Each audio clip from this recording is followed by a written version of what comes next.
is a white man's word. Liberation is ours.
Where have you been? Where have you been, sir? Welcome in, everybody. Welcome in. Hey, Doug. Peace is a white man's word. Oh my gosh. Liberation is ours. Thank you for the galaxy. Holy shit. Thank you, Moon.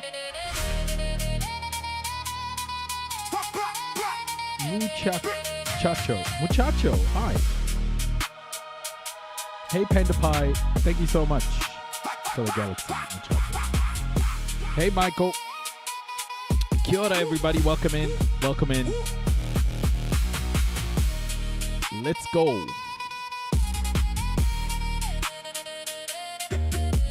Welcome in. We've got so much to go over today. Feels like every day there's just so much happening. It's it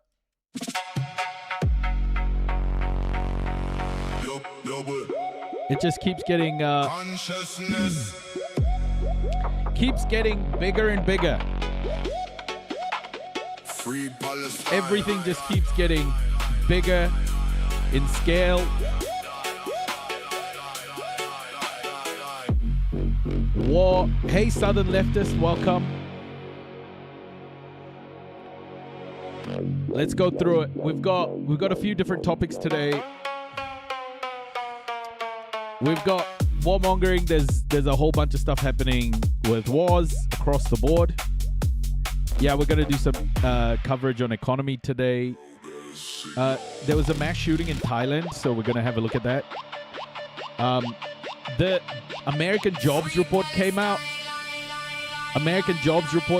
Which is having a bit of a flow-on effect on the stock markets, which I want to talk about. Donny Boy's been doing more crazy shit, so we'll cover that. Climate. Some climate disasters and things to look out for on the climate front. Just general American things as well we'll cover. We're also going to talk a little bit about US and China partnerships and not partnership, sorry. The battle for supremacy, I guess. My day's been good, Southern Leftists. How about yours? Hey, Ruff. Hey, Freedom. Welcome. Welcome in, everybody.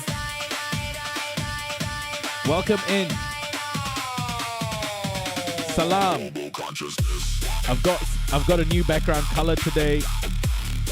Hopefully it's all right. Free Palestine. Hopefully it's okay. Thank you, Panda Pie. Thank you. Yeah, Ginger's doing really well. Free Palestine. Ginger's doing very well. He's chilling, recovering. He's being a good boy, the goodest boy. Get in, everybody. We'll go through a whole bunch of stuff. We're going to start off today with the war front. We've had many things changing. A lot of alliances and shifts happening in real time. Hey, Arya, welcome. Interesting developments. We're going to talk a little bit more about America's weapon stocks. There's been a lot of reporting on it, so we're going to follow that a little bit more today. We're also going to talk about the trilateral between Turkey, Saudi Arabia, and Pakistan. Lots to cover. This is a big one. Lots to cover in this live. Come on in. We'll give everyone another couple of minutes, but hope you're all doing well. Hey, Zeme. Have you made your move yet, Zeme? Have you moved out of the Netherlands?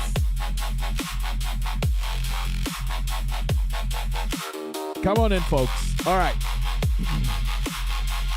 Oh, you did it? You made your move? Amazing. Amazing. I'm so happy for you. Kia ora, 8-bit supercomputer. Welcome. Okay. We're getting into it. Folks, the first story from Sky News. Why Trump's inexperienced defense team nearly emptied America's weapons arsenal. Now, Donald Trump has denied reports that the US is suffering a munitions shortage. That's as they continue their efforts in Ukraine and the Middle East contemporaneously. The US president has threatened long-term sentences for anyone who is found to have leaked information about the country's stockpiles.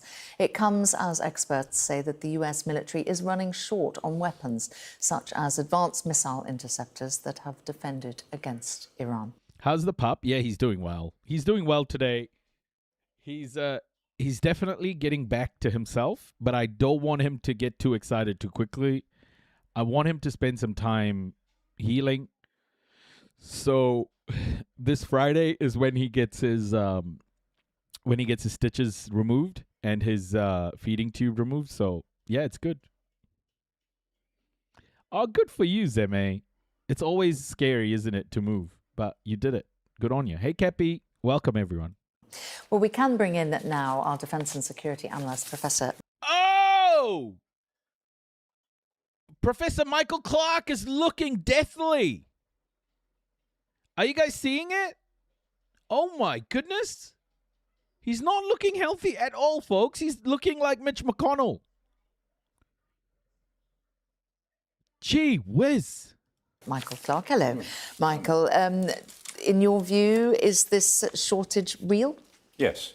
It was reported quite widely. It's been confirmed by a lot of people. It's not just one person leaking from the Pentagon. I'm not sure there's a leak at all. No. Hey, Resolution. CSIS, the Centre for Strategic and International Studies in Washington, very good research outfit, they took the evidence that Pete Hegseth gave to Congress. Oh, my gosh. I posted a clip yesterday, a short, about European colonization being the largest man-made human suffering ever. Nothing comes close. The amount of snowflakery in the comments, holy shit. So many people going in there, oh, the Arabs were worse, mate. The Arabs were worse, you know?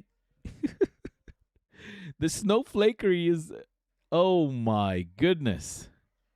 Congress about a month ago and worked out from what he said and the amount of money he said he now needed. He wanted another 67 billion. They said the war has cost 37.5 billion. We need another 67 billion immediately to make up for shortfalls. And they worked it out from that and came up with a series of figures, which a lot of people have more or less confirmed. Ballpark, the figures are more or less right. So the Americans they're not out of weapons, but they're running short, given that they need weapons for lots of different theatres in Asia, in Europe, as well as in the Middle East. That's the. So, Michael, what's the solution to having a shortage of weaponry? Because there are lots of theaters of war that America's involved in. What's the solution, Michael? Well, one solution would be stop bombing other countries and get the fuck out. How about that? Huh? America, how about that? Okay. That's the main problem that they have, and in particular, air defence weapons. So the Patriot system that everyone talks about, the THAAD, the high-altitude interceptor, very specialised thing, they've really run those down, and it takes a long time to produce more. Yeah, exactly. They don't just reappear at the push of a button, and they're very expensive. Very expensive. You were saying earlier that it can take sort of years before you can replenish this. Yeah, I mean, Patriots are the one that everyone talks about. And Patriots, the system is made by Raytheon, but the missiles themselves are made by Lockheed Martin. And at the moment, Lockheed Martin are making about, on average, 2 a day, so about 700 a year. And they're going to treble that production to about 2,300, 2,400 a year. But it will take them until 2033 to treble production. And they cost about between 3.5 and 4 million each missile. And for every hit you need, or every ballistic missile coming in that you're trying to target, you need at least 2. So 2 Patriots, sometimes 3, will be fired off against a ballistic missile coming in. So you get through an awful lot of them. Yeah, and so that creates particular vulnerabilities, doesn't it? Particularly with these 2 wars on 2 different continents. Yeah, and that created the problem for President Trump. A week ago today, he was at... don't forget the launches themselves, because Iran has taken out a few of those too. Camp David for this cabinet meeting, for his weekend retreat. They were all there. And, I mean, it seems that Pete Hegseth was all Dr. full Michael. of the idea that we can go big. CENTCOM, Central Command, had given President Trump the option. You know, look, we can have a really big set of attacks that he was talking about. He said, we'll really go big. So the choice he was facing was go big or go home. That's what it comes down to. Hegseth was in favour of it. Then Dan Kane speaks up, apparently, who's the chairman of the Joint Chiefs. He said, look, Mr. President, if we go big, we will run down our defence stocks to the point where I can't really guarantee that we'll have enough stocks in the event of an operation against China in the next 2 or 3 years over Taiwan, or against Russia for any eventuality, or even in the Western Hemisphere. And why are they planning an operation against China? What? Why is America doing this? Everybody, why is America doing this? They don't know what the they're doing. They can't even reopen Hormuz. Reopening the Strait of Hormuz. Why? Oh my gosh! Someone needs, like, does America have any friends anymore? Does America have any friends anymore? Thank you, friends. Don't give the ball away. Trump seems to have been shaken by it. Got very angry. He blamed Hegseth. Hegseth then blamed Steve. Ah, Matt.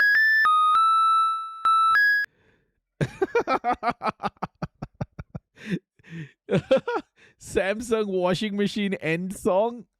Oh my gosh. Feinberg, who was his deputy at the Pentagon. Feinberg's interesting. Stephen Feinberg is a billionaire donor to the Trump Modi will give campaign. Trump a hug, yeah. No experience in defence whatsoever. Now there's Hegseth. Remember, he was a TV presenter. Good heavens. So you've got. Pardon? Yes, you've got Hegseth. Do you want to walk back on that? Oh, and you're a trustee of the Imperial War Museum. Yes. Absolutely rightly. You've got. Hold on. Pardon? Yes, you've got Hegseth, billionaire donor to the Trump campaign. No experience in defence whatsoever. Now there's Hegseth. Remember, he was a TV presenter. Good heavens. So you've got. Pardon? Yes, you've got Hegseth. Do you want to walk back on that? Oh, and you're a trustee of the Imperial War Museum. Yes. Absolutely rightly so. No, so there's Hegseth in charge of the Pentagon. His deputy, deputy secretary of defence, is Stephen Feinstein. Hey, Faye.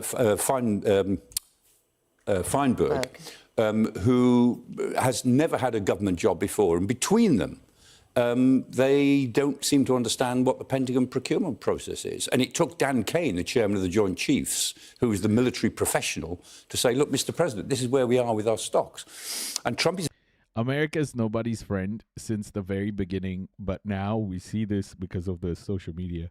Yeah. Vintage Deal says, is Hormuth like Vermouth? I don't know. We need to ask Trump, I think. He's very angry about it. He feels that he's been let down. He feels he wasn't told early enough what the problem was, but I think he was told, but he didn't seem to grasp the usage rates of all of the material that they use up in this campaign. And meanwhile, anybody who's quoting public information may face long prison sentences. Yes. There we go. Wow. Okay, look, the stockpiles are running low.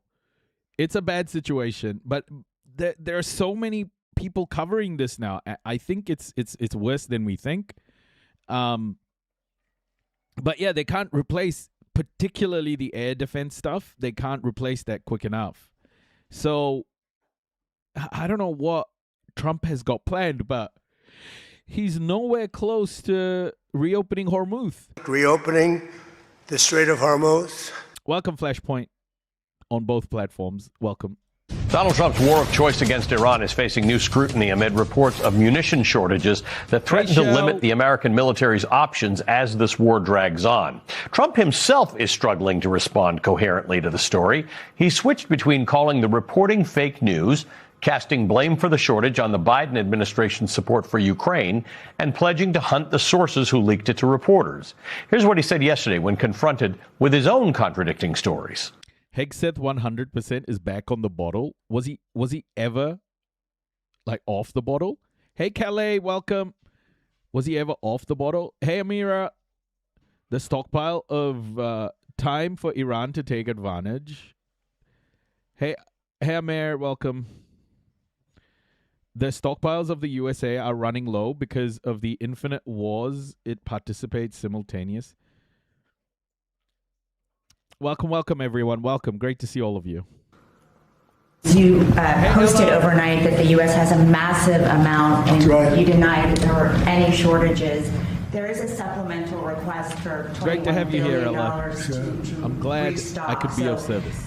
Why is that request still there? If there's Well, because we need more all the time. I mean, we need more.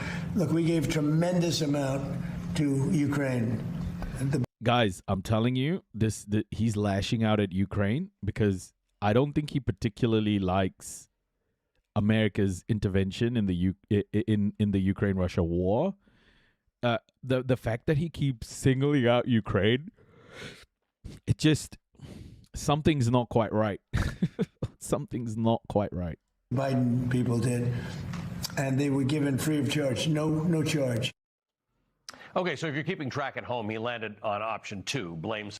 Hopefully the lack of munitions will prevent the invasion of all the other countries Trump has threatened. Man, America just does not have a big enough arsenal to be starting a world war right now. It doesn't. This is the thing that the world has learned now, the limitations of American power.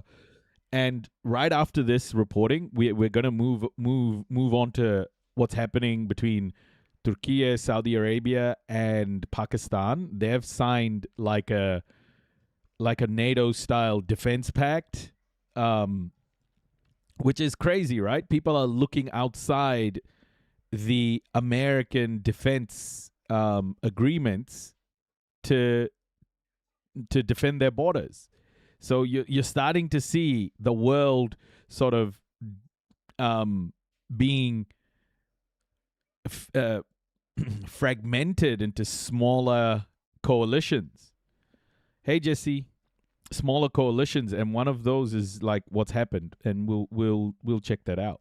Someone else. But an analysis by the Center for Strategic and International Studies disputes Juliana. That reasoning, noting, quote, the vast majority of items provided to Ukraine relate to ground combat, freedom specifically fighter, shorter-range Stinger missiles.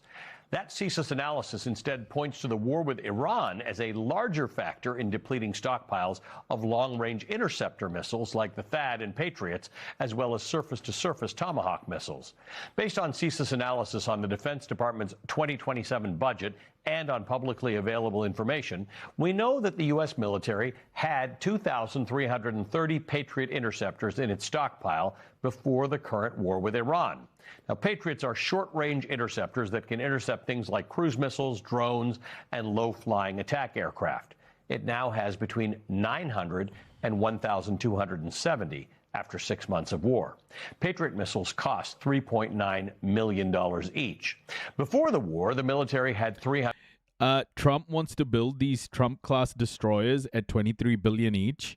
You know who else tried to build really big destroyers, like massive boats that would sink everything? The Nazis. It was called the Bismarck, and look at what happened to that. Trump is stupid. I think Turkey will benefit from the current predicament because of their drones. Turkey has benefited hugely. Turkey was the one. Turkey were the ones who incited what happened in Syria. So Turkey has a buffer zone now between themselves and Israel. Turkey also, that move with HTS also meant that all of the Kurdish groups were disarmed and dismantled as well. Turkey is the big geopolitical winner in the region, and they're starting to expand that advantage. I wouldn't be surprised if someone like Erdogan starts to rebuild the Ottoman Empire. I think he's got dreams of rebuilding the Ottoman Empire. No shit. No jokes. 160 THAAD interceptors in its stockpile. Yeah, THAAD stands exactly, for Terminal High Altitude Area Defense, and as the name suggests, they are used higher in the atmosphere and intercept medium-range missiles. It now has between 70 and 170 remaining. THAAD missiles cost $15.5 million each. Both are defensive missile systems used to intercept drones and missile strikes. Tomahawks, on the other hand, are longer-range missiles that can be launched from a ship or a submarine or from land and hit targets deep inside enemy territory over long distances. Pre-war stockpiles of about 3,100 Tomahawks have shrunk to about 2,000 over 6 months of conflict. Those missiles cost $2.6 million apiece. The Department of Defense is requesting billions more in its budget for munitions manufacturing. These are complicated devices with a very long supply chain to manufacture and deliver. According to estimates from CSIS, Patriot missile orders need a 42-month lead time to delivery. THAADs and Tomahawks have an even longer lead time, 47 to 52 months, respectively. Joining me now is Barbara Starr, former CNN Pentagon. Spain has a pro-Palestinian government. Bro, I don't trust any of these governments. I don't trust any of these governments. Neither should any of you. We should be thinking about the people, not these governments. Don't worry about these governments. What you need to understand is, geopolitically speaking, right now, there are a lot of moves happening, and we'll cover a few of them. But to say these governments are pro-Palestine is bullshit. None of them have implemented sweeping sanctions on Israel. Let's be real. Neither has Turkey. There's reporting of Turkey still doing trade with Israel, even though they've said they're going to stop it. So let's not glaze any of these governments, please. Correspondent and author of Barbara Starr Reports on Substack, and of course, an old friend and colleague of mine. Barbara, it's great to have you on the show again. Great to be with you, Hallie. What do you make of this? There are wars, and we've used a lot of missiles. I'm not sure how useful the blame game is, but what's your take on where we stand? Well, look, it's a problem of simple arithmetic. You fire stuff off, you got less stuff left to fire, especially if it's going to take months to replenish your stocks. The president's right when he says. So there's a little bit of misnomer here that just because they are running low on these three sort of missiles, that America's running out of bombs. They're not. these are smart missiles. America has a lot of dumb bombs that they can drop, like unlimited amounts of dumb bombs. It's different, guys. Like, America has a lot of those, but those are inaccurate. America will resort to using them if they have to. So never ever think that America doesn't have it. The reason why these three different missile systems matter is because they've promised these missile systems to their allies. The Gulf states, for example, Israel, all of these countries use a shitload of these missiles. And now even Ukraine wants more of these missiles. So America isn't, holding true to its own contracts that it has to produce these missiles and supply its allies with them. So, yeah, they're stretched thin on these defensive missiles, I guess, except for the Tomahawks, probably. But it also means that allies don't have the defensive capabilities that they want. So that America's letting everybody down. The U.S. military always wants more in inventory, more in the stockpiles. But look, while they're shooting off all these interceptors and all these missiles, the question is, to what end? Is there progress in this war? Is all of this military activity going to get Iran to the table for a final deal to give up its nuclear program and open the Strait of Hormuz? And will we have, something that passes for a more peaceful atmosphere in the Middle East? I think it's very unlikely. History tells us time and again that, number one, air power does not win wars. And number two, wars are won through diplomacy. They're won at the negotiating table. They're not won through military power that doesn't seem to be registering at all with the adversary. The Iranians are holding on, and they're holding on tight. Yeah, Amar. Is it Amare? Amar. I know you, Amar, by the way. Apologies if I said your name wrong. Yeah, the Tigray is starting to get pretty. Tigray is starting to flare up again, isn't it? Things are starting to flare up in Tigray again.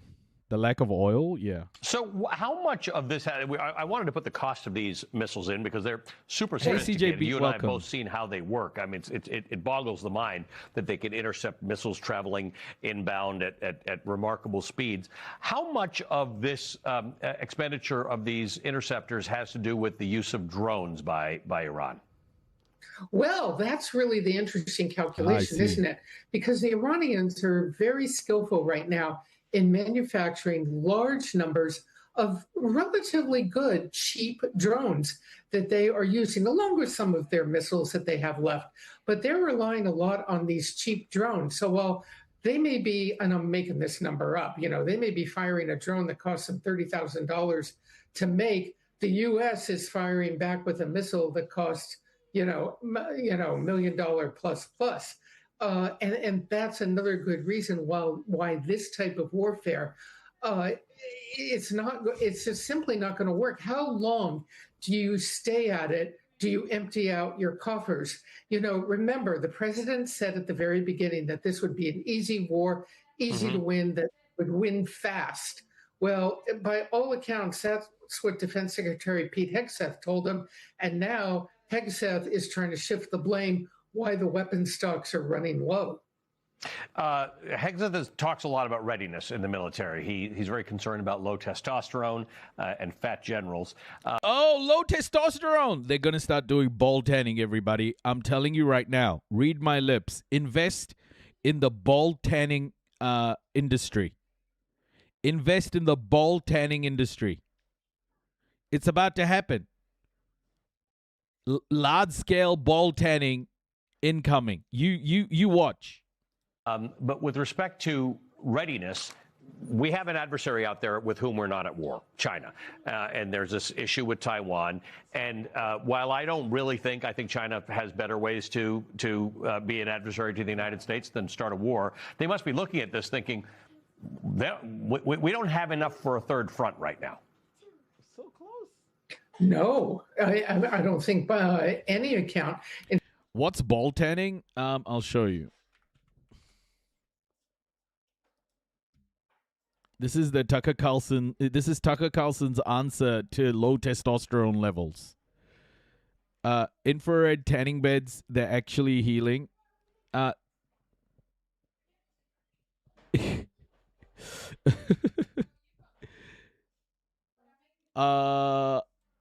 Show us. No, it's real. I'm not even joking. Like this is like a real far right, that like the right wing is trying to get white people to increase their testosterone. Like this is no fucking joke.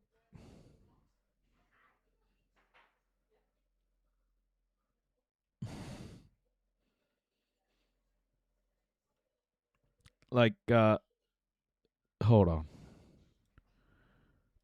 There you go.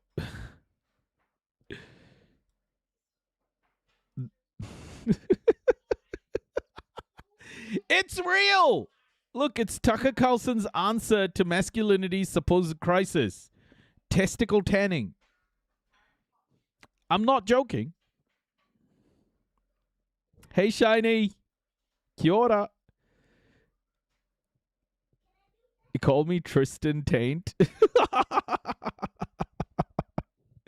It's real, everybody. I was not joking. So, yeah. I want to be a good boy. It's real, folks. Testicle tanning. The next big thing, because the American military is going to start buying trillions of dollars worth of testicle tanning machines. And you're going to have these white soldiers with like dark brown balls. Buy the dip. Buy the dip. Do it. Okay. In fact, there's reporting out there today that the chairman of the Joint Chiefs, General Kane, is looking for some type of off-ramp that he can credibly offer to the president to get out of this. The brownest balls around here. They hate black/brown people so much, but okay. Yeah, it doesn't matter how much they tan their balls, they're still going to be gargling G's nuts. It's inevitable. Thing. You can't keep this up, one forever. And then the real question is how much longer? Because the fundamental question, when Hexa says, I didn't know about the shortages, I don't think they're real, it's fake news, the president doesn't seem to be aware of it. That's just a lot of baloney. I mean, that can't be true. If that's true, then neither of them should be in their jobs. Well, if it's true, they have no curiosity about. Conservative men are obsessed with male genitalia and butt stuff. Oh, yeah. It's crazy. Like, they sexualize everything. They honestly, right-wing Twitter is just everything sexualized. It's insane. What they're doing. But, every war plan, every mission has a risk assessment attached to it. And they constantly monitor the inventory of weapons around. Angela, red light helps with cellular healing, stimulate collagen production, improves circulation. Are you promoting ball tanning, Angela? Is that what you're doing here? Angela, are you promoting ball tanning? Should I be pumping infrared light into my balls? Like, is that what sunning does? Should I be sunning my gooch?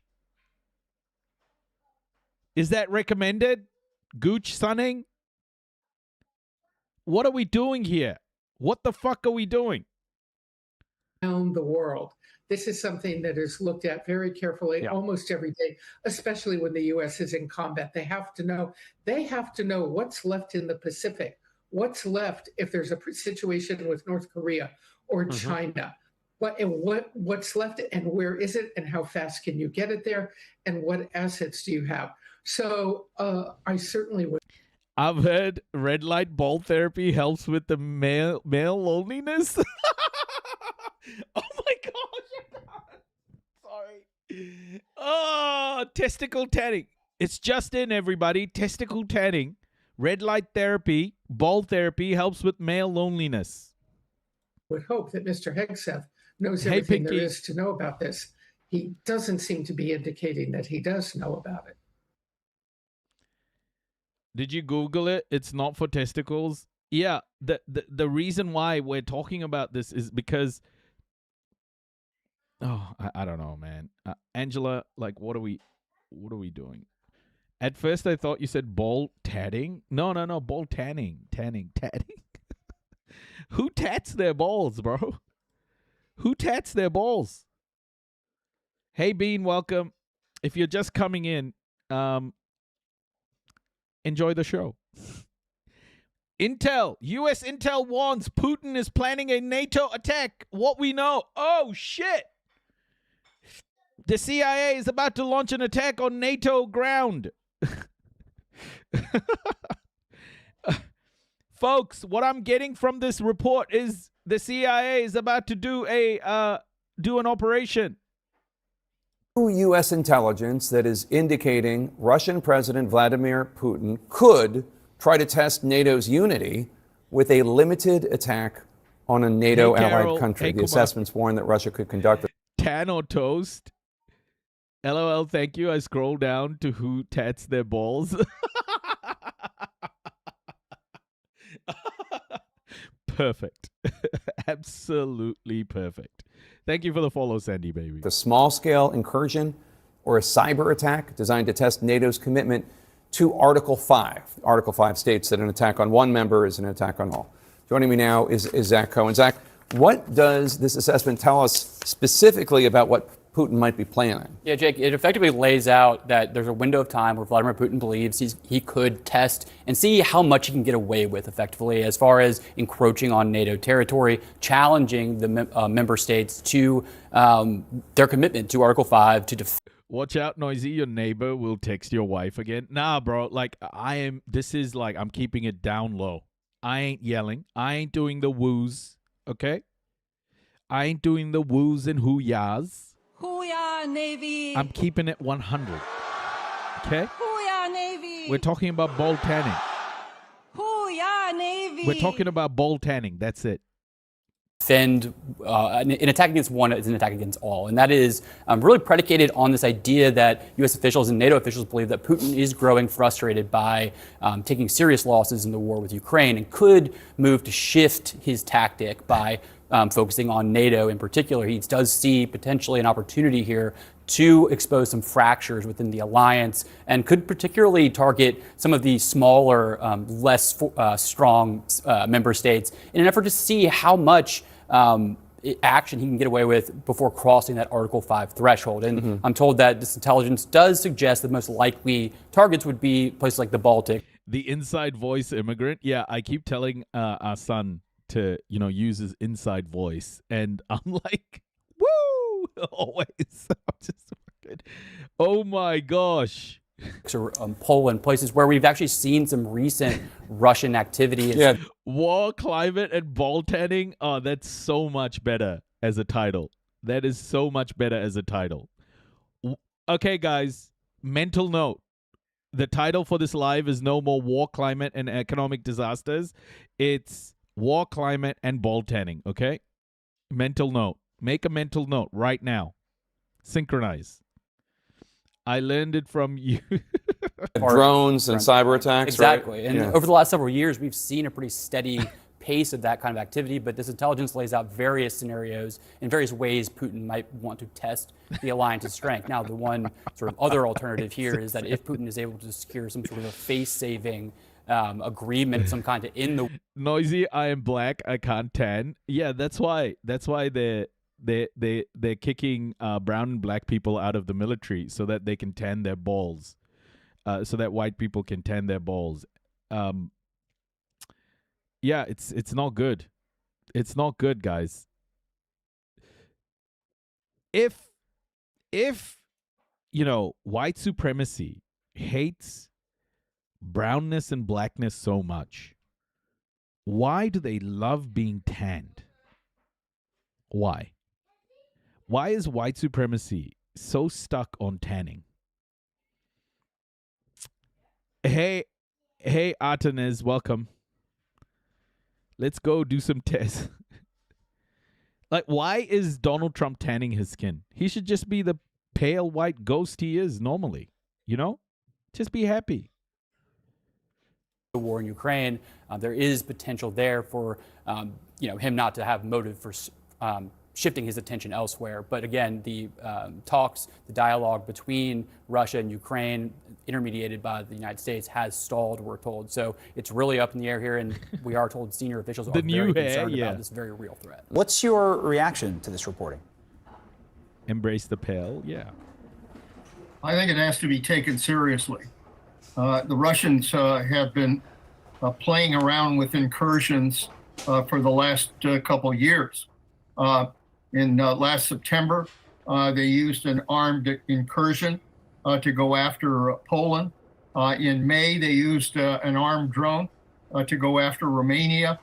And just this last week, an explosive-laden drone was found in Germany that belonged to a Russian intelligence team.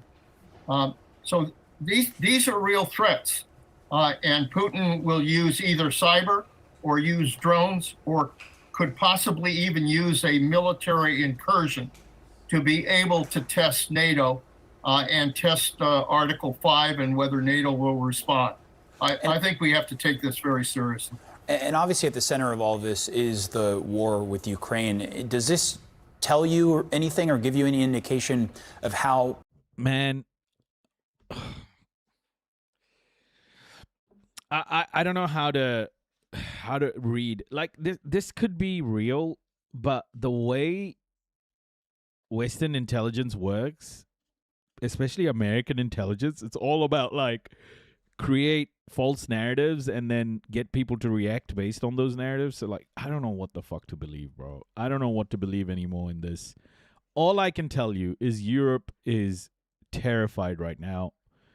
NATO is terrified right now because never have they really been tested on any of their articles.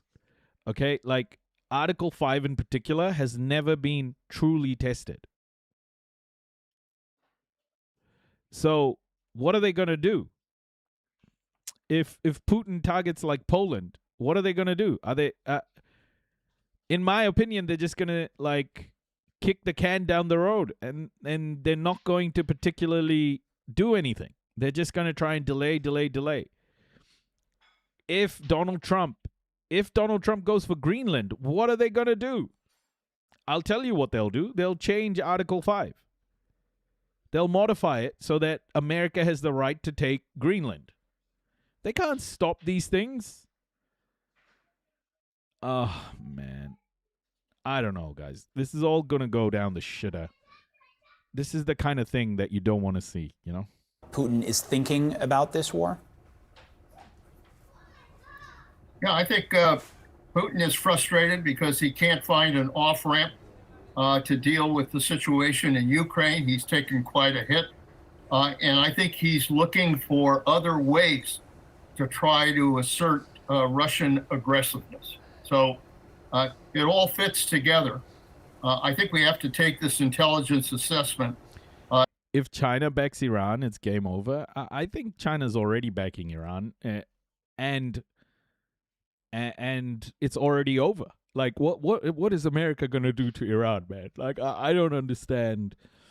I don't understand what America can do at this point with Iran, but China's already backing Iran. And there's been many reports of China shipping in weapons to Iran, all of that stuff. So I think it's already happening, guys. It's not a mystery. As a real threat. Also, the U.S. is helping Israel. The U.S. is helping all the Gulf states. The U.S. is helping. The U.S. is helping Ukraine. The U.S. is helping everybody. So of course, China is helping Iran. Like, it's a no-brainer for China if America has given them that opportunity. To NATO. And we have to respond. We're going to have to respond. And right now, because of our missile systems and our supply of weapons being down. This is a vulnerable period for the United States. Does Putin look at the U.S. bogged down in Iran with this missile defense issue and see that this may be his moment to strike? Well, I think he is watching the Trump administration in Iran very carefully, and what he smells is fear. The fear that Trump is in a situation where he doesn't have a ready solution to the problem of American gasoline prices at the pump for American consumers. And in the weeks and months before an election, that may well be a place where Putin could try to put pressure on another NATO country. But bear in mind, if Russia had the resources to really undertake a major military move, you have to ask, why hasn't he done it in Ukraine in the last 4 years to get out of the gridlock that's destroying the Russian military day by day by day, a war of attrition that Russia thought it could win, that it's now the Ukrainian side that's attriting the Russian side. I'd like to know where these extra military assets are that the Russians could use to threaten NATO countries. As I say, if Putin had extra military assets, it's hard to understand why he didn't deploy them in Ukraine years ago. Ambassador Bolton, great to have you. Thank you so much. Thank you.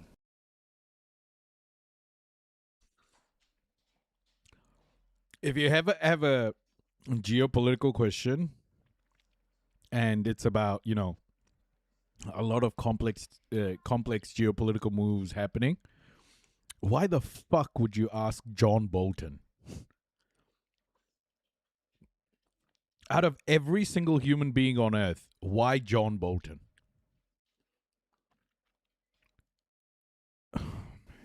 And Putin isn't just threatening NATO, he's dramatically escalating attacks inside of Ukraine, ramping up drone and missile attacks as Ukraine is running dangerously low on the defenses it needs to stop them.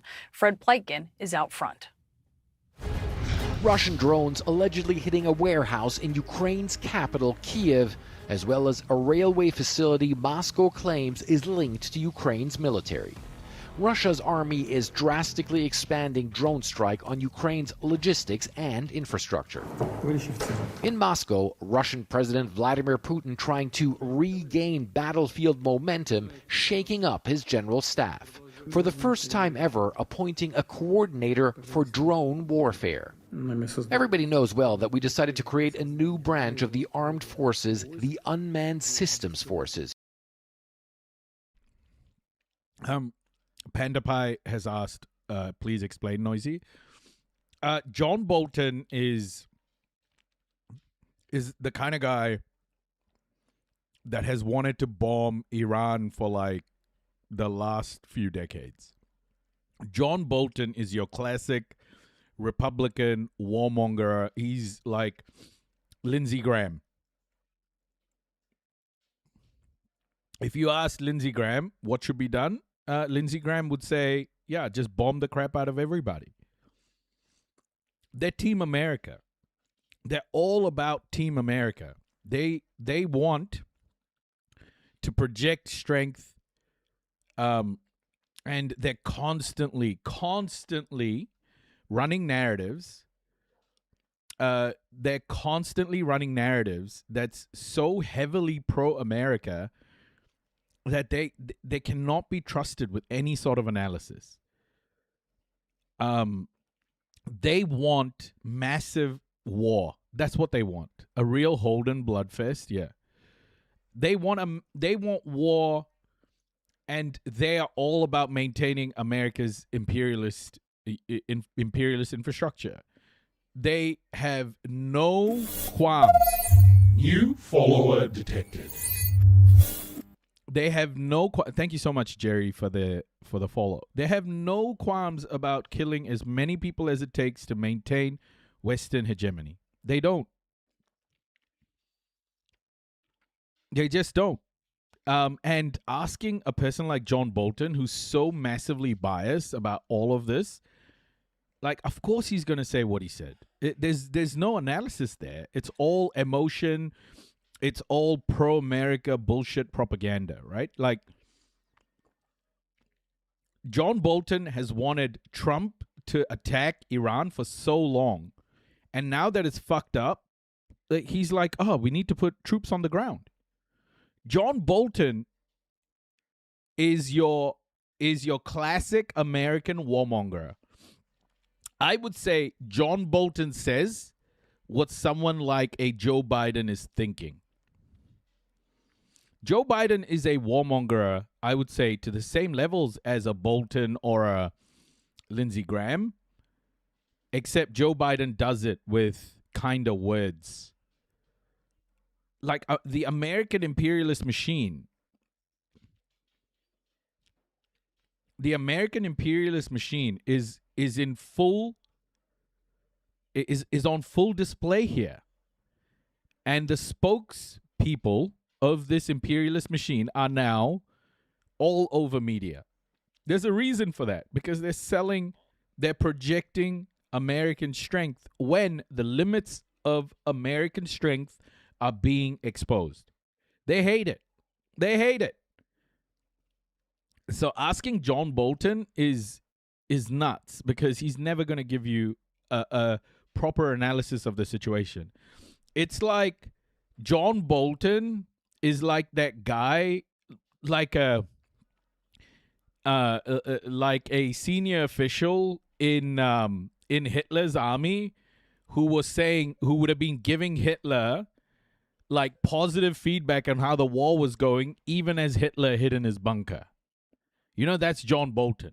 He would have been at the table going, oh, we're about to win. You know, we just have to break through the lines and then we'll repel the Russians from Berlin, as they're all in their bunkers and bombs flying all around them. That's who John Bolton is. Like, you can never take that guy seriously. He just wants to kill everybody who aren't pro-America. He's insane. He says. Also, I think he looks like a character from Tintin. You know, the guy who robs wallets? He looks like that guy. A character from Tintin. The goal was to find a person who had proven himself in the best possible way in this role. Putin also ramping up missile strikes. A recent nighttime aerial blitz targeting Ukraine's capital, Kiev, killing 17 people and destroying several warehouses. Ukraine's president saying a shortage of U.S.-made Patriot interceptors, exacerbated by extensive U.S. Patriot use during President Trump's war against Iran, has seriously weakened Ukraine's ability to defend against ballistic missiles. Since the beginning of 2026, Zelensky said at a meeting with his general staff, Ukraine started the Holden Bloodfest. Can you send me a link, please? Chasm Calypso. Can you send me a link? I'll open it. Started receiving just a third of the anti-ballistic missiles. Russia's expanded air campaign comes just as Ukraine believed it was turning the tide in the 4.5-year war. Near daily Ukrainian long-distance drone attacks against Russian energy sites and Russia's largest online retailer have taken a toll, Moscow acknowledges. Russian law severely restricts media from showing the aftermath of Ukrainian drone strikes, but these are some of the places where Kiev's drones have hit energy sites and warehouses in just the past 5 days. The war certainly feels a lot closer to home for many Russians these days. A lot of them, quite frankly, are concerned about their safety amid the ongoing Ukrainian drone attacks. But there is also big fear about the state of this country's economy and whether it could sustain.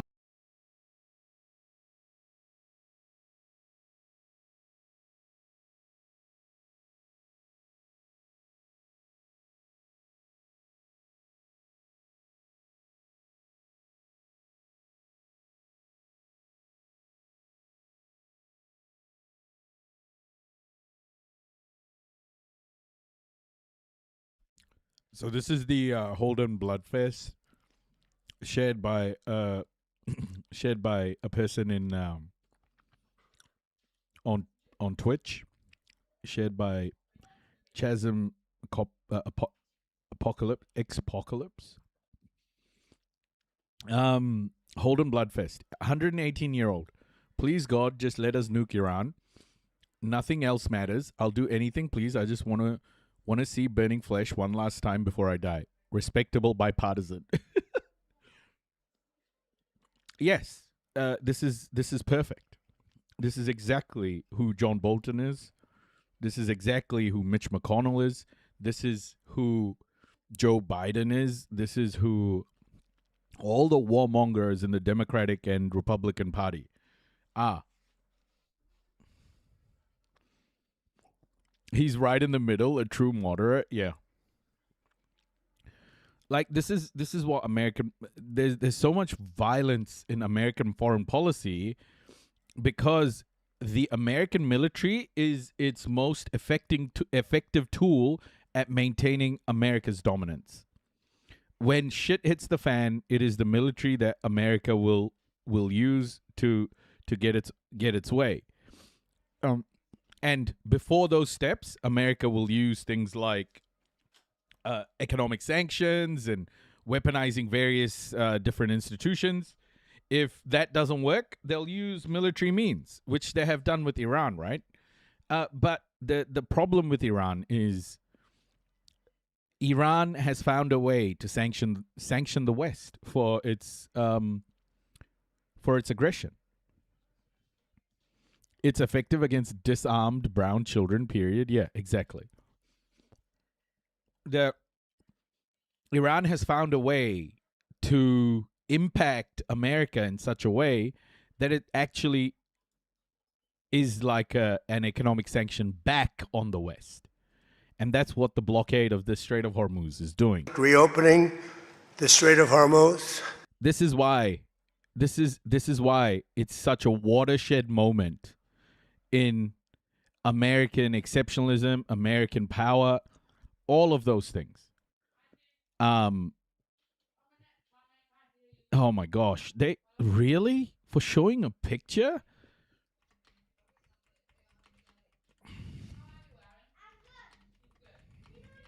This is way too harsh. Oh, guys. Okay, so this is kind of what's happening right now is America has reached America's limits. The limits of American power are being exposed. Long-term damage. Thousands of small Russian businesses use online retailer Wildberries for sales. And those sales have often dipped so dramatically, some pickup points are shutting down, one owner says. In order to break even, we need to make 250,000 rubles in profits, but now we don't do it, he says. The last month has been entirely loss-making. But so far, the Kremlin is showing no sign of changing course, instead vowing to continue what it still calls its special military operation in Ukraine. For Plotkin, CNN, Moscow. Yeah, so Russia calling it a special military operation still is no different to America, not calling what it's doing to Iran a war, or Israel not calling what's happening in Gaza a genocide, right? Like, they're doing the same shit. It's the same playbook. Any case, let's keep moving. Where are the world's main shipping choke points? Where are the world's main shipping choke points, everybody? This is an SBS News piece. Let's go. Around 80% of global trade is transported by sea. There's potentially an infinite number of shipping routes, but most must pass through only a handful of narrow maritime choke points. So, you know how I was talking to you, how I was talking about that sanction Israel has been able to impose on the West? This is how they've done it, is by blocking trade flow. Iran's blockade of the Strait of Hormuz has shown how disruptive holding 20% of global oil and gas hostage can be. Iran's aligned Houthis are... Oh, you call that hostage taking and not what America did in Venezuela? Fuck this media, bro. Mainstream media has been completely exposed. Threatening a second closed corridor, the Bab el-Mandeb. That risks a further 7% of global oil and 10% global trade. So what that does is adds a lot of time for energy flows to Asia, as we need to go into the Mediterranean, around Africa, around the Cape of Good Hope, and that basically doubles journey times. And it also means that we need to transport energy commodities on smaller shipments because large carriers cannot transit the Suez Canal. Disruption in the Middle East has shone a spotlight half a world away on the Strait of Malacca, the Indo-Pacific's most critical bottleneck and a strategic vulnerability for China, carrying a fifth of global seaborne trade. Concern spread in April when a top official floated the idea of transit tolls, but was quickly walked back. So, could it ever be used for influence? Indonesia recently deepened its regional defence ties with the US. Restricting the strait could give the US a strategic advantage should Beijing ever blockade the Taiwan Strait. While the US and China are sparring over the Panama Canal, where 40% of US container traffic transits. President Trump says Beijing is trying to take control. He vows not to permit that and wants the US to take it back. This month, under pressure, Panama returned operational control of some ports to China. International freedom of navigation is a key UN convention that stopped geopolitics holding shipping to ransom. But there are fears the current conflict in the Gulf may tempt others to use their natural geography to their advantage. Imagine that. Countries claiming sovereignty over their own waters. Oh my goodness. How horrifying. How fucking horrifying, everybody. What freedom of navigation really means when America and the West talk about freedom of navigation is control of waterways. It is about taking sovereignty away or claiming sovereignty of global shipping and global waterways. Libya has tried to claim sovereignty, has tried in the past to claim sovereignty over their waters, and Libya got bombed for that reason. Now, Iran is holding on to Hormuz. Like, this is what freedom of navigation really means. Translated from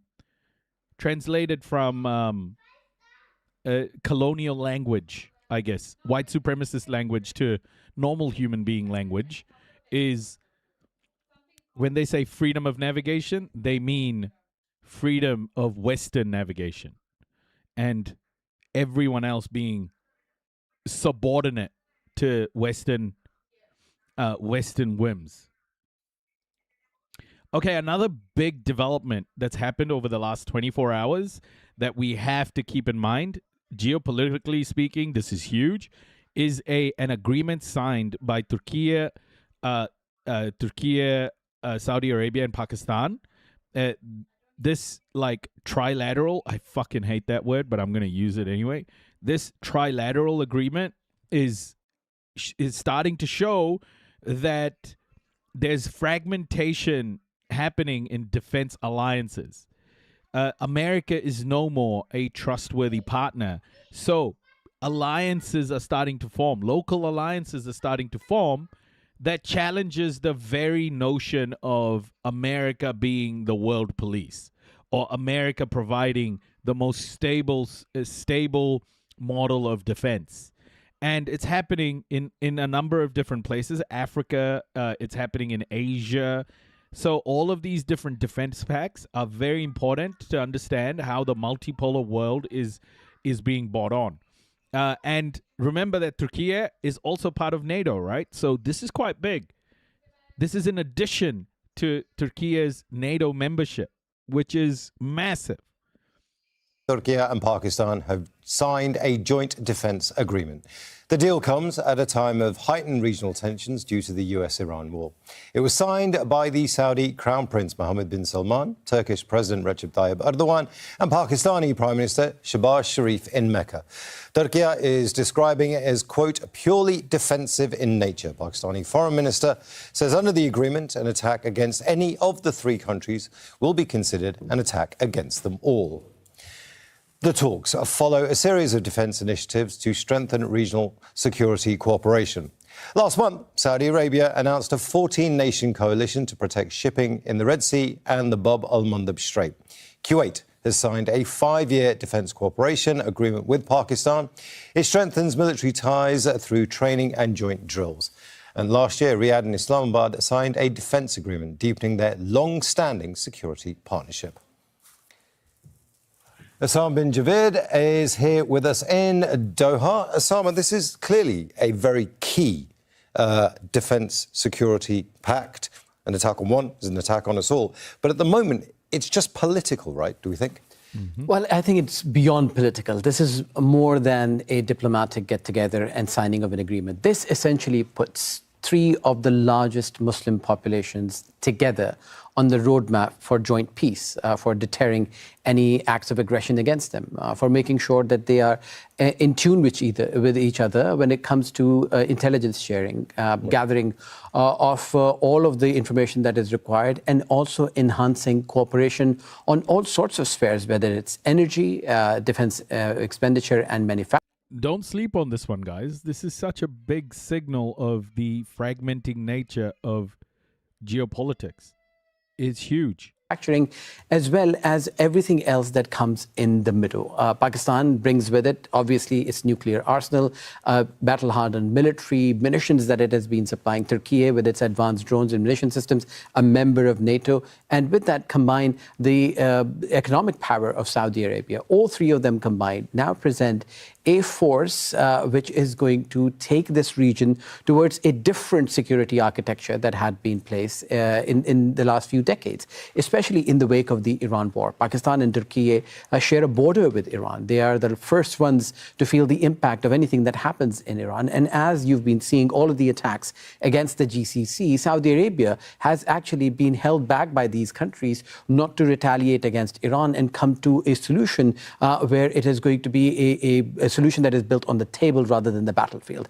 Mohammed bin Salman has actually been key to this because he's now putting Saudi Arabia in a place where he wants to project it as a source of strength for the entire region. You've seen him sign military pacts with the Ukrainians without telling the Americans. He signed a defense agreement with Pakistan, now a trilateral agreement with Turkey. And then you're seeing him flex diplomatic and relief muscle in Syria. So it appears that Saudi Arabia is on a trajectory to place itself on a map where it becomes the dominant power in the region in the wake of the Iran war. But this also comes as the Ansarullah Houthis are attacking the Saudi-backed government in Yemen. Now, is there a danger here that Pakistan, Turkey, will be dragged into a war with Yemen? And is that actually part of the strategy?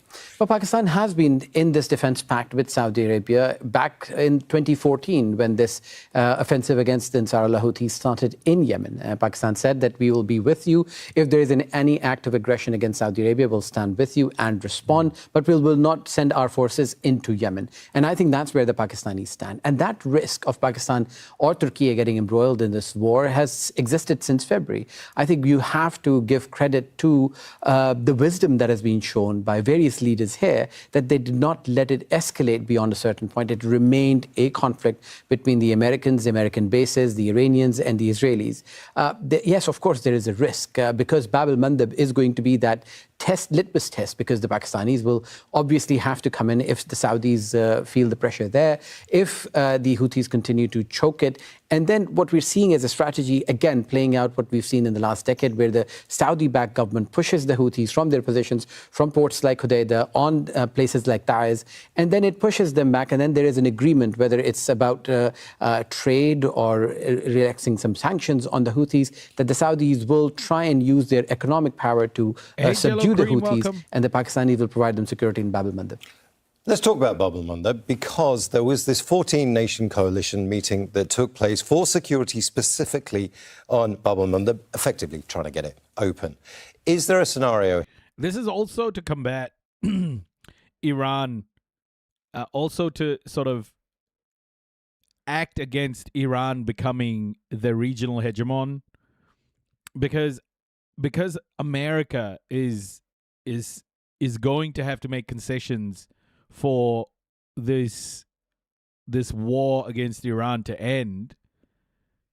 What I think a lot of players around this region are starting to see is there is a real sign that Iran may become the regional hegemon, And I don't think many of them like that. So I think there's a bit of that as well, protecting against the domination that may happen if Iran gets back into, full stride. So there's a few factors at play. I just don't know how real an agreement like this is. I mean, Yemen is bombing Saudi Arabia. Iran could bomb Saudi Arabia. What are they going to do? Is Pakistan going to attack fucking Iran? What, Turkey is going to attack Iran? I don't think so, man. I don't know how. It's a crazy defense pact, but I don't understand how this could really stand. I don't see Turkey or Pakistan coming to Saudi Arabia's aid if Iran attacks another gas pipeline. Here, where we see the Pakistani Navy sailing into Bab el-Mandeb to keep it open. Is that the kind of level of strategy we're talking about? Well, I think the Pakistani Navy is already doing those rounds. The Pakistani Navy has been going in. Some of the few tankers, whether it's maximum they can provide weapons to Saudi. Yeah, maybe. What does that mean? What are you talking about, Carol? Like which part specifically? Qatari LNG or Saudi Petroleum has been able to come out waving the Pakistani flag, whether it's coming through the Strait of Hormuz with the Iranians, agreements between the Pakistanis, the Saudis, and the Iranians, and via similarly Bab el-Mandeb as well, because these two are essentially the chokeholds that Iran has or Iran-backed groups have to pressure the Gulf and to push the Americans into a deal. And I think there is growing consensus and increase. What did you not understand about it? Like, Iran, Donald Trump is going to have to make concessions and give Iran, lift sanctions on Iran, etc., which means that Iran is not going to be burdened by Western sanctions. And even with Western sanctions, Iran has put up a really good fight. But without Western sanctions, Iran will just grow from strength to strength. So, yeah. Reopening the Strait of Hormuz. And if Iran grows from strength to strength, like Iran has a lot of resources. Iran has the backing of China, Russia. So they will come out as the regional hegemon and as the regional dominant player. So these agreements could be happening to stand against that a little bit. Maybe these guys are all starting to see that that's a possibility now. Increasing voices from the Gulf as well, that rather than putting more pressure on Iran, they now need to talk to the Americans as well, because the status of the Strait of Hormuz or Bab el-Mandeb is not going to go back to what it was before the war. And that is why the leverage that the Americans have is economic rather than military. And more you push the Iranians on the military front, the more you attack them, the more they're going to retaliate on these targets, the soft targets in the Gulf countries. And that's what they don't want. And they want this to also become a deterrent to not just stop Iran, but any other forces that would attack Saudi, Pakistan or Turkey. Let's talk about America, because that's a crucial thing here. Several military analysts that have been telling me a defense pact without America can only go so far.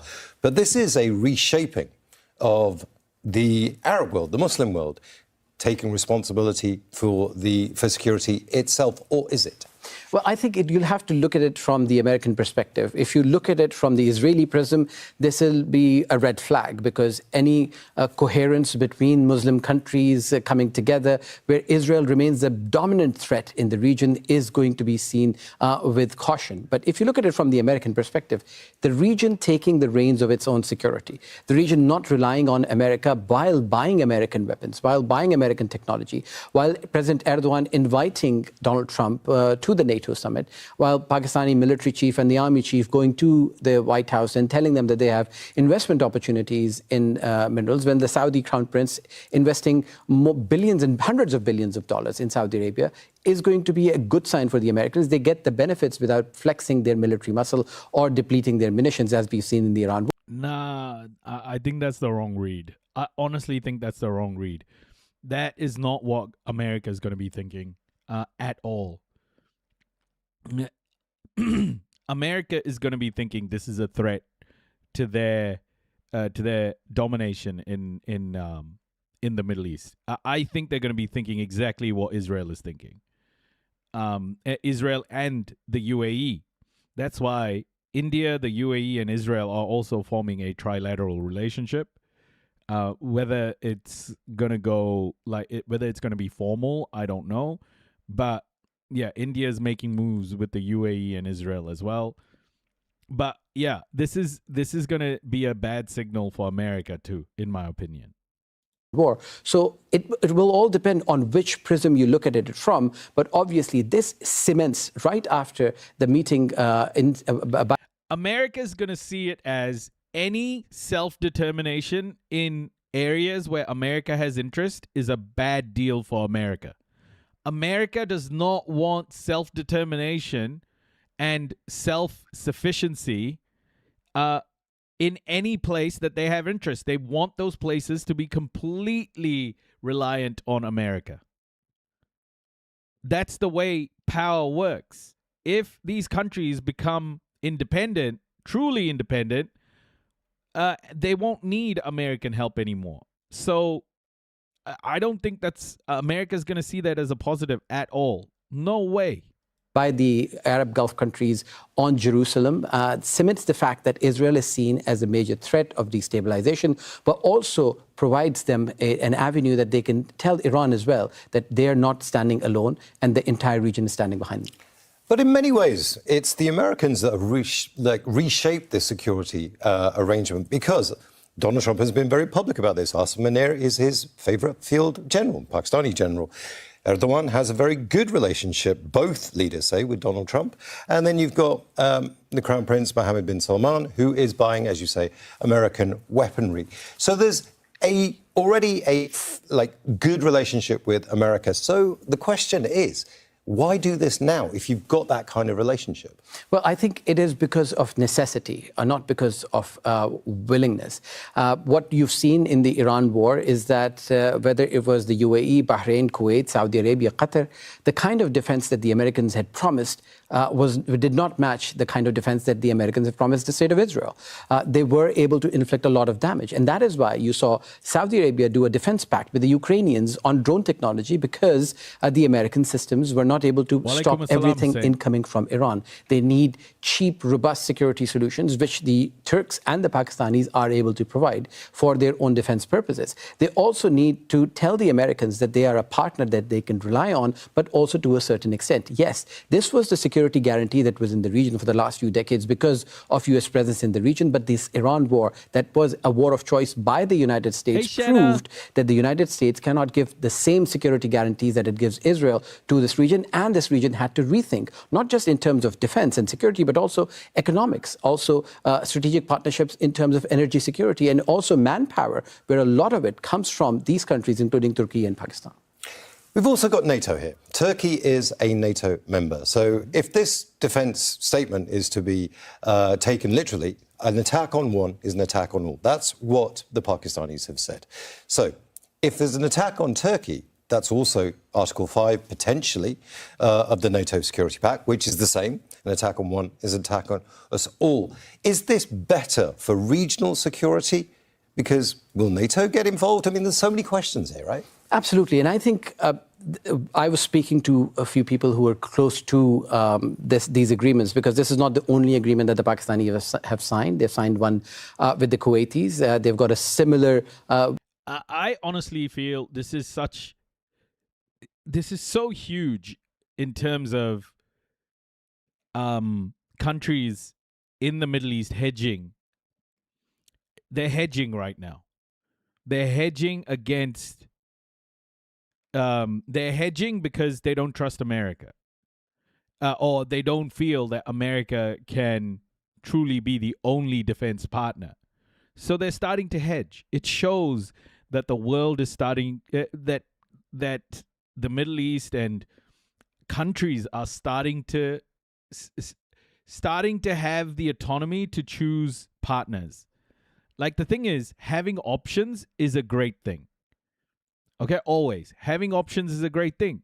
The world doesn't need to choose America just America anymore. It can have a more diverse geopolitical relationship framework, to put it in that way. Very corporate talk, I guess. But it can. Countries can choose to have more diverse relationships now. That shows the world is moving in a multipolar direction, which is great. Even trade, guys, even trade. You don't have to just choose America as, startups don't just have to be, America is the target for, having, it has to be the target for maximum scale for your business. It doesn't have to be that way. It doesn't have to be that choice. America doesn't have to be so critical in people's supply chains anymore. And that's a good thing. That means the world is starting to diversify. The world is starting to create all of these relationships that could never be created because America wouldn't allow it. Hey, Faye, New World Order? Yeah, exactly.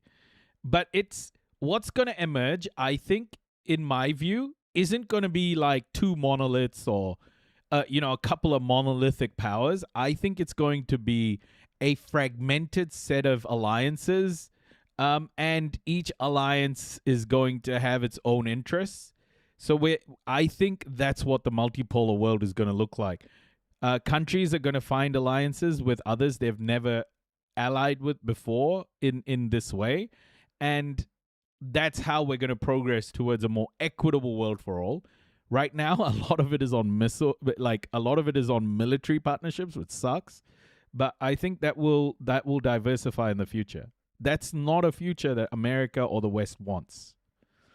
That is not a future that America or the West wants, because that means that is a clearer sign that Western hegemony as a whole is starting to lose its grip on the world. I hope all is going well with Ginger. Yes, Shana. Ginger is doing really well. Thank you so much for asking.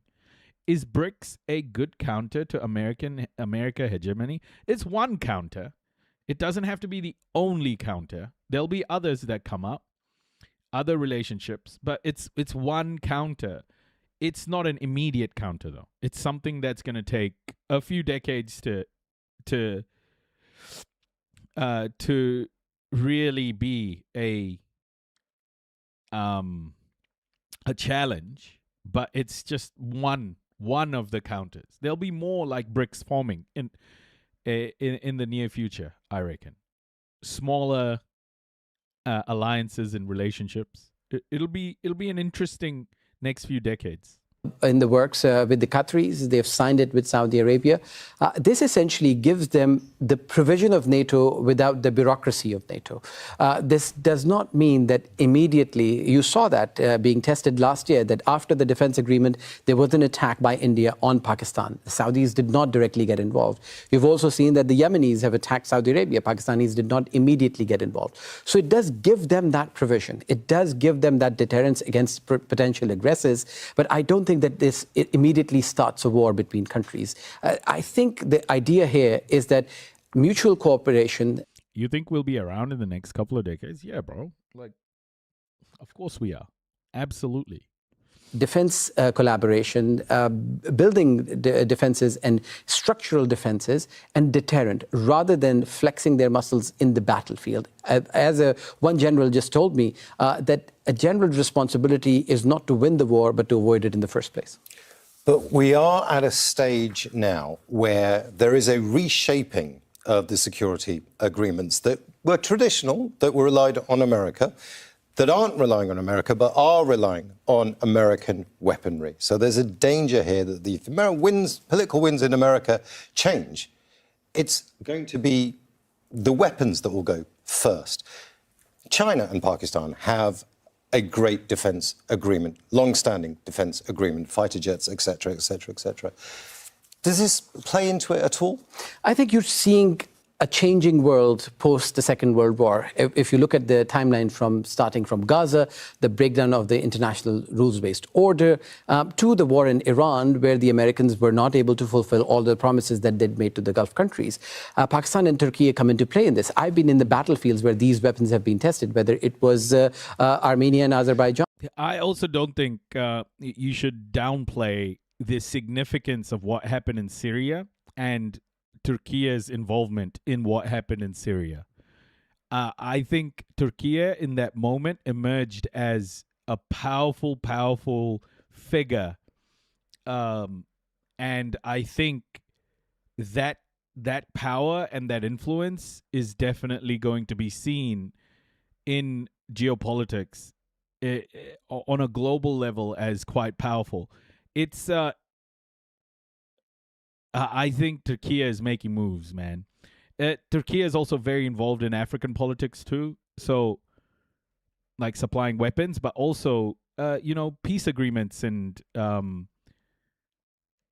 I think Ethiopia and Somalia is one that they mediated. But watch Turkey, bro. Turkey is, I think Erdogan is trying to build the Ottoman Empire 2.0. John, whether it was the front lines between Pakistan and Afghanistan, some weapons used against Iran a couple of years ago as well. So what the Pakistanis, the Chinese, the Turks are providing are reliable weaponry, which is not as expensive or does not come with as many ties attached to the Americans. But still, the world, the Saudis, the Pakistanis, the Turks, they're not able to wean off from the American weaponry. You saw in the NATO summit, the Turks are still asking for American engines to power their Khan jets. You are seeing the Pakistanis are still asking for American technology to be able to increase their prowess both in maritime affairs and in the air. And you're seeing the F-35s now in Saudi Arabia, which is an integral part of their defenses. But that does not mean that it is a one-party defense. You're seeing the Ukrainians becoming involved. You're seeing indirectly the Chinese getting involved, with Pakistanis and Turks. It is indigenous technology, but it's going to be built inside these countries for their own defenses. Finally, is this an anti-Iranian defense pact? I don't think that it will be right to call it that, because obviously some hawks in Iran are going to see it as an. I think it's very, very important to see it that way. I think it is in preparation for Iran's rise. I think Iran is also looking very good coming out of this. Western sanctions lifted, them having control of the Strait of Hormuz. Reopening the Strait of Hormuz. I think Iran is going to come out of this in a very positive way after so much bloodshed. We'll see, but I think this is very much... Iran is definitely on the mind. Anti-Iranian Sunni pact. The hawks in Israel are going to see it as a Muslim pact, Muslim countries coming together against Israel. But this is essentially regional powers realizing what the threat matrix is, realizing where the loopholes in their regional security are, and making sure that essentially the tools that they have work best when they join them. Pakistan has made it clear that its relationship between China and Saudi Arabia is paramount against any other relationship that it has, but it does enjoy neighborly relations with Iran and is the main mediator when it comes to the talks that are happening between Iran and the United States. So it appears that this can be painted in whatever brush, looking at it from whatever prism, but from the perspective of these three countries, it's a very regional, local pact which provides them security that they desperately need in times of uncertainty. Osama bin Javid, thank you for helping us unpack all of that. Stay there. We are now going to go to Rasul Sardar, who's live for us in the Turkish capital, Ankara. I haven't seen the actual defence pact agreement. I don't think many people have, but there is a statement, Rasul, that you can just walk us through. What's the statement say? Well, so now what we know. Why the fuck do these people like standing in the middle of the road, man? I still don't get it. There was a dude yesterday we watched. He was standing in the middle of the road. Like, bro, just go on the sidewalk, on the footpath. Like, Why are they standing directly in the middle of the road? The most important clause of the agreement is directly about the defense, and it is very much similar to NATO's Article 5. So an attack on any of these three countries, namely Saudi Arabia, Pakistan, and Turkey, will be regarded as an attack on all. And that will stipulate the answer and the coordinated response of these three countries. This is quite bold, this is quite assertive. Now, we've seen that the three big countries in the region. One thing we are going to do about this pact is hear from Western media as well. I think that that perspective is going to be important to add to this, because the West is going to see this as... I don't think the West is going to see this in a positive light. I really don't.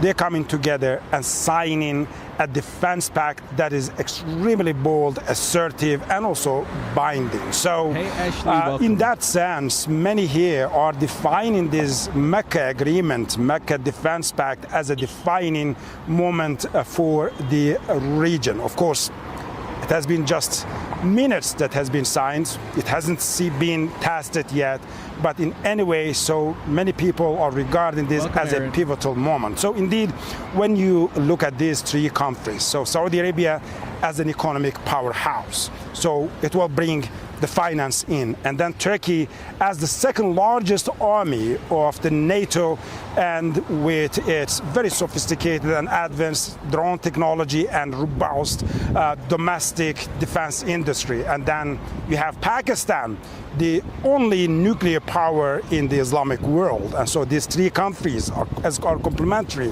to each other, and they're coming together and signing this quite important pact in a very symbolic way in the holy city of Islam in Mecca on a day of Friday. So the symbolism is there, practicality is there, all the efforts are there, and the heads of the government and the states are all there with highest level of the delegations attending, joining the ceremony by three countries. So what has happened? According to officials that have been talking to here in the capital of Turkey, in Ankara, they said the regional developments have indeed forced these countries to come together. So post-October 7 has changed the region dramatically. And is thank you, Ashley. Thank you. Welcome. That's awesome. Thank you. Israeli actions and the expansionism, and then now the crisis in Strait of Hormuz and the ongoing attacks on Iran and Iran's response on the regional countries. So there have been several layers of the necessity converging and forcing these three big countries to come together and to sign this binding agreement. So now the question is whether in the coming months or years or weeks there will be some other regional countries joining this defense pact or not. I have asked that to one of the Turkish officials here, and he said that so for now there is no such a plan, but the other regional countries such as Qatar, such as Egypt, and such as the other countries in the region should join this defense pact, and they said they are open to receive more and more. This is like a West Asia NATO. This is like another NATO-esque NATO-esque alliance building. More countries to make it a regional alliance, and of course to build a deterrence and also bring the stability, because indeed this, as of now, it is exclusively about defense. However, so there are the expectations that these integrated defense policies are going to also enhance the diplomatic relations as well, and integrated diplomatic efforts in case of a crisis. So it's also going to be quickly responding to the diplomatic crisis, the security crisis in the region. But as I said, many here in the capital of Turkey, they are saying that this is a defining, historic, pivotal moment for the region. But Rasul, are there any critics of this deal in Ankara? It's the political capital of Turkey. There surely must be some dissenting voices that Saudi Arabia and now Turkey and Pakistan are joined at the hip. Well, look, it has been a long period of preparation for that. Just remember, Turkey, Saudi Arabia, Pakistan, Egypt, their foreign ministers, the heads of the governments, several times they had met in several other capitals, in Ankara, in Islamabad, in Cairo, in Riyadh. And as a result of that, now the leaders are there and they have just signed the agreement. So the criticism in Turkey, I wouldn't say it's criticism, however, there are question marks here. And I was just talking to one of the opposition figures here. So he was concerned that this deal could somehow drag Ankara into a fight between Saudi Arabia and the Ansarullah Houthis in Yemen, or this could somehow drag Turkey in the rising tensions between Riyadh and Tehran. So many here are indeed uttering these concerns, whether by signing this agreement, which is binding agreement. It is very much similar to Article 5 of NATO.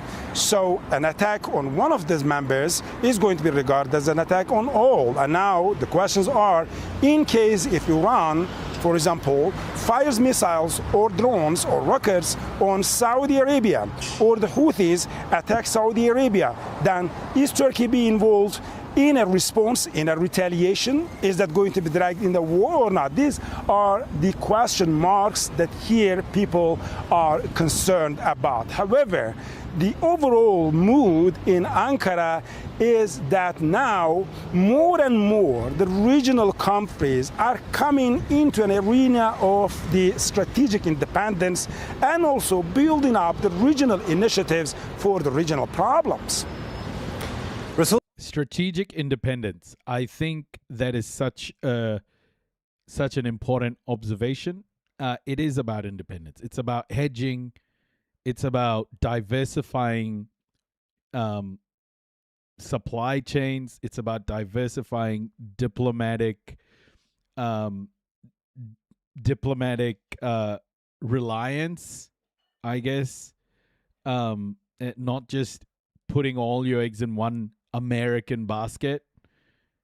It's a big change. And I am truly interested. I haven't watched any Western coverage of this yet. So guys, prepare yourselves. Prepare yourselves for some copium, potentially. I'm really interested to see what Western media is going to say. Oh, we got BBC. BBC, let's go, BBC. What's BBC going to say? Hello. Okay, I want thoughts. What's BBC going to say? What's BBC going to say, folks? Are they going to embrace this, you think? Are they going to embrace this moment and be like, oh, the world's getting more independent. Great. Multipolar and stuff. Or is the BBC going to go? So there we are. What do you think they're going to say? There is a list. Or are they going to say, he should kiss my ass? Are they going to say maybe? Or will they say things like, Well done, my boy. देखा मैंने कितना अच्छा dance करता है? Maybe. They don't know what the fuck they're doing. Do you understand that? Or maybe they'll say something like, globalized intifada. Hey, Depend, welcome. Or maybe they'll say, Are you ready, kids? Aye, aye, Captain! I can't hear you. Aye, aye, Captain! Or maybe they'll say, I want to be a good boy. Oh my gosh, whatever they say. Oh, maybe they'll say this. Maybe they'll say this. Fool me once. Shame on you. fool me. We can't get fooled. You think they'll say she's nuts? She's nuts. Or maybe they'll say, Thank you, friends. that's the best. That's the worst. Hey, Loms, welcome. First time chat. Welcome. Thank you, friends. Roshan, this one's for you. Thank you, friends. Hello, I'm Anita McVeigh, and this is the Iran War Today, our daily news briefing, bringing you up to date with all you need to know from the last 24 hours in the U.S. war with Iran. Let's start with some of today's key developments. Tensions escalate in the Red Sea. Saudi Arabia and the Iran-backed Houthi rebels continue their blockade of one another as 11 Saudi Arabia and the Iran-backed Houthi rebels. People are injured in a suspected Houthi strike inside Saudi. Meanwhile, Saudi Arabia signs a defense agreement with Turkey and Pakistan, saying an attack on one of them would be seen as an attack on all three. Reports from Iran say the country's leaders have drafted a bill to regulate traffic in the Strait of Hormuz. We'll assess what the options could be to reopen that vital waterway. Donald Trump again dismisses reports of dwindling U.S. munitions stockpiles and again insists the war with Iran is close to being over. With one of the deadliest days in recent years between Saudi Arabia and the Houthis in Yemen, as control over shipping in the Red Sea leads to fresh strikes. 11 civilians were injured in a Houthi attack on Saudi Arabia's border region of Najran. The attack comes 2 days after the Houthis said they had carried out a drone strike on Najran airport. Houthi attacks in central Yemen also reportedly killed at least 30 Yemeni government troops who are backed by Saudi Arabia. Yep. So remember that the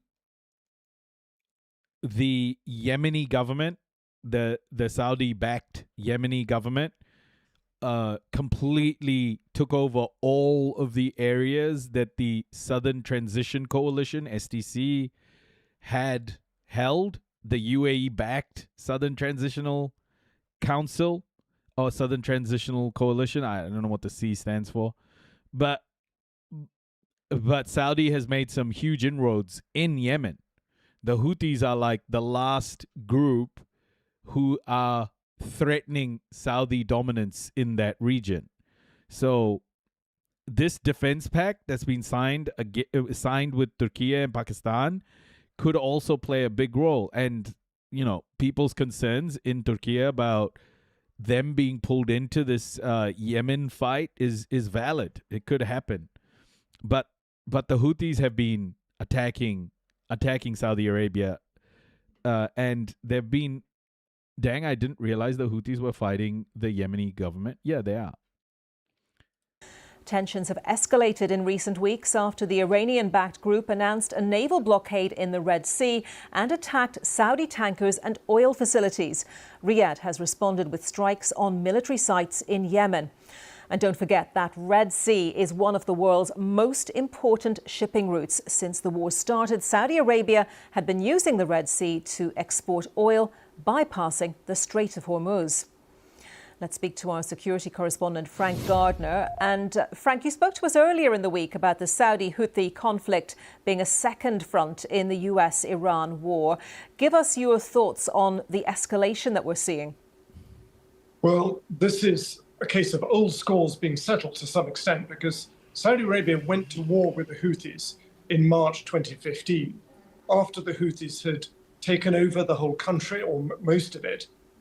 They tried to reverse that takeover. They fought for 7 years, a bitter war against the Houthis, mostly bombarding them from the air, but they had ground battles as well. The Saudis completely failed to dislodge the Houthis. An estimated 370,000 people died in the ensuing conflict through displacement, hunger, and airstrikes. Guess what? Hillary Clinton and Barack Obama were right there helping Saudi Arabia in Yemen. Massacres ensued. Massacre after massacre after massacre.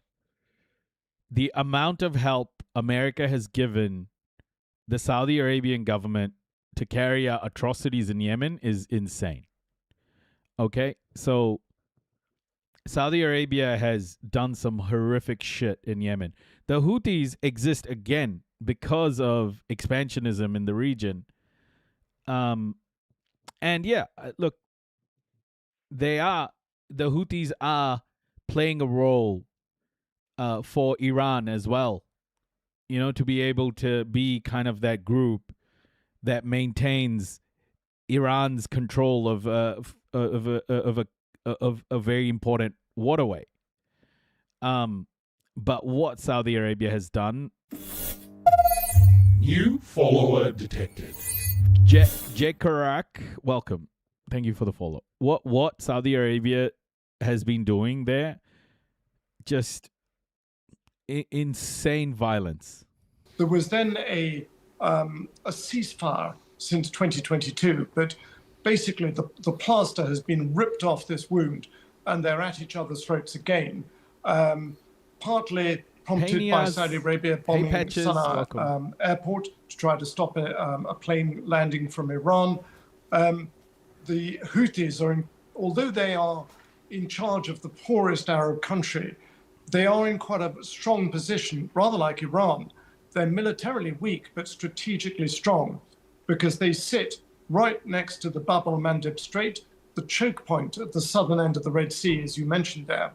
So they're able to threaten shipping, and they have indeed, they say, targeted 8 Saudi tankers, which makes it very difficult for Saudi Arabia to get its oil to market. It can't go through the Strait of Hormuz, or it's very difficult and dangerous to export it that way at the moment because of the Iran-US conflict. It was exporting it through the Red Sea from Yanbu further south. That's now difficult. So this is going to impact the global economy, I'm good, thank you. as well as making life difficult for Saudi Arabia. Meanwhile, Frank, we've seen Saudi Arabia sign a defense pact with Pakistan and Turkey, which essentially says an attack on one is an attack on all. How significant is that? Well, on paper it is significant, but I think this may turn out to be largely performative. Saudi Arabia loves forming big international alliances. I remember it with a huge fanfare in 2016. It announced some big Islamic nations, a sort of Islamic... The West just doesn't want this to happen, bro. The more self-determination there is in the Middle East, the worse it is for the West. And this is the kind of shit these people will say. NATO, and we went down to Saudi to... Modi is upset he is not in this group. I think Modi is forming like a trilateral relationship with UAE and Israel, Roshan. Modi's relationship he's forming is with UAE and Israel. Kind of like as a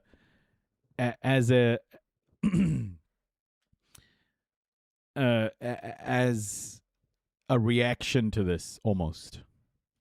Inspect a big sort of parade with people abseiling from helicopters. Nothing came of that. This particular pact, it is significant because these are 3 important countries. Pakistan has mediated. Not just the US, Big Philly. Europe as well. Europe, UK, the West as a whole. The G7 wants the Middle East to remain divided. Most of the world to be divided and at each other's throats. Because that's how the West can continue to keep the flow of wealth going from the global South to the West. That's how the West continues to maintain domination, is keeping the world as divided as possible. With some degree of success, although not ultimately successful, between the US and Iran. It signed a defense pact already with Saudi Arabia last year, and it's a nuclear-armed state. But there's no suggestion in this pact that Pakistan would make its nuclear warheads available to Saudi Arabia. Likewise, Turkey has got a huge army, the second biggest in NATO after the United States. But again, there is nothing in this defense pact signed very symbolically in Mecca that actually obliges these countries to come to the aid of another one if attacked. And Saudi Arabia is being attacked from both sides, from Iranian-backed militias in Iraq and Iranian-backed Houthis in Yemen. So the test of this alliance, whether it's worth anything more than the paper it's written on, will be if Saudi Arabia is attacked, are they going to do anything? Okay, Frank, thank you very much. Frank Gardner, our security correspondent. So there we are. I just want to go through what's happening between Yemen, between the Houthis now, and the Yemeni government. Let's just have a quick summary of that, because I think there's potential for that to break out, and then we'll look at ABC's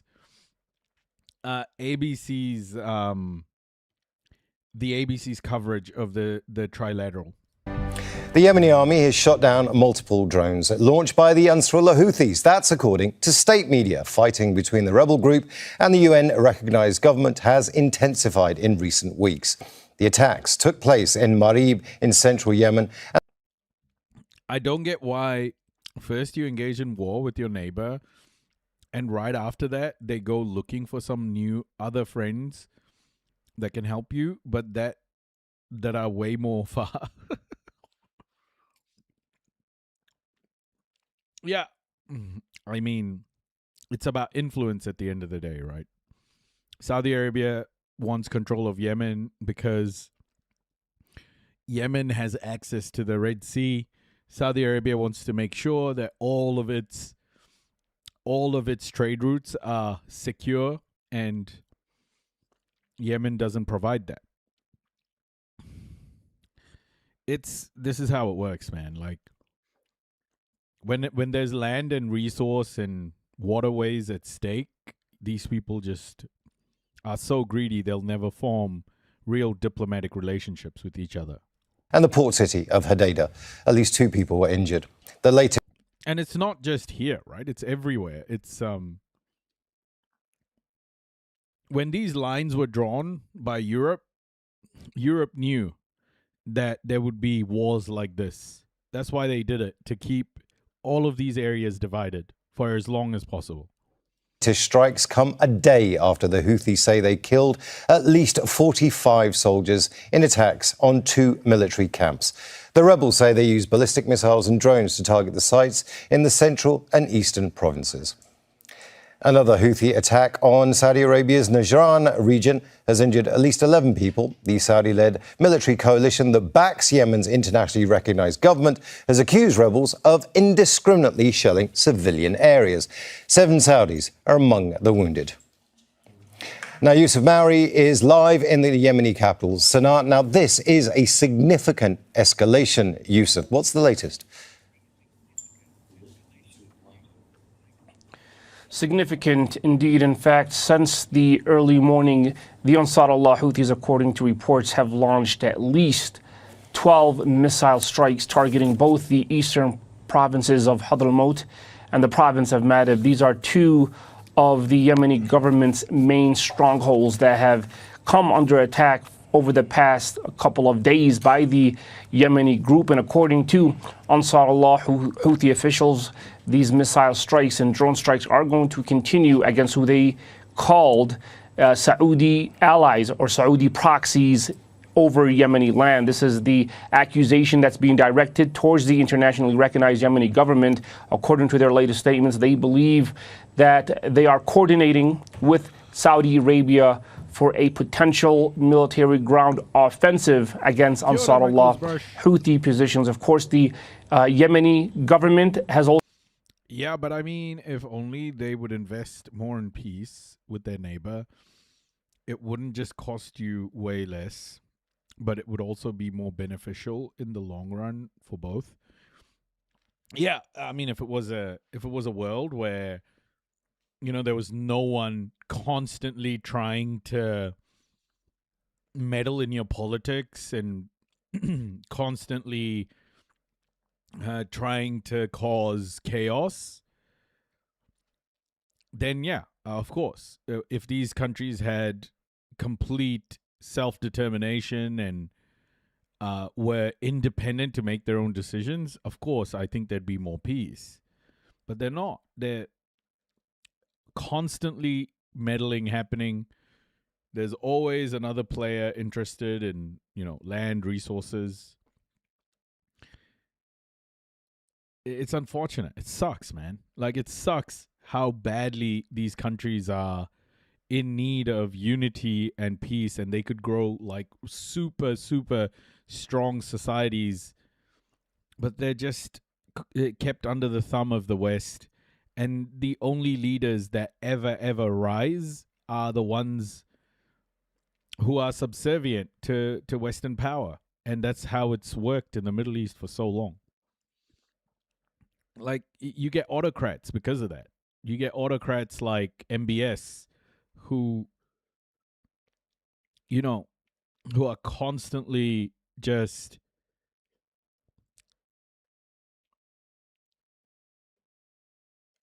on the side of America, just doing whatever America tells them. Also issued out a couple of statements saying that the only way this conflict is going to end is if the Ansarullah Sana'a government, until they relinquish their power and their grip of control in the areas that are currently under their control, which is most of the Yemeni provinces. Most of the Yemeni provinces are under the Ansarullah Houthis' control, and the internationally recognized Yemeni government, they want to leverage Saudi support to try to topple them from power. Now, Yusuf, nothing happens in a vacuum, so just give us a quick background. How did we get here? I hope you're well. Well, the situation drastically escalated after Saudi Arabia attempted to prevent an Iranian airliner from landing at Sana'a International Airport. Saudi fighter jets were sent and they struck Sana'a International Airport runway. The Ansarullah Houthis since then have launched attacks against Saudi oil infrastructure and have also imposed a naval blockade, basically saying that the only way they will stop these attacks against Saudi Arabia and the only way they will lift the naval blockade against all Saudi shipping is until Saudi Arabia lifts the blockade. The blockade that the Ansarullah Houthis have been talking about since 2015. They believe Saudi Arabia, along with its coalition forces, are imposing an economic blockade on Yemen. They're calling for that blockade to be lifted, and they are engaging in these military operations against Saudi Arabia and Saudi Arabia's allies in the country because their main demand is for the blockade to come to an end and for Saudi Arabia to lift its siege on the port of Hodeidah, which is the only port that's under that the Ansarullah Houthis have control of, and a port that is responsible for 80% of goods that enter the country. That's where, that's the main cause of these escalations. The Ansarullah Houthis want the siege to be lifted, and they're threatening to continue attacks until Saudi Arabia and the coalition forces bring a complete end to the blockade on Yemen. That's Yusuf Maori live for us there from Sana'a. Thank you very much. That is such an important thing. What this Yemen stuff could explode, guys. I just think there's more bloodshed. It fucking sucks, honestly. Every time you think there could be a potential for peace, something else just fucks up and everyone's killing each other again. It's insane, man. It's frustrating as hell. Someone's meddling in something. It's always the case. They just won't leave the region, they just won't leave the fucking region, the West in particular. Good evening, Angry. This has developed into a full-blown tragedy. Yeah. So this is how Australian news is reporting on the Saudi Arabia, Turkey, and Pakistan pact. Another Western outlet. Let's see how they report it. Positive or negative? Well, overnight, Saudi Arabia, Turkey, and Pakistan signed a defense agreement that would treat an attack on one country as an attack on all three. It's just the latest stance of solidifying regional power in a time of growing security concerns associated with the US and Iran war. To understand the potential outcomes of this agreement, we're now joined by retired Lieutenant General Karen Gibson, who is a former US military commander. Thank you so much for taking the time to speak with us this morning. Of course. Thank you, Fawzia. What we have here are three Sunni Muslim nations now coming together over this defense pact. Was this inevitable given the US-Israeli war with Iran? Well, I think it is a really important symbol of their shared interests Logie, welcome. and cooperation and trust, but it is not a result of the war with Iran. It's been in the works for over a year. And the talks began long before this current war between Iran, the US, and Israel. And it also builds on a pre-existing strategic mutual defense agreement that Saudi Arabia and Pakistan signed last year. Could it, however, be seen as a catalyst, this war as a catalyst for these nations to come together and sign this agreement, given that Gulf nations have been impacted by the 6-month war? You know, there have been infrastructure have been affected, their trade routes have definitely been impacted, and therefore not just their population but the economies as well. So are they now starting to see the US military and political influence eclipsed in the region? Yeah, so I think you make a great point that the Gulf states in particular have been deeply impacted by this war. They are the ones that bear the risk of U.S. strikes against Iran because they bear the consequences, the retaliatory strikes that are conducted against their territory. But I think the Gulf states still see the U.S. as a very necessary partner. None of them are able to take on or defend themselves against Iran independently or even together. It still requires considerable protection from the United States, particularly in terms of missile defense. So it is ironic that the U.S. security umbrella that's supposed to protect them is, in fact, what is attracting these Iranian strikes right now. But I would not say they're ready to ditch the United States, despite any frustrations they may have, or again, bearing the brunt of the strikes from Iran. I want to pick up on something you just said there. They may see the United States as a necessary partner, but perhaps they're starting to see Washington as an unreliable partner. Well, I think we've been fairly reliable in this campaign, but, you know, Fauzia, if you're talking about things like broader American actions, you know, certainly the president's periodic calls to take Greenland or demeaning or belittling allies. It is unfortunate that those kinds of statements and actions do, in fact, make us look to be a less credible and reliable ally. And if I could just personally make a statement, you know, I've been... Oh my gosh, is this lady speaking truth? Holy shit. I didn't expect that. She's saying exactly. She's right. America's not a reliable partner anymore. To the Sydney Cenotaph, and I've been to the War Memorial in Canberra, and I'm well aware that Australians and Americans have fought and sacrificed together in World War II, Vietnam, Korea. Speaking personally, I worked directly for an Australian general in Afghanistan and had Australian soldiers that worked for me in Iraq. And I know the power of working together, part of the coalition of trust. I know the power of working together to commit war crimes and genocide. You know, it's so powerful. It's so powerful to me. War crimes, genocide, just working together side by side and just murdering brown people, you know? It's so powerful to me. Trusted, credible allies. And if we are not able to do that again in the future as a result of these kinds of erratic actions. It was so powerful that I just want to go back and do it again. You know? It was so powerful. That would be very tragic indeed. I want to go back to this defense pact between Saudi Arabia, Turkey, and Pakistan. American politics, bro. This is the difference between Republicans and Democrats. This bullshit right here. This is probably Democrats trying to whitewash America's fucking war crimes, and Donald Trump just says it a different way. This lady probably votes blue. And look at this news host, not even like challenging the major war crimes committed. It's just like, what the fuck? Oh my gosh, I hate mainstream media. Sucks. Some have likened the agreement to a Muslim NATO. You know, as I mentioned before, these are three Sunni Muslim nations. Talk to us about the wider repercussions of this defense pact within the region itself. We know that Iran has come back to criticize this agreement. India, which is a very powerful nuclear power within the region, hasn't responded as yet. And we don't know how New Delhi may respond to this. What would be the repercussions of this pact throughout the region?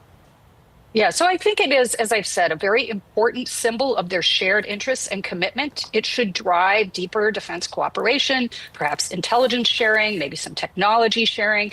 But NATO, or Turkey, remains a member of NATO, and that will be its priority for commitment of military forces. And it will also still be very important that Turkey remain interoperable with European NATO forces in terms of technology, communication systems, weapons, etc. Yeah. I think it's not clear what kind of teeth this pact carries with it, right? Especially in terms of mutual support. I mean, the Saudis and the Pakistanis already signed a strategic mutual defense agreement that says pretty much the same thing. And the Saudis are part of the Arab League, which also says that when an Arab nation, a member of the Arab League, is attacked by a non-Arab state, like Iran is doing now against Saudi Arabia, that they will come to each other's assistance. And in neither case has that resulted in the commitment of actual military forces like you would see with NATO. I think what it highlights is that there's often a gap between the declaratory language in these pacts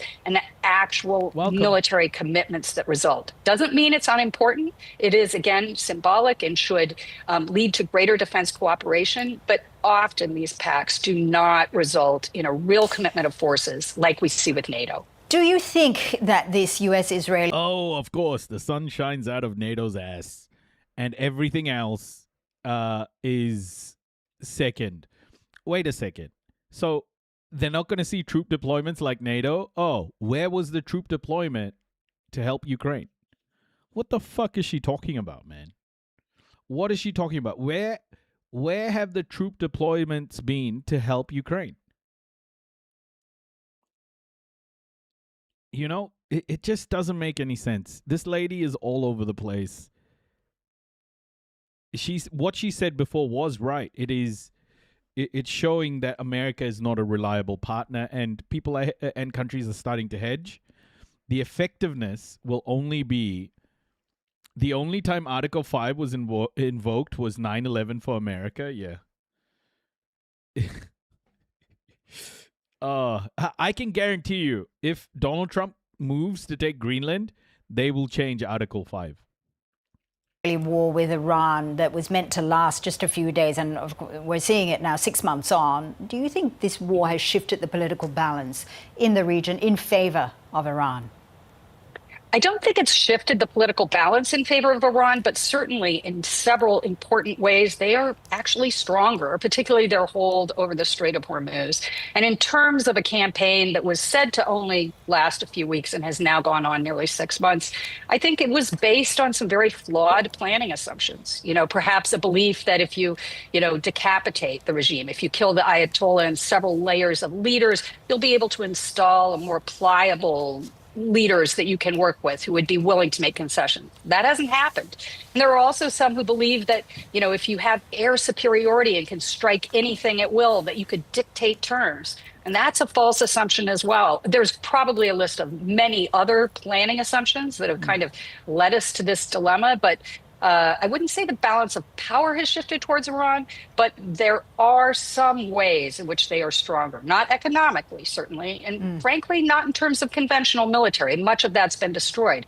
But that ability to control traffic through the Strait of Hormuz is very powerful leverage.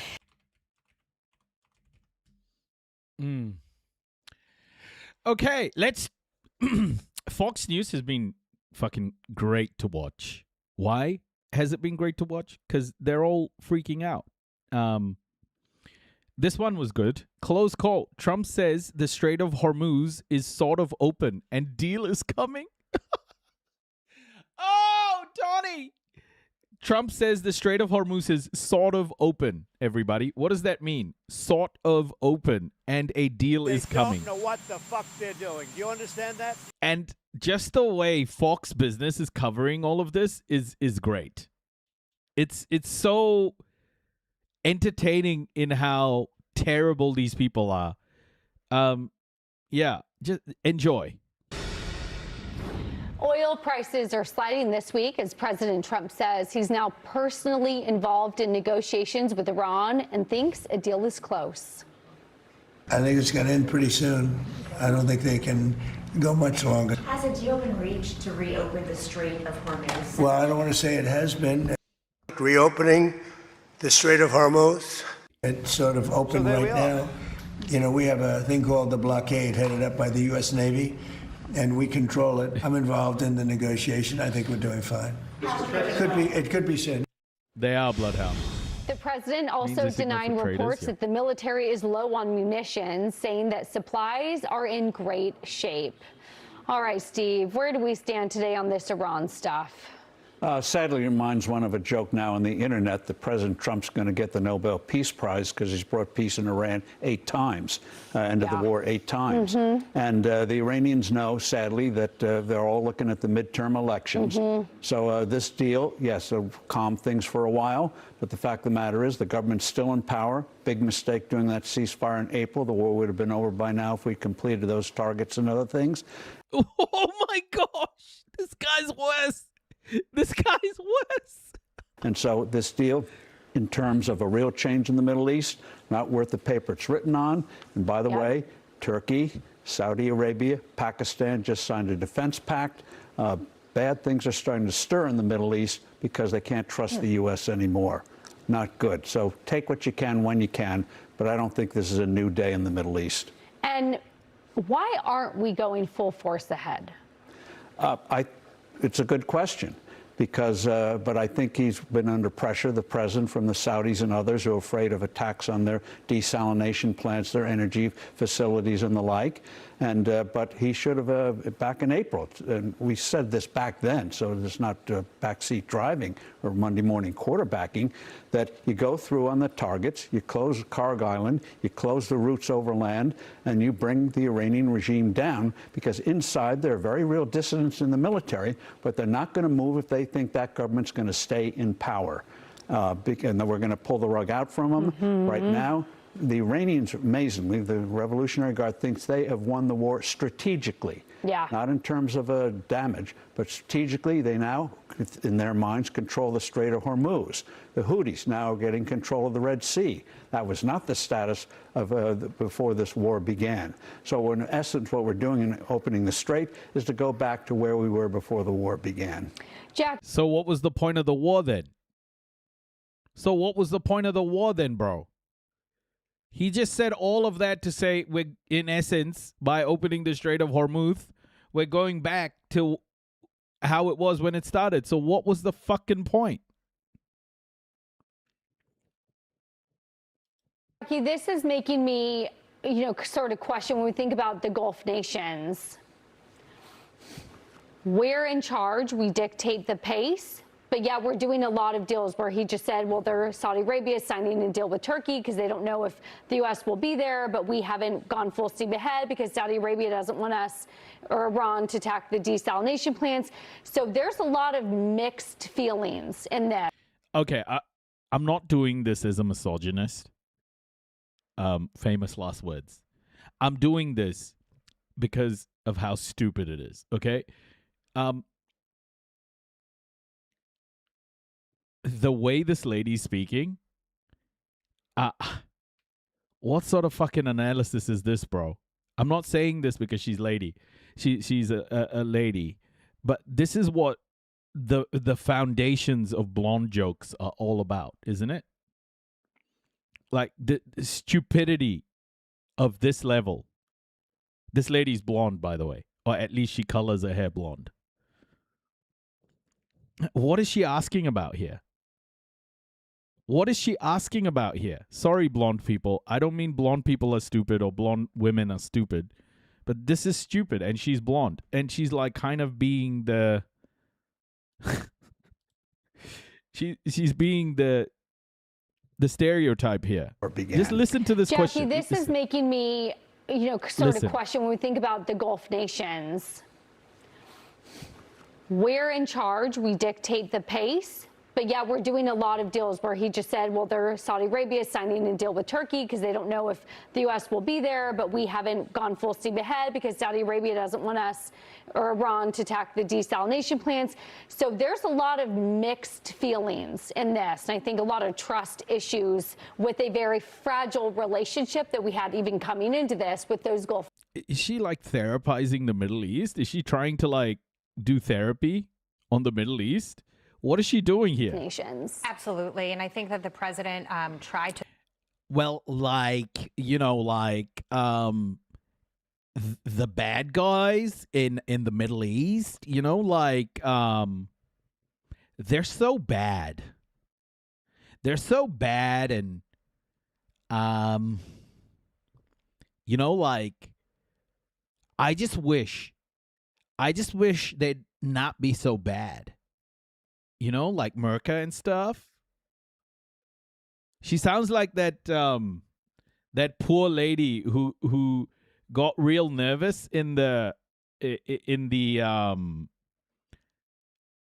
what do you call it? In the competition, the modeling competition, and she started saying things like education in Africa and stuff. Do you guys remember that? I don't know why I thought of that, but that's what I kind of remembered. To strengthen the region in term one with the Abraham Accords. And I think that he thinks when this does come to some sort of resolution, there will be more strength than disconnect. But I also think that the allies in the region are thinking about the reality of what the Iranians could do to them. And I think that the president hears people and he listens. And so he takes some of that into consideration. He also said the other day that he doesn't want to have to kill more people. And I think that matters to him. My hope, Steve, is that... and I think that matters to him. Oh my gosh. This is so delusional. I love it. It's entertainment. Economic sanctions have been working. I was on your same side, and I still am. I would have liked to see the military initiatives move forward and have moved forward sooner. But now that they haven't, I'm wondering if there's like a starvation tactic here of drying up the money and potentially causing this regime to collapse on its own. And that's why the president is waiting, because there's got to be some reason, something in it for him, too, for waiting like this. I don't know. Maybe it's wishful thinking. Well, no, lady, he's waiting because he does not want a story where he's going to look like the loser. Okay? That is what he's waiting for. He's trying to get an out that won't make him look like a complete loser. Okay? That is what's happening here. What's happening is Donald Trump does not want to exit because he knows if he exits, he will have to make compromises and compensations have to be paid to Iran in order to move forward. He doesn't want that to happen. He's not there just waiting for something to fuck up. He's waiting because he doesn't know what the hell to do. He's lost. He doesn't want to admit defeat. Well, we hope it's just more than the midterm elections and that the Iranian regime is tottering and that you do get an internal collapse. But again, unfortunately, the Revolutionary Guard has the guns right now. And how long is it going to take? If people really felt the president's just going to see them out and, in effect, starve them out, as you did in sieges in the days of old, you would see a regime change sooner. But what the fear is inconsistency. One announcement one day, another announcement the next day, and that breeds uncertainty. When you have uncertainty, good things don't happen. Yeah, this guy's like, you know what? Let's just drop a nuke, folks. Let's just drop a nuke. God dang! All right, folks. You know what? You know what I think is we got to drop a goddamn nuke. Fuck it. Let's starve them out. Let's give them some radiation. And let's see how long they last. Because fuck it. Starve them out, folks. This is what we do. We starve those Arabs out.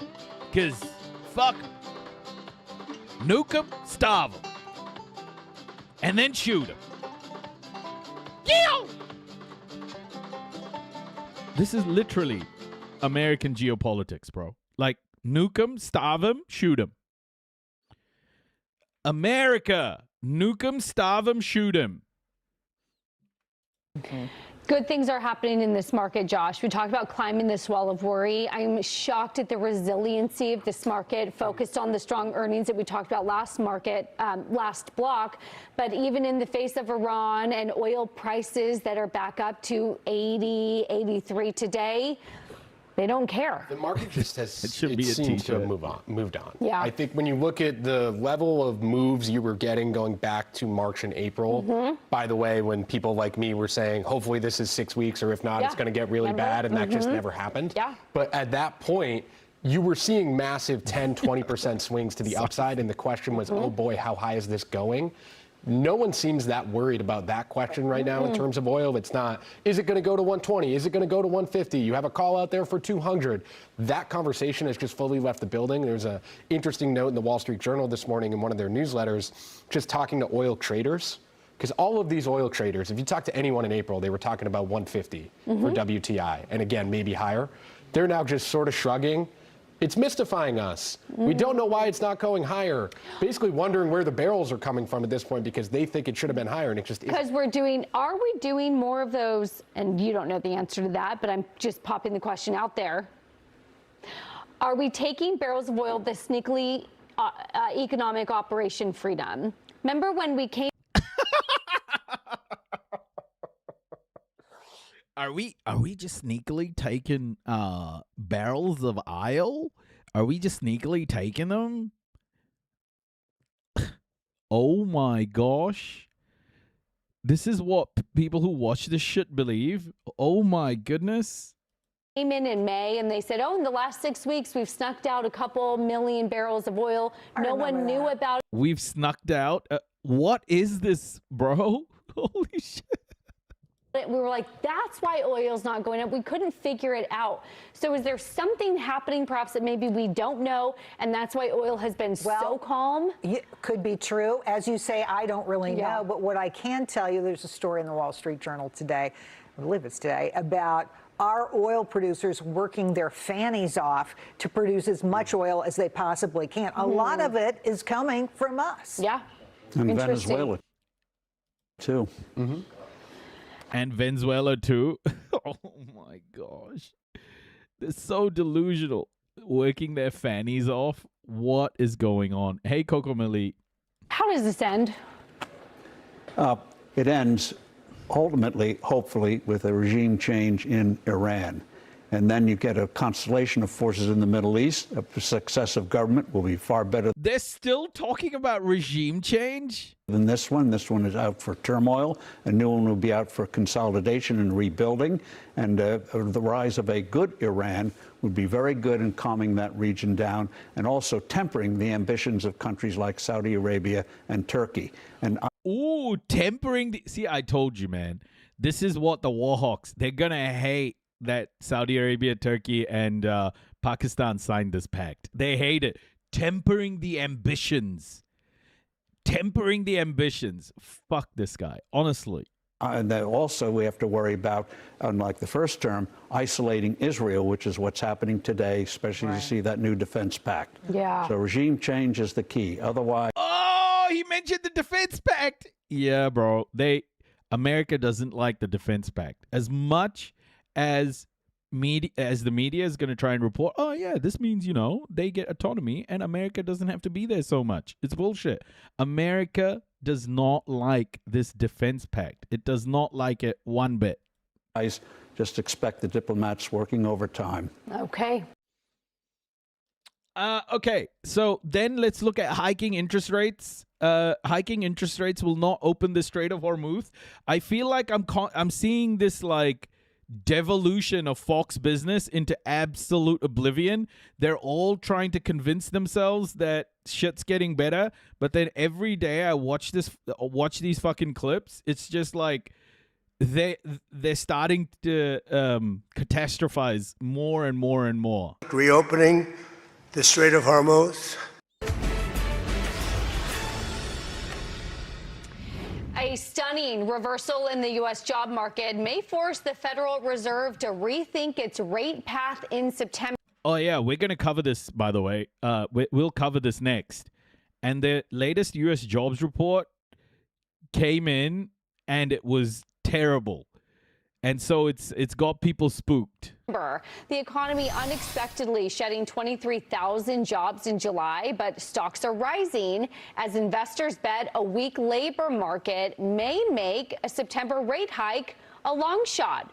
Welcome to the Big Money Show. I am Taylor Riggs, along with my co-hosts Jerry Willis, Michael Lee, Jackie DeAngelis, and with us for the hour, contrarian thinking founder and author of the upcoming book, Own or Be Owned, Cody Sanchez. So great to have you. Thanks for having me.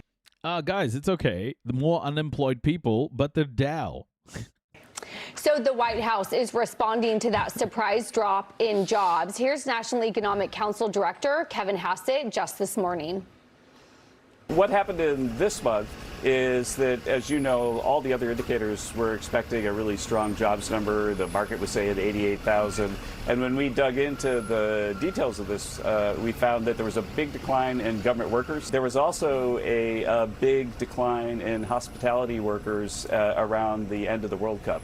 If you take those two things out, it was about 100,000 a month. So stocks are rising on bad economic news as Wall Street bets the Fed may now have to keep interest rates where they are for longer. Jackie, I want to dive into the numbers with you. Let's get into the nitty gritty before we sort of expand out and think about sort of what this means. July payrolls, as we talked about, declined by 23,000, well worse than forecast. The prior 2 months were revised down by a total 103,000. And I think more worrisome for me, that household survey also showed a drop in jobs by 87,000 and was joined by a 264,000 person fall in the size of the labor force that we could talk about if that's immigration as well wrapped up in that. What concerns you the most? What stands out to you? Well, I never like to see a report where we're not adding something and we're losing jobs. So this was not a great report. I'll start there, but I'll also say that 1 month doesn't tell the whole story. We've got a very complicated backdrop right now. A lot of things going on. The Fed is looking at the labor market, but also looking at inflation. Consumers are looking at gas prices and inflation, and that all goes back to the conflict in the Middle East and where we're going to settle with that, which nobody knows right now, except the president and his team. They're working on that. So oil's sitting under $80 a barrel, which is good in a conflict, but it's not a great place to be, and it does impact consumers. Okay, so you mentioned the job losses. You mentioned 61.4% participation. That ticked down a little bit. And when the balance is created and the math is done, that's what brings the overall headline number down, which we saw. That headline number at 4.1%, it's not even a percent over what we saw in April of 2023, which was the lowest unemployment rate in 54 years. That is significant. So keep that in context and perspective as you're thinking about this one number. If we see a trend going forward, okay, we can talk about that, but this is a one-off. I still think the Fed will look at this, and they always are looking for that Goldilocks kind of number. You don't want it to be too hot because that implies the economy might be a little bit too hot. You don't want it to be too soft. You want that Goldilocks place where you can stay. Softness might even indicate that, yeah, a hike is off the table in September, but maybe we'll see a cut sooner than we expected down the line. Also important, wages. They were up 3.5% in June year over year. They only ticked down a couple of pennies in this particular report. Now, Kevin Hassett mentioned government jobs going down. We like to see that. A lot of what kept the Joe Biden numbers up was adding government jobs. Right. We didn't like to see that. He also talked about hospitality, but I also saw a cool off in the retailers. And I just want to read this to you because that's an important part of this story to me that is also linked to gas prices, inflation, uncertainty, all those things that you talk about all the time. So it was the warehouse clubs, supercenters, and general merchandise retailers retailers that lost 21,000 jobs. Gasoline station, fuel dealers, they lost 5,000. But then there was some retail gains that offset this: sporting goods, hobby book, and miscellaneous retailers. What does that tell me? There's a weakness in retail. Because with the higher gas prices, we talk about what consumer confidence is feeling like for people. And I think that people just aren't sure where we're going. That's why I want to see a clear resolution to the conflict in Iran so that we can get those gas prices down and those fuel prices down. We know they will come down quickly. But that was a trouble spot. Cody, one thing that Kevin Hassett said that was so interesting to me is he said this sort of flies in the face of the other good data that we've gotten. We got manufacturing this week that showed a 4-year high. We've talked a lot about the boom in construction and manufacturing. How does the private sector feel to you and the business? Let's convert those unemployed into troops. Everyone will be happy. Yeah. And the people that you speak to? I think there's really a bifurcated workplace that might be a new normal that we're looking at. I mean, when I go around and I'm looking at the couple thousand employees we have across portfolio companies, there's a totally different world today. The last 20 years, it was seen as growth if you were hiring. That was a win as a CEO. It was one of the best indicators to show your company was net profitable and would continue to be. I think 2026 and going forward, it's almost a signal in the white-collar workforce of have you not automated properly? And so there's now an anti-signal in white-collar work that is totally different than blue-collar. I mean, all of our friend here, Mike Rowe, is doing an incredible job trying to fill this huge trades gap that we have in both skilled and unskilled labor. What do we think? About 2 million jobs by 2030, 81,000 electricians in the next 5 years. That is real. But simultaneous to that is these white-collar jobs. In our companies, we're not hiring like we used to. I have probably 100 job openings right now, but that is maybe 30% less than what I thought. And the last thing I'll say is, if you go out and talk to CEOs in the white-collar space, only about 34% of them want to hire in the next year. They're a little more stagnant. Michael Lee, how do you think about the Federal Reserve that you can't hike into a supply shock? Hiking rates hits manufacturing first. So you're kind of in this, you can't do anything right now because a rate hike solves nothing. And actually, I'm wondering if the cure then becomes worse than the disease. I couldn't agree more. So we're gonna see a juxtaposition to Fox Business. We're gonna also look at Bloomberg, listen to Bloomberg. We're gonna listen to a couple of different places, but keep how Fox Business is reporting this, because it's an important starting point. Of kind of two supply shocks hitting us simultaneously. One is obviously oil. The other one is memory that goes into the DRAM and the chips and that's ticking over into all of the AI supply chain, what you're seeing in there. So like for viewers at home that don't understand, memory is a component of all the GPUs that you're using to build data centers that's going to make this AI thing possible. The price of DRAM has skyrocketed. So that's DRAM stands for direct random access memory. Okay, hiking interest rates will do nothing to help that. Hiking interest rates will not open the Strait of Hormuz. Right. So, and then the rest. Reopening the Strait of Hormuz. Of the data, and like if you're looking at sources like Truflation, right, which is taking like close to 1 million real-time data sources, we're ticking near 2%, right? So we're kind of close to that Fed's target when you're using non-traditional measurements. Another initiative of Kevin Warsh at the Fed to update their data collecting, and then like what we're speaking about data collecting, like you look at the massive revisions in this job number from the last 2 months. Okay, I mean, it's hard to say, are these numbers accurate? And, I'd say pre-COVID, you could compare, say, September of 2018 to September of 2015 to kind of disseminate trends over time. And so what I look at is the continuing claims. And right now, we're kind of at the low end where we've been since 2023, which signals, we have a decent labor market, nothing crazy, nothing falling apart. Well, following on Michael's point here, I think there are big issues with the data, and I'm always kind of perplexed by these numbers. Look, at the end of the day, I don't know if you noticed or not, but in the Journal today, they were talking about how over the last 3 July reports, the numbers have been a mess. They've been down dramatically, out of trend, surprising, and then they get changed over time. Also, think about it this way. So there are 162 million working Americans. We're talking about an expectation of 80,000 jobs. That's less than 1% of the jobs held by working Americans.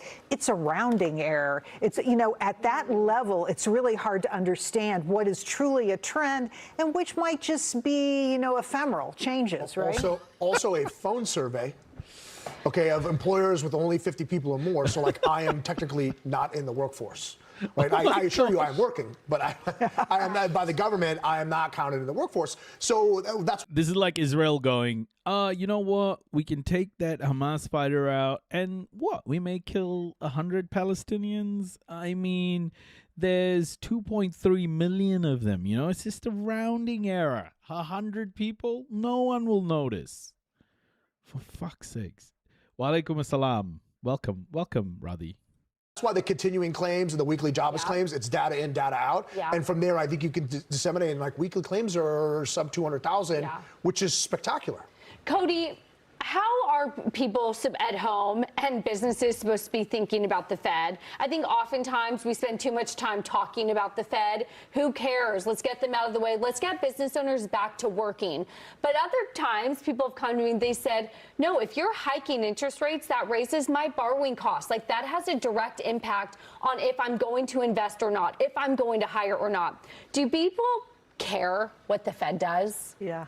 Well, one, I would say by and large, small business owners are trying to figure out things like, are my net imports going to be more expensive? Yeah. I was talking to the CEO of a major Dallas construction company earlier, and the 30-year Treasury bond yield is still so high. 5.21, bro. He was saying that they have 400 open construction worker jobs right now, and their biggest issue is not what is the Fed doing, it's that they had to turn those employees over twice in the last year. So it's not only we have all these jobs open, there's a retention issue. Interesting. So I would say when you're talking to small business owners, it's where are my employees? Are the employee costs going to go up? And then are my cost of goods, my normal day, everyday costs going to go up in my business? And if you go in a room, and every single week we're in the room with a couple hundred small business owners, their most pressing concern is really the consumer. So I think they think about the Fed, but really just, are people going to turn off their wallets? Not borrowing costs, because only 0.05% of companies get VC capital ever. Yeah. And, SBA loans are only, 17% of small business loans? Most businesses will never get a line of credit ever in the U.S., which is wild. And most of them, operate on 27 days-ish of cash on hand. So they're operating on their own cash. Is that what you're saying? Yeah, their lending mechanism is their balance sheet and how much they can get from consumers. So that's where I think if they understood that consumers and the Fed are directly correlated often with spending, they would think about that more. Consumers don't feel great, but they're still buying. Does that track with everything you hear? Yeah. I mean, I would say small business owners right now, kind of across the board, feel okay. They're never the most excited group about what's going on in the economy, unless it is ripping. But I would say they feel okay, except that they can't find employees right now. And also, they're not very, They can't find employees? Well, you know what? There's about 23,000 employees looking for work now. Want to hire a ton more. And so, when we're talking to this group, they all want to know about AI, but it's because could this be a cheaper way to hire? Yeah. Fascinating. Well, that's not going to be something that employees will want to be hearing, but we'll keep you posted on that. Okay. So after this is the last one I want to show you. Okay. This is the last one I want to show you from Fox Business. Deeply dangerous. This would be a strategic defeat for Trump. Talking about Hormuz. Reopening the Strait of Hormuz. Former Secretary of State Mike Pompeo joins us now. And Mr. Secretary, Iran and Oman finalizing a draft deal to jointly manage the Strait of Hormuz. Are we therefore giving some degree of control over the strait to Iran? That doesn't sound right. Welcome, Roscoe. Well, good morning, Stuart. No, that doesn't sound right at all. Indeed, that sounds deeply dangerous to me. And a strategic defeat for Western civilization if we allow a bunch of... Oh, it's a strategic defeat for Western civilization, folks! Oh, shit! Western civilization! Fuck. The West has fallen, bro. It's the fall of the West. theocratic thugs in Iran to control an international waterway. The precedent that would set would be staggeringly difficult for the world to manage. And if we're trying to get down inflation, lower energy that's on prices, Fox, Rodney. that's the wrong direction. Giving the Iranians control of the most important international waterway for energy would only drive up the cost of energy in the long run, Stuart. Is the president losing some degree of credibility? Because there are threats of an attack and then a delay. Yes. Threats of an attack and then a delay. Credibility at stake? Yes. Stuart, I think credibility is always at stake, but make no mistake about it. President Trump has demonstrated his willingness to impose enormous costs on the Iranian regime, certainly with the strikes against their nuclear program, alongside the Israelis against their senior leadership. But even more than that, remember, we still have a blockade in place. We don't talk about that so much anymore. We still control the strait today. Who gets to move, which ships get to transit that place, and that is putting enormous pressure on the Iranian regime. So I think in the end, the president's credibility will be restored when we get the outcome that he has said that he wants. No pathway to a nuclear weapon, destruction of the ballistic missile program, and their terror proxies completely unable to be continued to be funded. Got it. Change the subject for a second. The Delusional. CIA has reportedly established a secret task force to pressure the Cuban government to make political and leadership changes. What do you think the president is up to in Cuba? Is this regime change? Well, first of all, it makes me smile a little bit as the former CIA director when I hear them talk about a secret task force that the CIA. I hope anything the CIA is doing is secret. That's the whole deal, right? A clandestine operation. But to your point, I think the president has made clear that the United States has a deep interest in creating freedom and space for the Cuban people to kick out the Chinese and the Russians who threaten the United States from a place that's just 90 miles off our shore. And so it doesn't surprise me that the United States government, including its intelligence services, are doing lots of things, lots of activity to create a process and a place where the United States can be safe from the threat from Cuba. Yeah, when people start talking about Western civilization, yeah, you know shit's about to hit the fan. To me, this whole sort of like what's happening in the Strait of Hormuz is And here we go. Is risking the whole of The U.S. economy. Whole of Western civilization. Is the fact that he's thinking that way should be a massive signal to everybody about how incredibly worried American sort of the American political classes, the warmongering political classes about this moment in time. They're really scrambling here to understand how this could impact American power and potential or America's ability to project power in the world. Because if this Hormuz situation isn't resolved in America's favor, it's a massive massive blow to the American imperialist structure. I mean, this is a country, Iran, that is challenging American imperialism and succeeding. To me, it signals so much more than just, losing a war. It's a huge shift, historical shift in how the world perceives American power. And I think that is a generational change. And that's the potential of what's happening here. Okay, let's I'll put the yen stuff at the back here. Let's talk about jobs report, because I think the jobs report has caused a few ripples as well.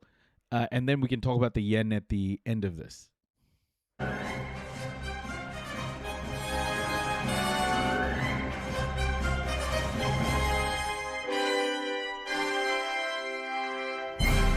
Welcome to Meet the Press Now. I'm Kristen Welker in Washington, where we're tracking some troubling new signs for the job market in an economy already rattled by the ongoing Iran war, as the conflict shows few signs of ending, despite a flurry of...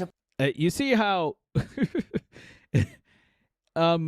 NBC is reporting this job loss in such a different tone and way to what Fox Business was. Diplomacy that notably does not appear to include the U.S.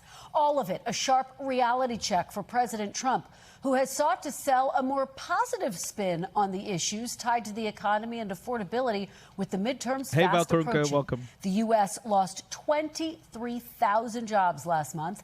Economists were expecting this report would show a gain in jobs. Unemployment ticked down slightly to 4.1%, in part driven by more people giving up on looking for work.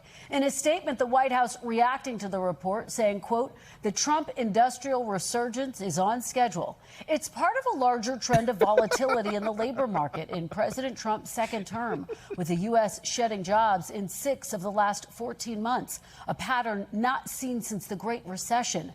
It also comes as the Iran war has driven up energy prices at home. Prices at the pump are still more than $1 higher than before the war, although they've come down off their recent highs. Amid the economic turbulence, President Trump said earlier this week he deserves the highest grade possible on the issue. We're doing an unbelievable job. Costs are coming way down. I inherited, they talk about costs. I inherited very, very high costs, and they're all coming down now. The food, the groceries, it's all coming down. We've done a great job. I think... Baby, are you down, down, down, down, down? They don't know what the they're doing. We should be given an A+ on the economy, but I think that's coming. Americans, however, largely disagree. More than 2/3 give the economy a poor rating, and they give the president low marks for his handling of issues surrounding the economy. The president has also struggled to convince Americans the war against Iran has been a success. Nearly 2/3 of Americans say the war is not worth fighting, and 60% disapprove of President Trump's handling of it. The gap between public sentiment and the president's posture on both the war and the economy has some Republicans worried ahead of the midterms. The president addressed some of those concerns in a new interview with Punchbowl. Your critics on the Hill, Republicans, say privately, you don't really care about Congress. You don't care about losing the majority. You'll do your thing either way. You're president. You could do No, it's borders. not right. Is that not right? Yeah, it's not right. I'd love to win. We're going to fight hard. We raised a lot of money. I raised a lot of money for just this purpose. I'm going to spend it I'm going to help Republicans. And so when you say I don't care. No, I didn't say that. I said some people say that. Yeah, look, I could do a lot easier. I said to somebody, wait a minute, you don't understand. I won. I'm not campaigning. I want to be a good boy. That's the other thing. I got a tremendous vote. I have records in many of the states, the most votes ever in Texas and Florida and many, many states, Alabama. The Record question after is, record. will they vote? Because a lot of them are very angry. I want to be a good boy. To be honest with you, Why is that? I don't know. They're angry at Republicans, but they're not angry at me. Why? They're not angry at me, but they are angry at Republicans. Joining me now is NBC News senior White House correspondent Gabe Gutierrez. NBC Is that the feeling you get, Americans, that Republicans aren't angry at him? They're angry at Republicans? News business and data correspondent Hey, Brian Katie. Chung and NBC News chief international correspondent Keir Simmons.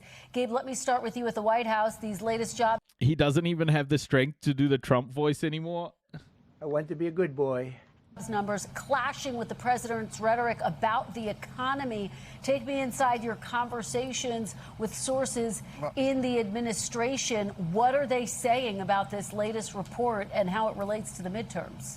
Well, Kristen, I thought it was very interesting, the soundbite you just played there from the Punchbowl interview with the president saying that some people are upset at Republicans, but they're not upset with me. And that appears to be his thinking on this, that since he's not technically on the ballot during this midterm election, it's not really his fault. Well, that remains to be seen. You showed those poll numbers. A lot of voters very concerned about his handling of the economy. But what we're hearing from the White House today, they're really downplaying these jobs numbers. We heard from Kevin Hassett, the director of the National Economic Council, earlier today, calling these latest numbers noisy and touting what the administration.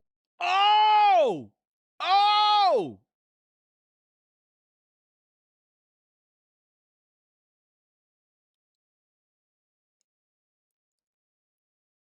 Are they my numbers?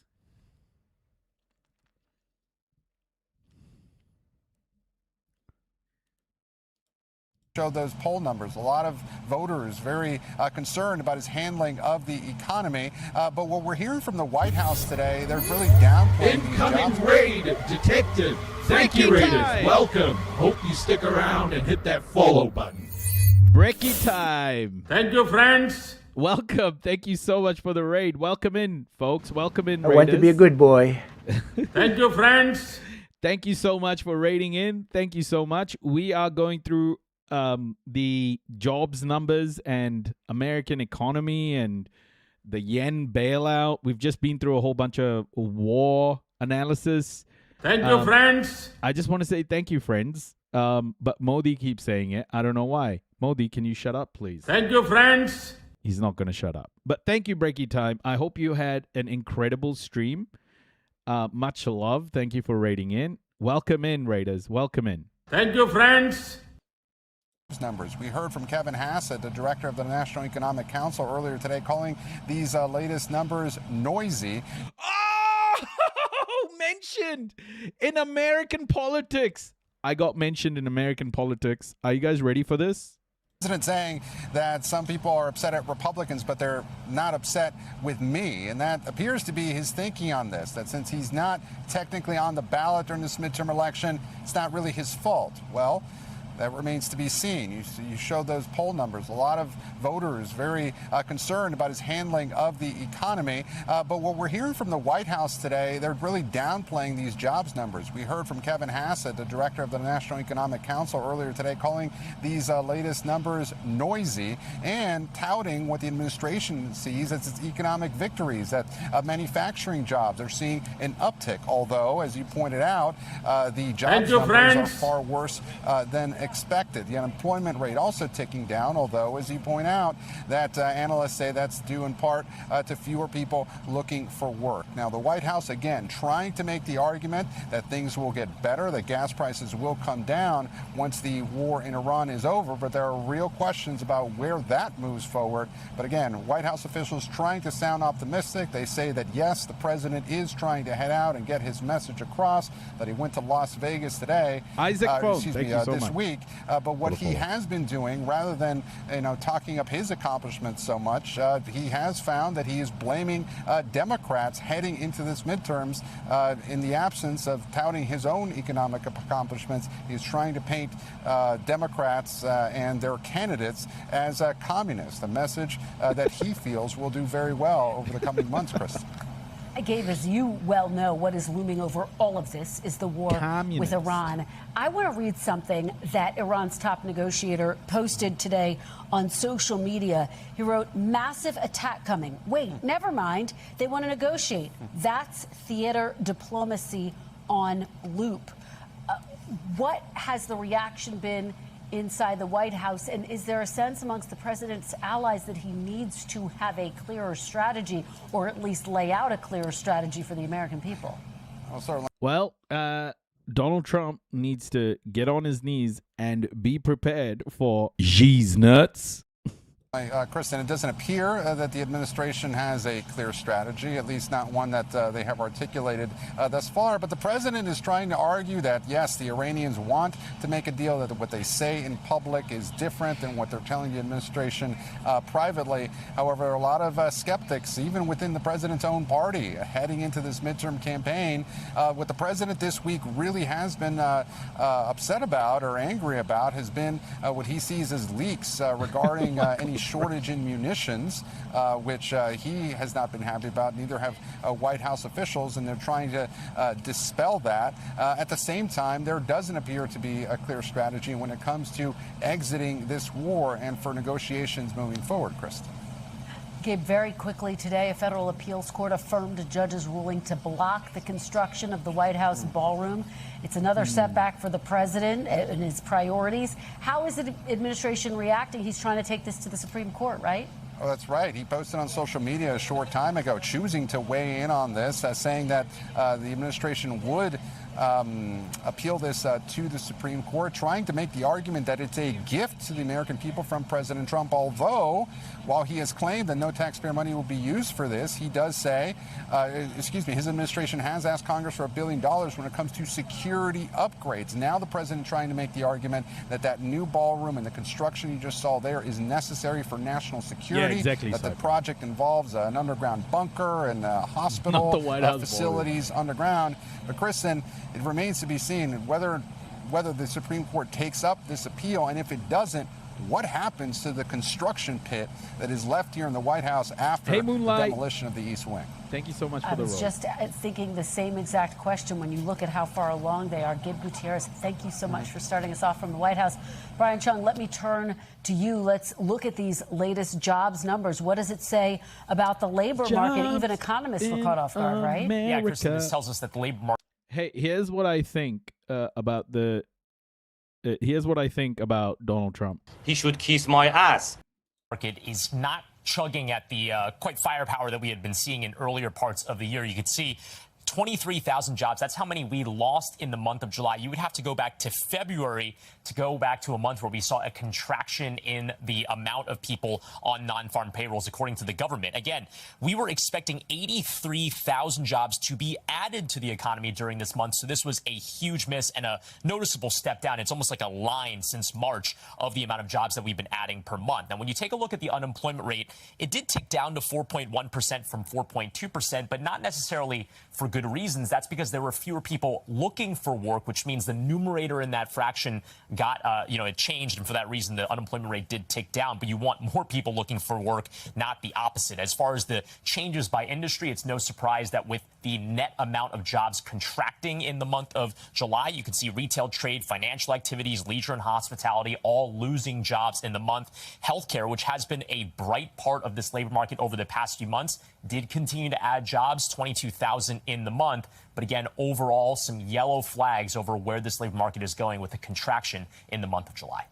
Well, of course, affordability is the big issue, Brian. Are paychecks actually keeping up with inflation? And that is Gas prices is only one piece of the taco problem. There's food prices, food safety, housing costs, healthcare costs, etc. But Trump's base can't critically think for themselves. They listen to the orange cloud and follow/believe whatever he puts in front of them, no matter that they feel it in their daily lives. Trump loves the uneducated. Also, his base is full of raging white supremacists, and they think Donald Trump is the next white messiah.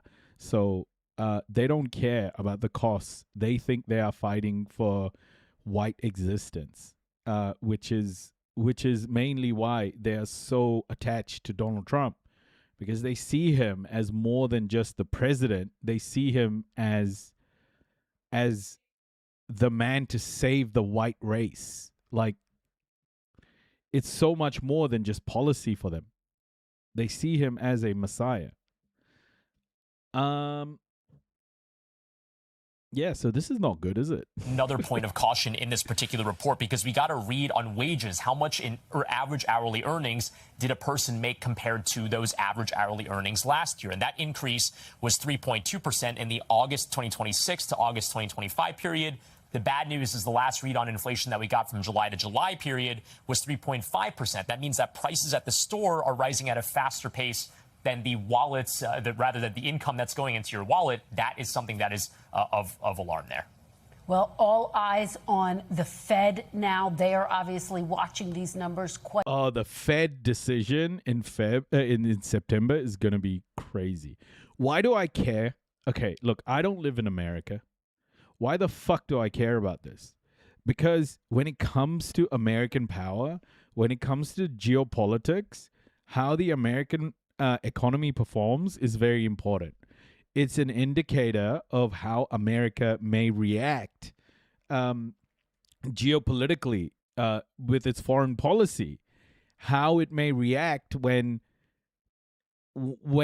there is so much working against America right now from a foreign policy perspective. This is not a particularly good time for America.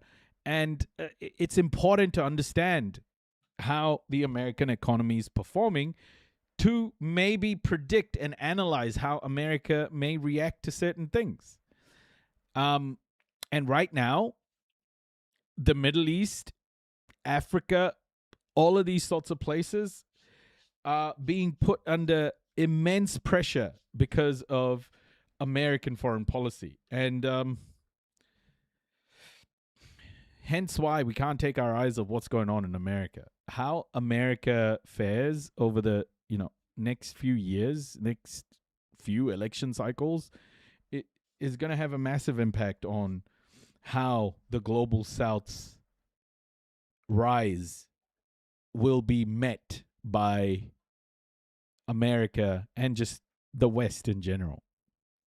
So watching American politics is actually a very important signal to how the world may go.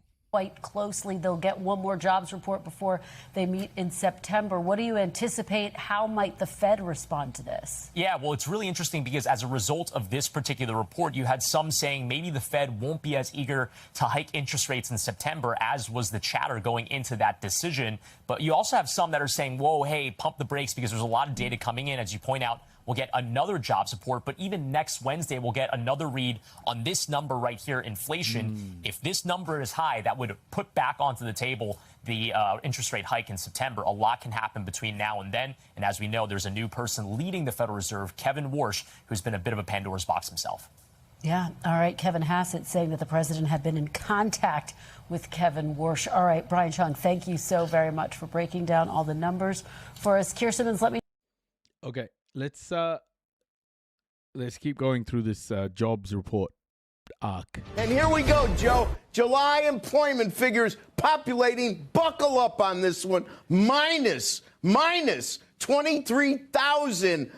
I'm loving this energy. On non-farm payrolls. I can hear the bond yields falling right now. Minus 23,000. That would be the second worst number of the year outside of the only other negative number, minus 156 in February. Now, if we look at the 2-month. Did he just throw his piece of paper? What is this? Revision. Another whopper. Minus 103,000.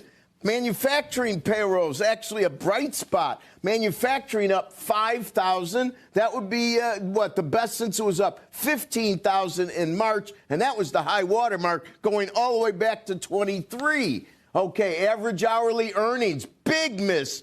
Up 1/10. That's 1/3 of what we were expecting. Up 1/10 would be the lightest reading of the year. It would equal where we were last year in December. To find a lower rate, you're all the way to April of 25 at a goose egg, unchanged. Now let's go year over year earnings. Another miss. Yo, I got cornmeal pancakes with chocolate chip inside. Enjoy. That sounds incredible. 3.2%. That's 0.3 light, and also 0.2 lighter than a revised 3.5 that turned into 3.4 last month. 3.2, obviously the light. Hey, is Jim Cramer still working? What is he saying? Because, opposite of what Jim Cramer says is always true. Maybe that's what we need, more Jim Cramer. To the year, I have to go in the Wayback Machine to find this one. 3.2 would take me all the way to May of 21 when it was 2.3. This year's low was 3.4. You have to go way back. Look at the 30-year bond yields. Like it was under 5 just like a week and a half ago. It's almost 5.2. It's insanely high. To find a This is one of the main reasons why, by the way, Trump intervened in Japan, because Japan was about to sell Federal Reserve bonds in order to keep the yen strong and in order to keep the yen from falling deeper into the abyss. So this number here has not ticked down as much as I think Trump would have hoped. Lower number. Now, hours worked, 34.3. That's the first number that came out as expected. On the unemployment rate, 4.1%, and I'm sure that's because of a labor force shrinkage. 4.1%, that would actually be the lightest of the year once again. That would equal June of last year. To find a lower number, you're in January of 25. Now, let's look at the participation rate, and this is 61.4. We're expecting 61.6. It's 1/10 lighter in the rearview mirror at 61.5. It equals where we were in Feb of 21. You're in May of 2020. COVID era to find a smaller number. But as Treasury Secretary Besson has pointed out in numerous venues over the last week or so, that this is a demographic issue. It's not a weak economy. The rate's falling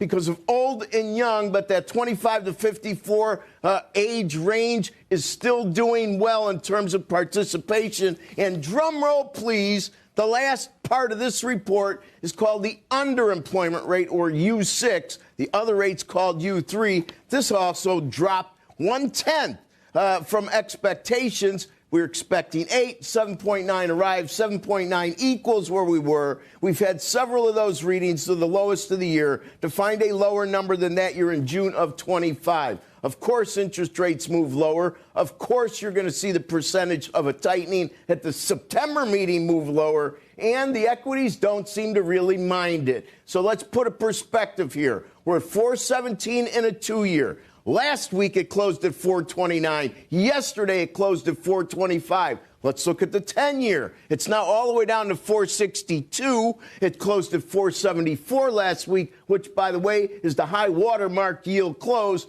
And yesterday, it closed at 468. So we see that all yields are going down, but they're going down much faster in the area of the yield curve that focuses on the Fed, short maturities. Back to you.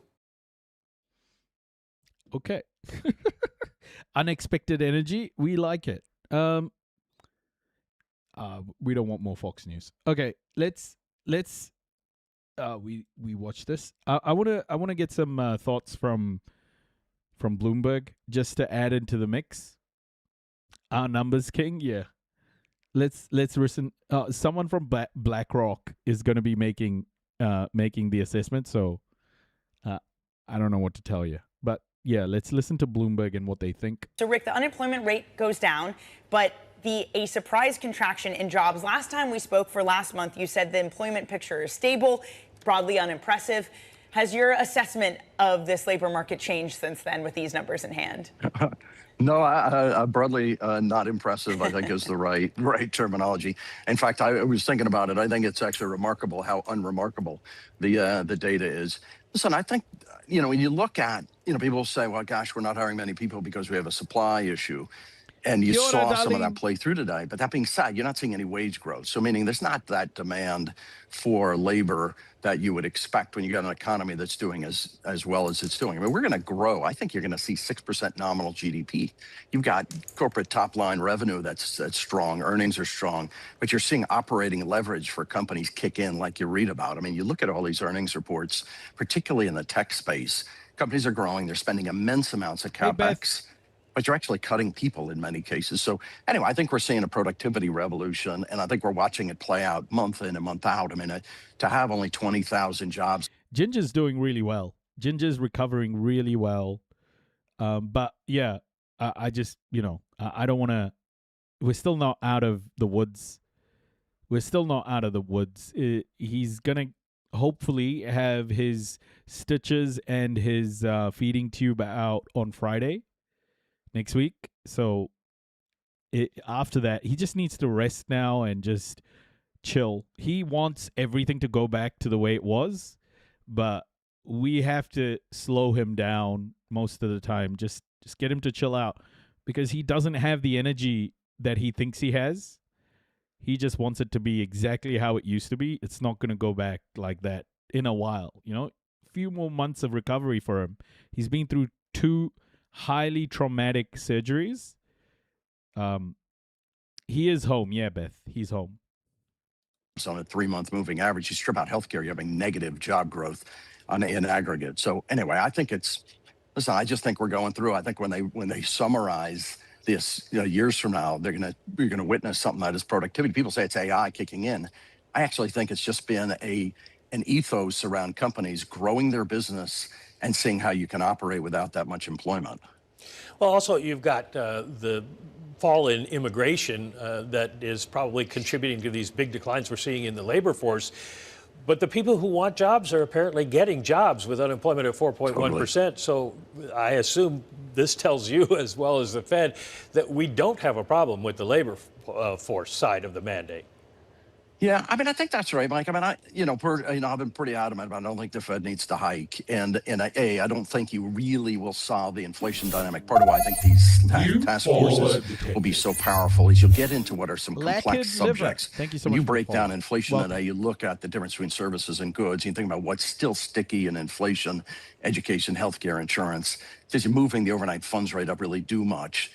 And you get to the point being if you're restrictive on rate and you're driving mortgage rates higher, I just don't see that as really effective trying to bring inflation down. You've got what I would argue is, yeah, maybe it's an okay labor market, but you still need, in particularly when you have this much debt on the country, you need to grow. BlackRock dude did a bump before the interview. Yeah, would not be surprised at all.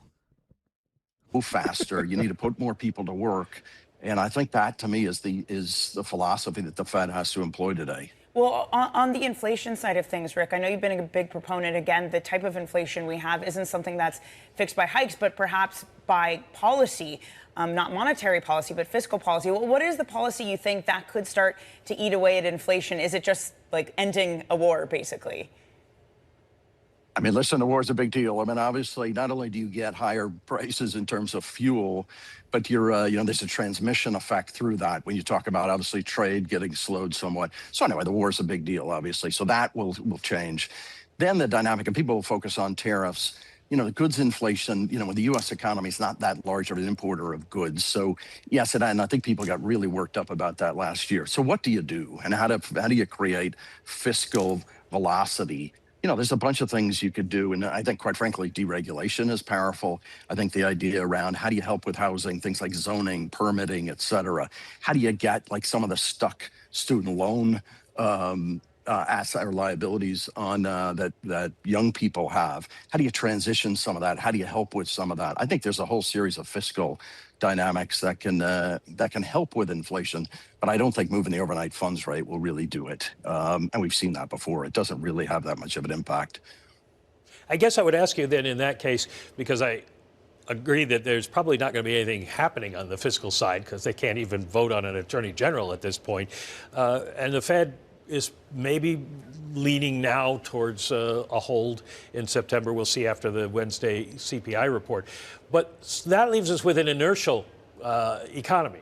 And what do you think happens to the economy if there's no movement on the fiscal or the monetary side? Mike, you're unbelievably good at analyzing this, and I always appreciate the questions you ask at the FOMC meeting, et cetera. The only thing I will say is I'm not sure I agree with the inertial concept. I actually think the economy is operating at an amazingly strong level. And, you look at the CapEx, it's obviously a big driver of that from AI that's getting into, straight growth of the economy in so many different forms. And then you look at consumption today. Consumption, you see this, particularly in areas like leisure and hospitality. You see this in some of the transportation dynamics in terms of travel. Listen, the economy is operating, and actually the thing that was pretty amazing to me in the last 2 months is some of it you had a fiscal tailwind, but you actually had lower and middle income that was actually starting to accelerate, and we see that we use a lot of this high frequency data. You actually saw consumption in a pretty good place. So listen, I think the economy is operating at an extremely solid level. You would think in the... I think it's when you're talking about the economy and when you're talking about how all of this is performing, it's the same thing I would say about war and interviewing John Bolton, right? If you interview an American war hawk and ask him about the war in Iran, he's gonna say some pro-America bullshit, and it will be extremely misleading. Just like John Bolton is that for war, I think people like this guy, asking a BlackRock employee about the fucking economy Do you think you're going to get a good view of where things are at by talking to this motherfucker? Like, imagine what Chinese economists have to say about all this. Yeah, it's like there needs to be some outside perspective on all of these things as well. Like, you can't just ask people who are highly invested in the economy, hoping it will go one way, questions about economic performance, because they are going to bring some bias. They're getting the answer they intended to get. Yeah, the economy is going to be great for CEOs.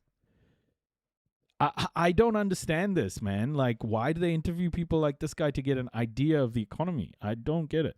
Second half of the year, you'd start to moderate a bit post the fiscal tailwind. But boy, you see this. I mean, this was a pretty amazing quarter of earnings reports that not pervasively across every single company or industry, but boy, I thought it was pretty darn good. And part of what the earnings report that did really well are companies selling fucking chips, bro. Nvidia did really well, earnings report wise.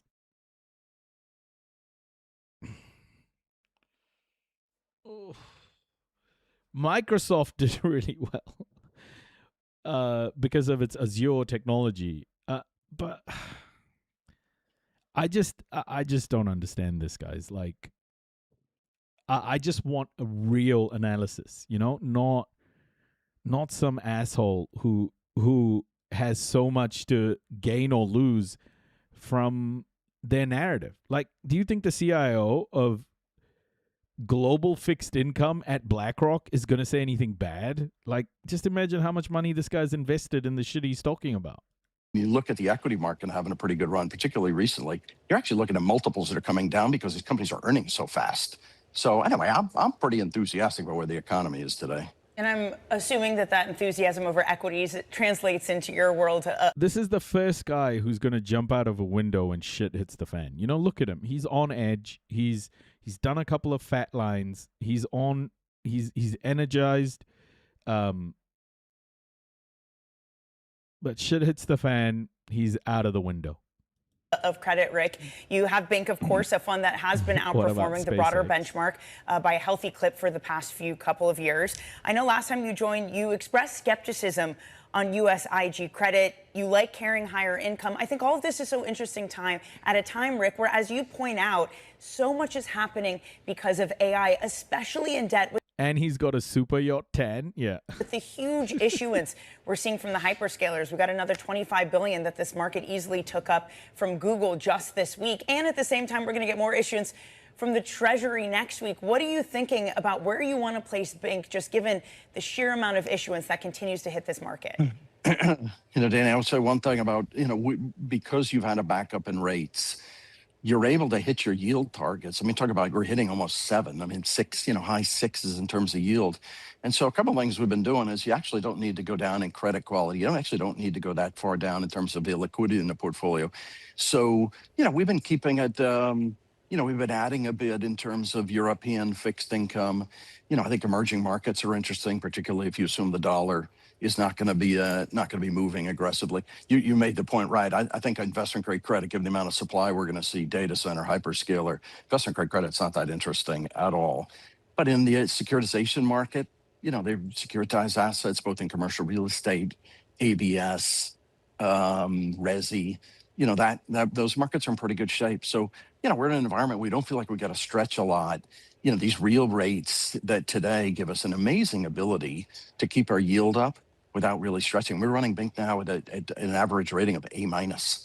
You're hitting high 6s. Like, that's pretty good today. So I think we're trying to be in bonds. We're trying to be as boring as you could be, and take the risk in equities, which have a little bit of volatility to them, particularly single name. A little bit less risk maybe in the bond market, but there's such an appetite, I guess I would say, for debt for the hyperscalers, et cetera.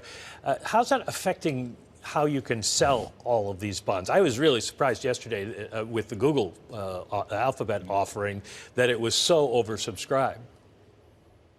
You know, Mike, we're living through something, and so one of the real benefits to all the financing that has to come, data center, hyperscaler, U.S. Treasury, UK, Japan, is we're actually going through a pretty historic demographic that is supporting this demand for yield, insurance companies, life insurance, pension.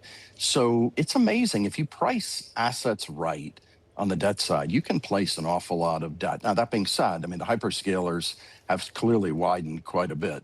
And so you're getting the levels. Like I say, these real rates, if you're a pension today and think, gosh, I can defease a good portion of my liability stream at these real rates, it brings a lot of people in, particularly if you get some spread on it. And you're watching that play out. Like, I would say one thing, I mean, the supply is not going to stop coming. And, next week we get a lot of Treasury supply. So, in terms of interest rate exposure, we feel like we don't have to be in a rush to add much interest rate exposure and just like clip coupon. All right, Rick, you're going to stick with us. We have to see how this market opens up and would love to get your commentary on a continued market reaction to this jobs report. We are back with BlackRock Chief Investment Officer of Global Fixed Income, Rick Reeder. Rick, okay, so this basically takes, in your view, a hike off the table. I wonder about cuts, though, because when we had spoken about a month ago, you said perhaps we still could get cuts in the back half of this year. Do you think that's still a possibility? So, listen, I mean, you still have a Fed committee that is generally hawkish. You still have a committee that is. I just think there's too much positivity about this. Like, it just feels disingenuous, man. Like, I think just listening to Bloomberg a fair bit at the moment, this is probably one of the most positive takes that you'll hear from Bloomberg. Bloomberg is extremely conservative at the moment. And it's because there's just so many balls up in the air, as the saying goes. It's just, America has a lot happening.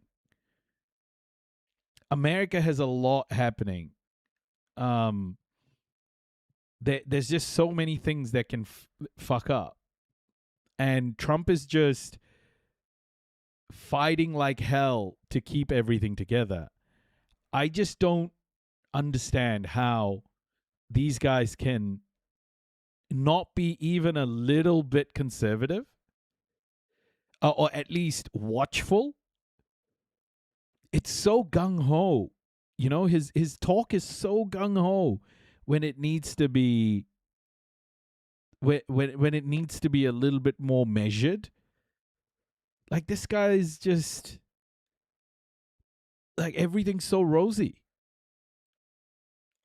Crazy, man. Honestly, like, I just find it so fascinating that these people are like incredibly positive about where things are at. And literally, when you look at the way geopolitics are moving, there's no connection between what this guy is saying and how America, from a foreign policy perspective, is not looking this strong.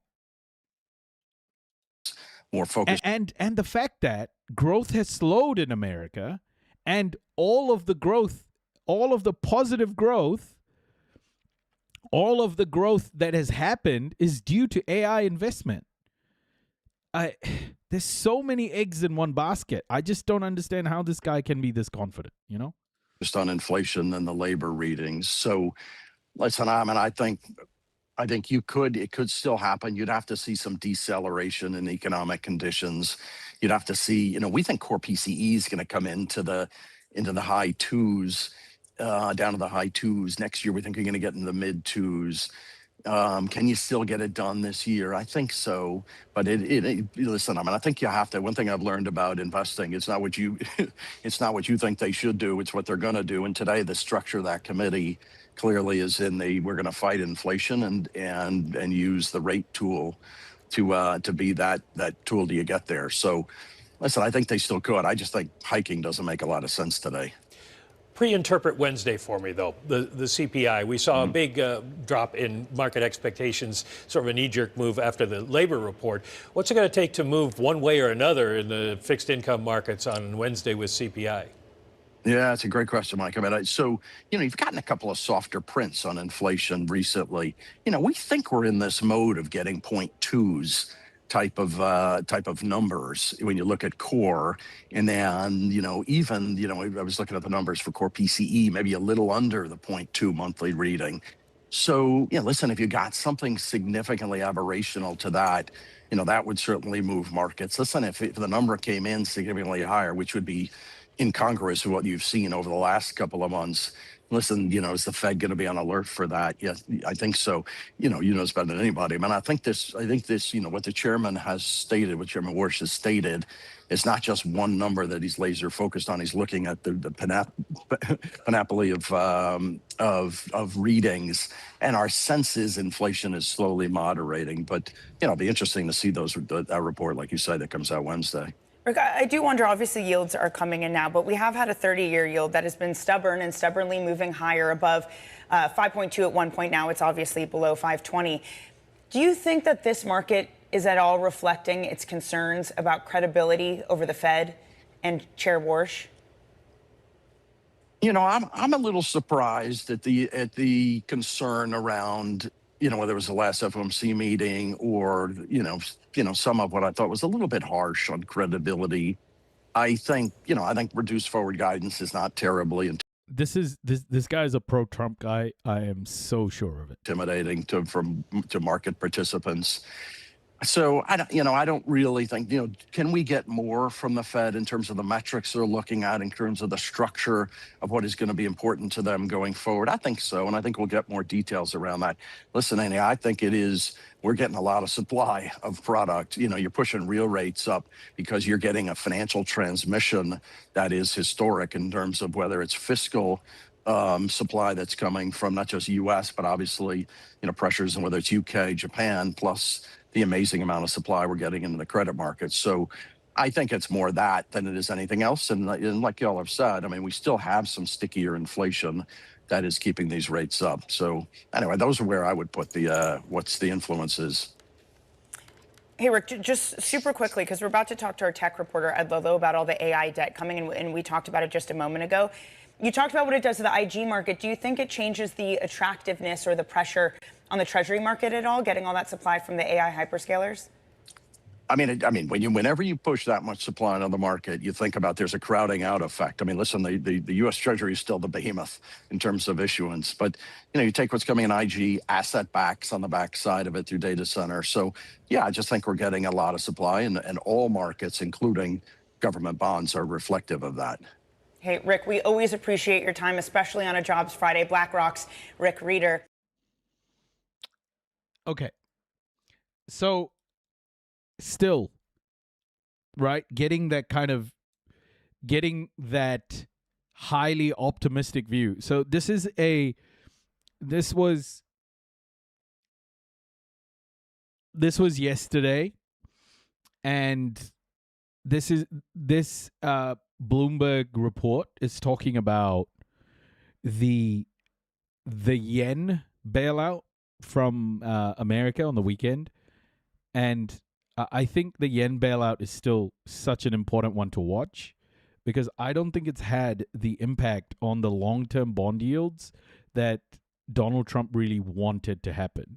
So yeah, I'm gonna keep coming back to this over the next week or so, and we're going to keep this in mind. Paul, good morning to you from London.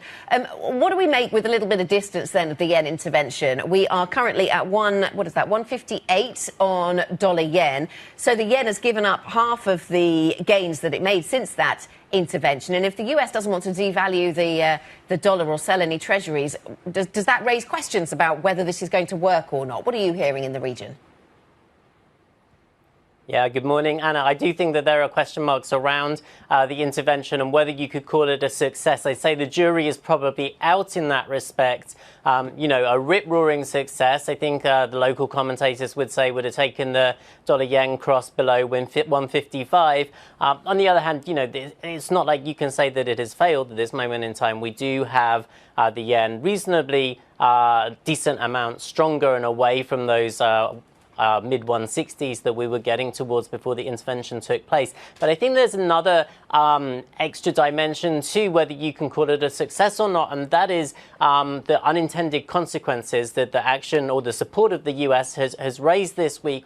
And it's sort of brought into a question several different factors. One, I guess if you were the US people making the decision on this, you would think your very presence in the market would be enough to really reinforce and back down or double down behind the Japanese authorities. But I think that that hasn't necessarily played out all that much. And like you said, intervening by using the euro and shifting assets that way rather than a straight dollar support damps the message somewhat. And I think it's also raised some question marks about, how worried the US is about the treasury market and higher yields too. Okay, well, in lieu of another intervention, as we await another one maybe, Paul, we've got the payrolls print coming out of the US this afternoon. How much of a reaction would you expect to see in the yen and JGBs? Yeah, I think that the Japanese will be wanting to pay attention to it, Lizzie, because particularly a weak number, which pushes the dollar down, could be helpful in supporting the yen. But on the flip side, a strong number that gives people more reason to suspect the Fed might be able to move towards hiking at some point soon. Could be another reason to push the dollar higher and therefore to weigh against the yen again, and therefore raise those risks of another intervention in the market at those times towards the end of the week when we're seeing less liquidity. And what about the Treasuries market and how it's positioned going into this number, Paul? Of course, yesterday was all about higher oil prices and therefore higher yields. Mm-hmm. Yeah, exactly. So the Treasury market is also going to be on edge as well as the Japanese bond market. We've got those yields very close to the high. Noisy crew detected. Thank you, kind viewer. Your support is appreciated. Thank you so much, Kaloja. Don Kaloja, thank you so much. $20. Thank you. Thank you so much for the contribution. Appreciate it.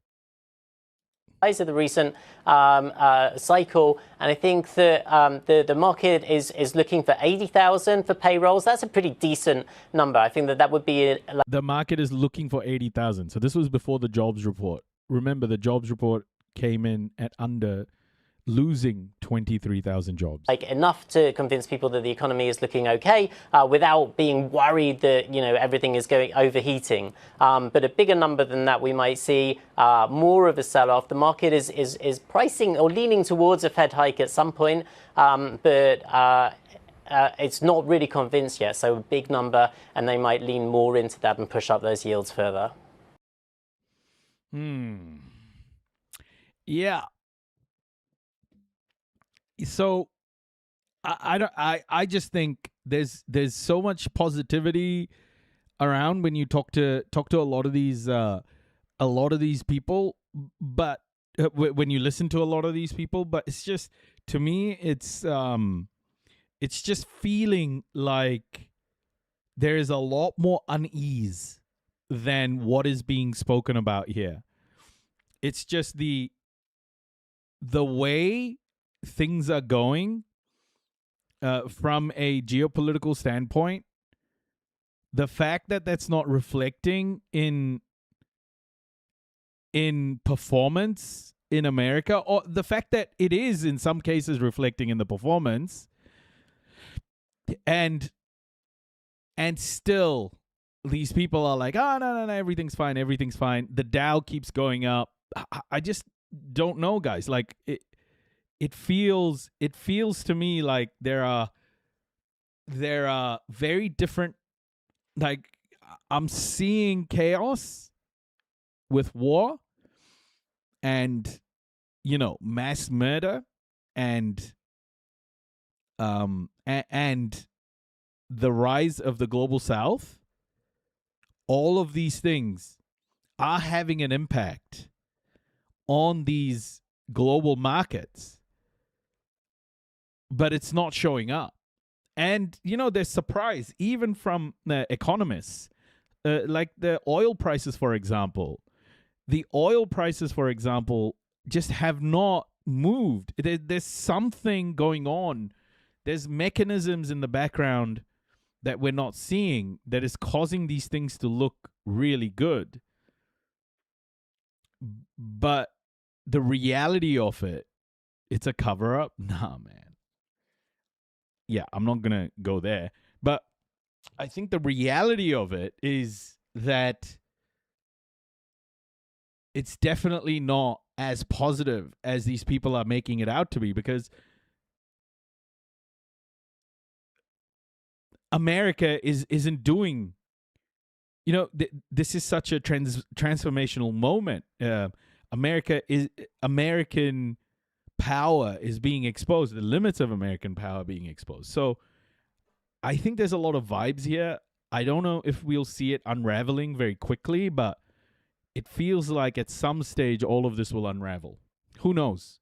Who knows? But let's keep going. So now I want to talk about something that happened in Thailand. There was a mass shooting in Thailand. I don't know if you guys saw that, but these mass shootings are starting to sort of the deadly school shooting go worldwide. It was a deadly school shooting in Thailand. Hello. What the fuck is going on? Why are these mass shootings happening around the world now? Man, it's all like in Thailand, bro. What the fuck? What's happening? Combine the economy with the drought in Europe and North America, and we have a recipe for real disaster. Yeah, I just don't know why it isn't being reflected in the markets, though. It feels like there's a lot of disastrous. There are a lot of balls up in the air, but the market just seems to be caning it. Like it just keeps, the line keeps going up. But it can't be that way. It just feels like a mirage. Hey Neru, kia ora Neru. I worry Trump will commit. Oh my gosh, Roy, what are you saying? Trump has too much of an ego to take his own life, man. The deadly school shooting just north of Bangkok, Thailand. So far, 6 people have been killed. This is according to Thai police. 3 of them teachers, 3 of them victims. 22 people have been wounded, and at least 9 of those, rather, are critically injured. The youngest victim is only 12 years old, and the suspected shooter is 14 years old. He stormed the secondary, or the suspected shooter stormed the secondary school after allegedly killing his grandparents in the home he shared with them. Oh my gosh, this is America.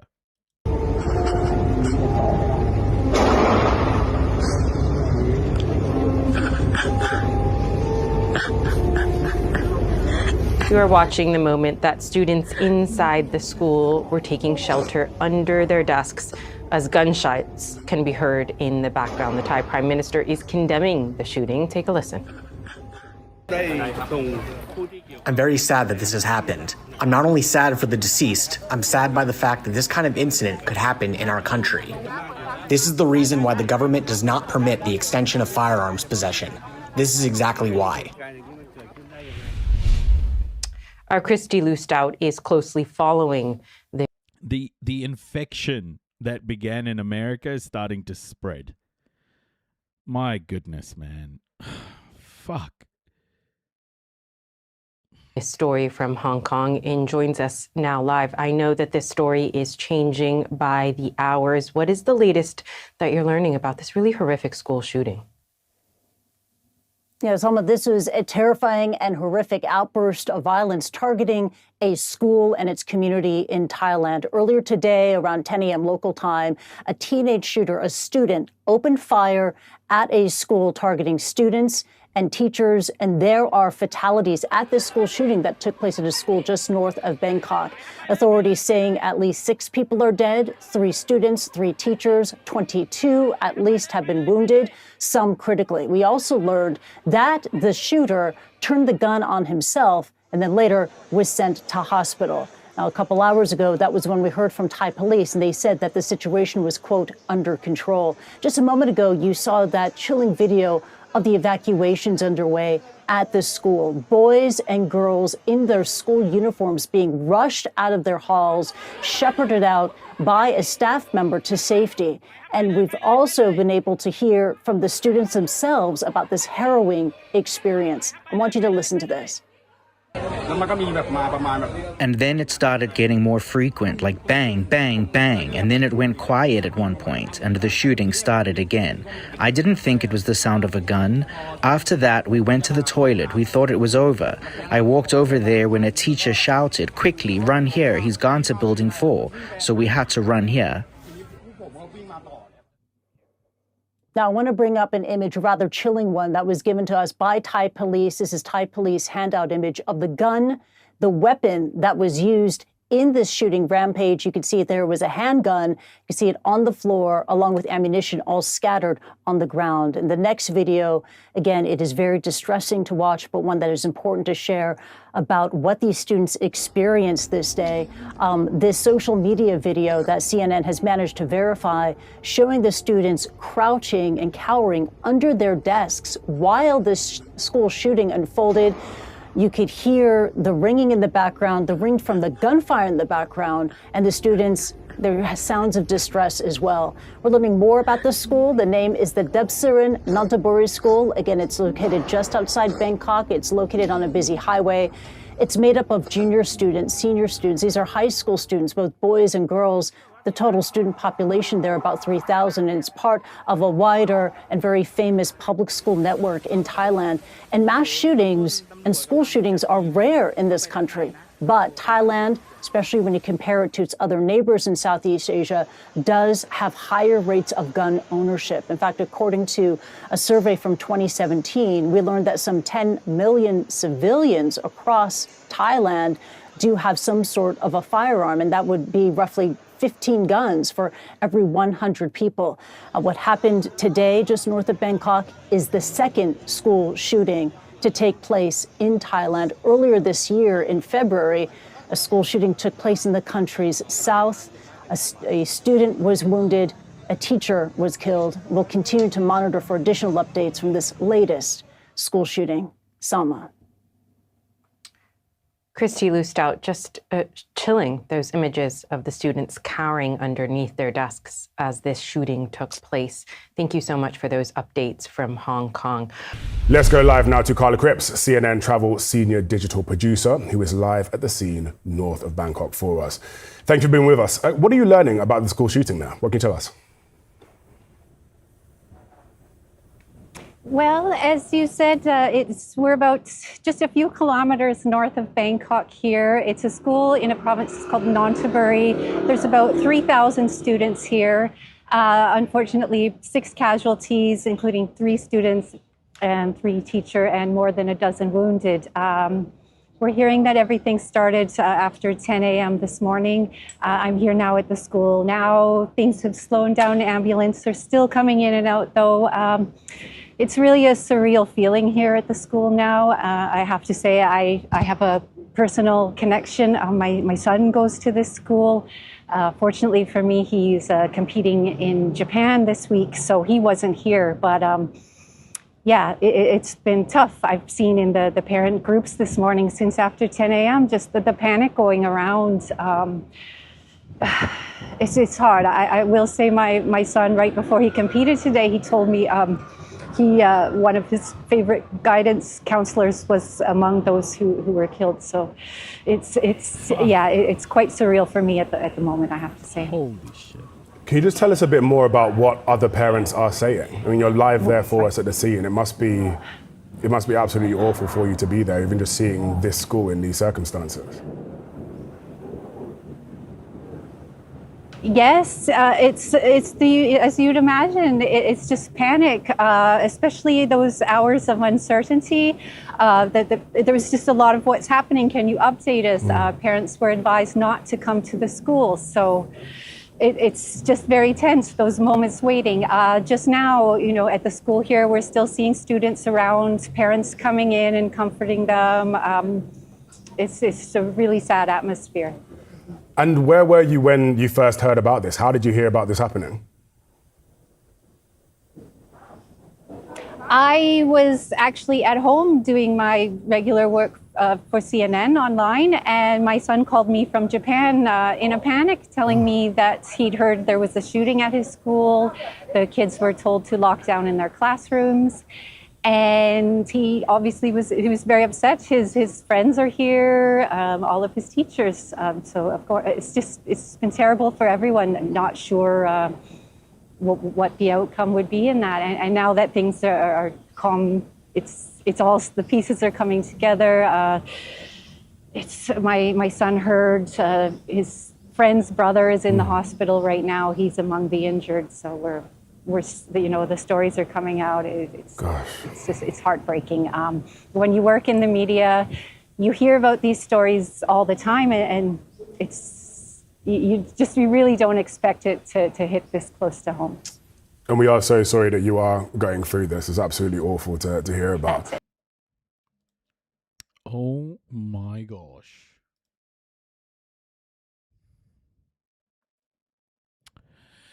Oh, why? Why, man? What the heck is happening?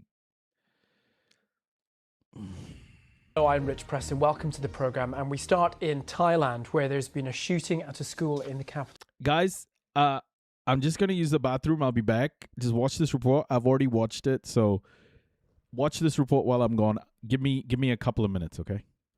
Bangkok, leaving several people killed and many more injured. Police say the suspect, a student, has been found dead in a classroom. This happened in the Nonthaburi district, about 15 kilometres northwest of the city centre. We can go straight to there now and speak to our Southeast Asia correspondent, Jonathan Head. Jonathan, what can you tell us? Well, Rich, it's been a pretty grim scene here.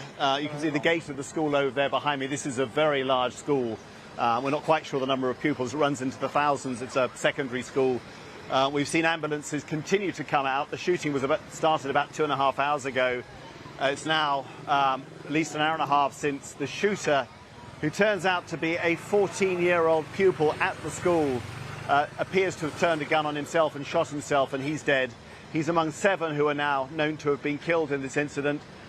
We've spoken to a student here who said she saw him going from classroom to classroom, firing into the classroom. She saw her own teacher getting shot before she got out with her friends. So all the pupils have been evacuated, but they have still been bringing injured people out. We've seen ambulances coming out at regular intervals, and the police are inside now trying to ascertain obviously exactly what happened, but of course they'll be looking into the background of this 14-year-old student and what his motives might have been. Jonathan, what do we know about the conditions of those who were injured? We know that some are quite serious, but we don't know how serious. I mean, obviously it's gunshot wounds. Some of them could be quite serious at the moment. And at this stage, we're not sure these numbers are absolutely final. The death toll certainly has gone up quite a lot from initial reports. And there's a lot of ambulances here. You know, people were getting treatment very, very quickly. I mean, we're not in the centre of Bangkok here. We're just outside on the outskirts in Nonthaburi, but there are hospitals nearby. There were ambulances and paramedics on the scene very quickly. You can imagine it was a very, very distressing scene. Of course, all the pupils who were evacuated were in a very distressed state. There are a lot of parents coming down here as well. And of course, there will now be questions about how a 14-year-old got hold of, it was a handgun. But officially in Thailand, it's very difficult to get a gun license. You know, it's very hard to do that. But we know there are a lot of illegally owned guns in the country, very high numbers. There's a lot of gun crime. We've had other school shootings in the recent past. There was one just in February in the south of the country where politicians raised the questions, you know, how is it that a 14-year-old in this case, or in that case an older student, can get hold of a gun so easily? So inevitably those questions will be asked again about how effective Thailand is at controlling the possession of guns. Jonathan, have we heard much from officials in the country? We've been hearing mostly from the police chief, and that's mostly factual, but we've seen officials from the Prime Minister's office here, so we expect that Prime Minister Anutin Charnvirakul will come down here at some stage later, and I expect he will speak for the government for their thoughts on this. But I suspect a lot of Thais will be a little bit sceptical because, you know, there have been promises in the past to control gun ownership some of your viewers may remember a terrible incident 4 years ago when... So it's funny, isn't it? It's funny, isn't it? In other countries, immediately after a shooting, people start talking about gun ownership and gun control. Like in New Zealand, after that guy mass murdered the white supremacist who mass murdered all of those people, all of those Muslim people in a mosque. Immediately after that, we had a ban of assault rifles and other sorts of rifles. It's just, I really hope these people follow through. American culture should not spread around the world. American culture of violence and supremacy and this like neoliberal hellhole should not be spreading around the world. There was a shooting by a former police officer at a nursery which killed dozens of children, and there were pledges then to tighten up gun control. I think we've seen very few signs that anything has really happened. There's not been significant changes in rules or enforcement. Jonathan, Bangkok is a popular destination for tourists, travellers, holidaymakers. Tell us about this particular area this shooting happened in. I don't think many tourists would come here, although it is very close to the capital. I mean, Nonthaburi, but it's a big suburban town on the outskirts of Bangkok. A lot of people commute from here into the city. It's quite a big economy in itself. And Bangkok dominates the Thai economy to an extraordinary extent. The only other really dynamic parts of the economy, of course, are the tourist economy. So you've got huge numbers of people in the capital, and you have these very big clusters of urban residential areas outside the city. This is one of them.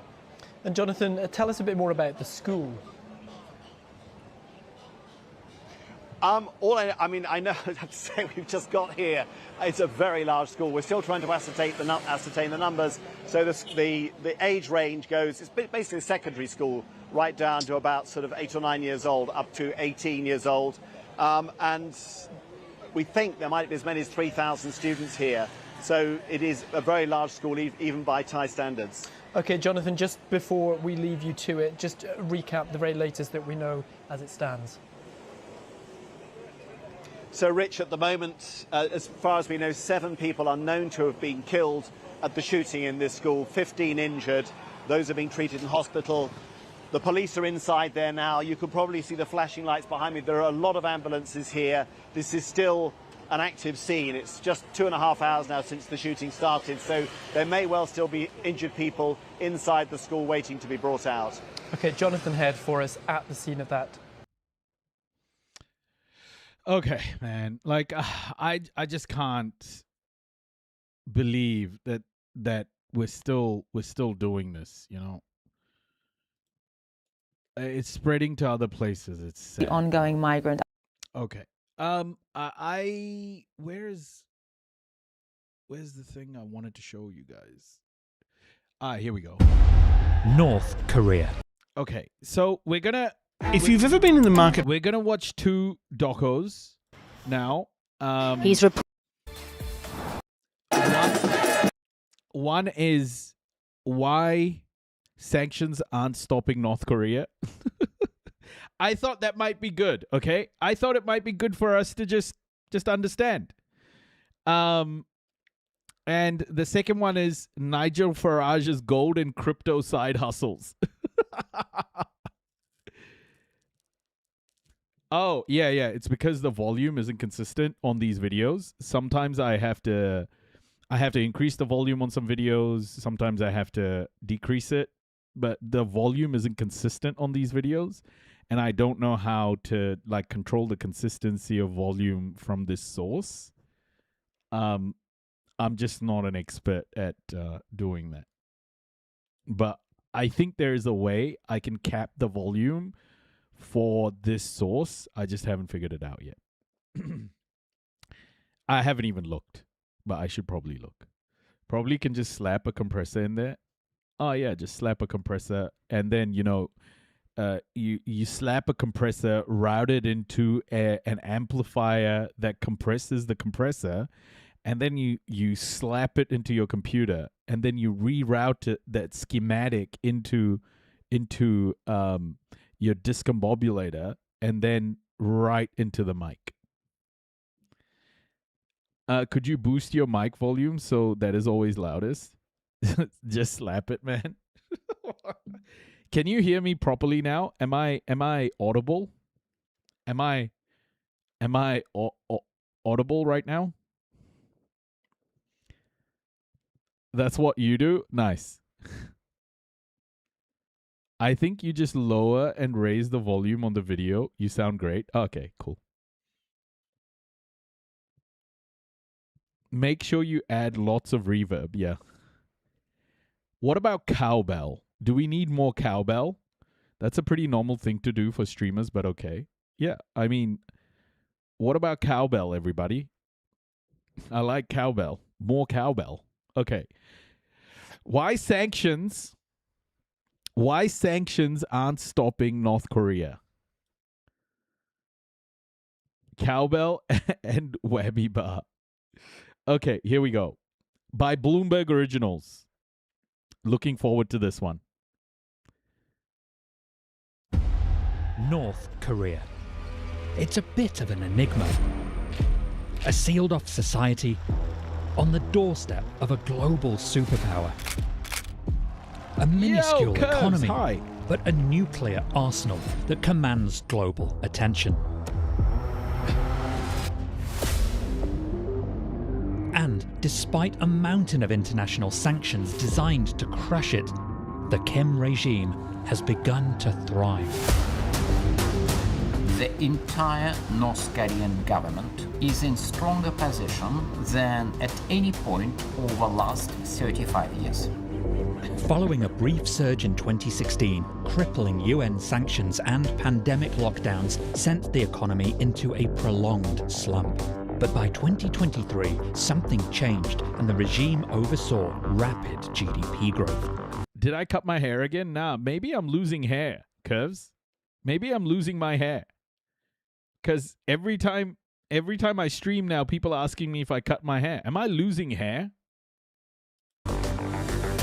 North Korea's trade and overall regime revenue sources have shifted significantly. A rich North Korea has the potential to be a much larger threat. If the world once viewed Kim Jong-un as the lonely dictator of a hermit kingdom, his recent schedule tells a very different story. This is an amazing comeback story for leader Kim Jong-un. We're seeing Kim more powerful economically, militarily, politically than ever before. His newfound cash is funding a massive military buildup and the Kim dynasty for another generation, potentially in the hands of his young daughter. Maybe it's how I'm brushing it. So honestly, how did one of the most... Honestly, my brushing methodology hasn't changed for like 2 decades. Isolated, heavily sanctioned regimes on Earth pull off a multi-billion-dollar economic turnaround.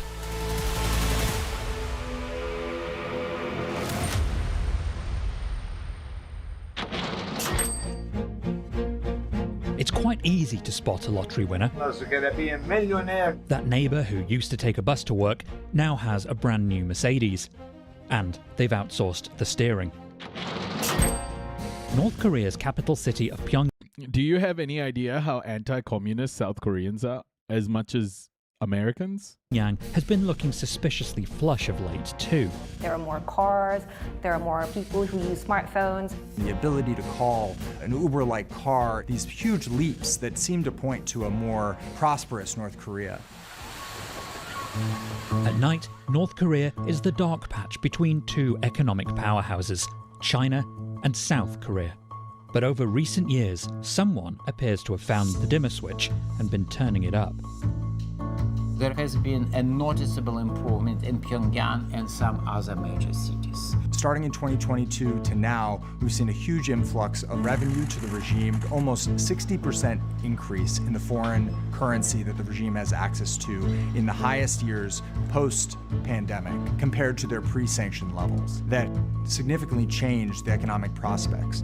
Between 2022 and 2025, North Korea has raked in billions of dollars in foreign earnings, totaling as much as $22 billion, according to a Bloomberg economics analysis. Wow. That's nearly 4 times more than the previous 4-year period. Is this all crypto? Although, let's be clear on something. We're still talking about a country that's one of the most impoverished in the world. Estimates from the Bank of Korea put its economy currently, or GDP, at around $30 billion, and that is 60 times smaller than its southern neighbor, South Korea, which sits at around 1.9 trillion in GDP. The past decade has actually been a really pivotal moment for North Korea, not only its economy, but its entire political system. A turning point was 2019 and a high-profile summit in Hanoi between Kim and US President Donald Trump. Donald Trump and Kim Jong-un arriving in Hanoi. They were discussing exchanging sanctions relief with dismantling Kim's nuclear program. But talks collapsed. Kim left humiliated and broke. Basically, they wanted these. Do you think the uplift in revenue is because they are supporting Russia's war? Like in Taiwan and Ukraine? Do you think maybe the revenue is coming from the war? Sanctions lifted in their entirety, and we couldn't do that. His economy suddenly hit the wall because of the sanctions. And so Kim doubled down on his sole explosive leverage. North Korea is actually accelerating its production of nuclear weapons and potentially is on track to have one of the biggest stockpiles out there. Fast forward a few years, things look a bit different, economically and politically. Chinese President Xi Jinping has appeared alongside Russia's Vladimir Putin and North Korea's Kim Jong-un at a military parade marking 80 years since the end of World War II. I don't think it's something that we would have imagined when the talks. Holy shit, yeah, I remember that now. I remember that military drill when Putin and Kim Jong were right beside Xi Jinping. My goodness. That was a message to the rest of the world. Collapse in Hanoi. Not least because China was also growing wary of Kim's nuclear tests. That is all signs of Kim very strategically navigating this geopolitical landscape. So what happened in those intervening years? How was Kim able to find both power and relative wealth, despite the weight of sanctions and isolation? First, according to the United Nations and private researchers, stealing internet money. North Korea has put forward the largest state-sponsored hacking units with a specific focus on crypto sources. That has reached astronomical levels, with estimates in 2025 putting their thefts into upwards of $2 billion a year. Private researchers said that in 2017, North Korean hacking groups accounted for about 30% of global thefts of cryptocurrency, such as Bitcoin. Barring a bit of downtime during the pandemic, it's now thought to be in excess of 70%. And eventually they cash it out into euros, dollars, renminbi, and then that money can be moved to bank accounts primarily outside of North Korea to purchase goods for the regime. Then there's China. China is still the most important backer for North Korea's economy. It's where 98% of North Korea's trade comes from. China remains the #1 destination for North Korean exports and the #1 source for North Korean imports, and is incredibly important for the supply of critical energy resources for the North Korean economy as well. Beijing supports its neighbor to the extent sanctions allow, partly because it wants to avoid North Korea's economic collapse and the refugee crisis and regional instability that may follow.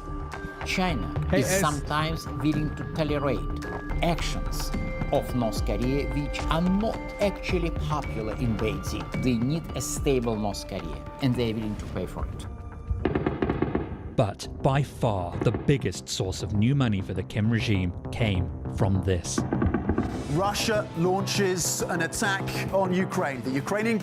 Yeah, I would have suspected this as well, because obviously troops going in, various weapons being manufactured, the military-industrial complex will definitely be driving that revenue up. Hey, Mia, welcome.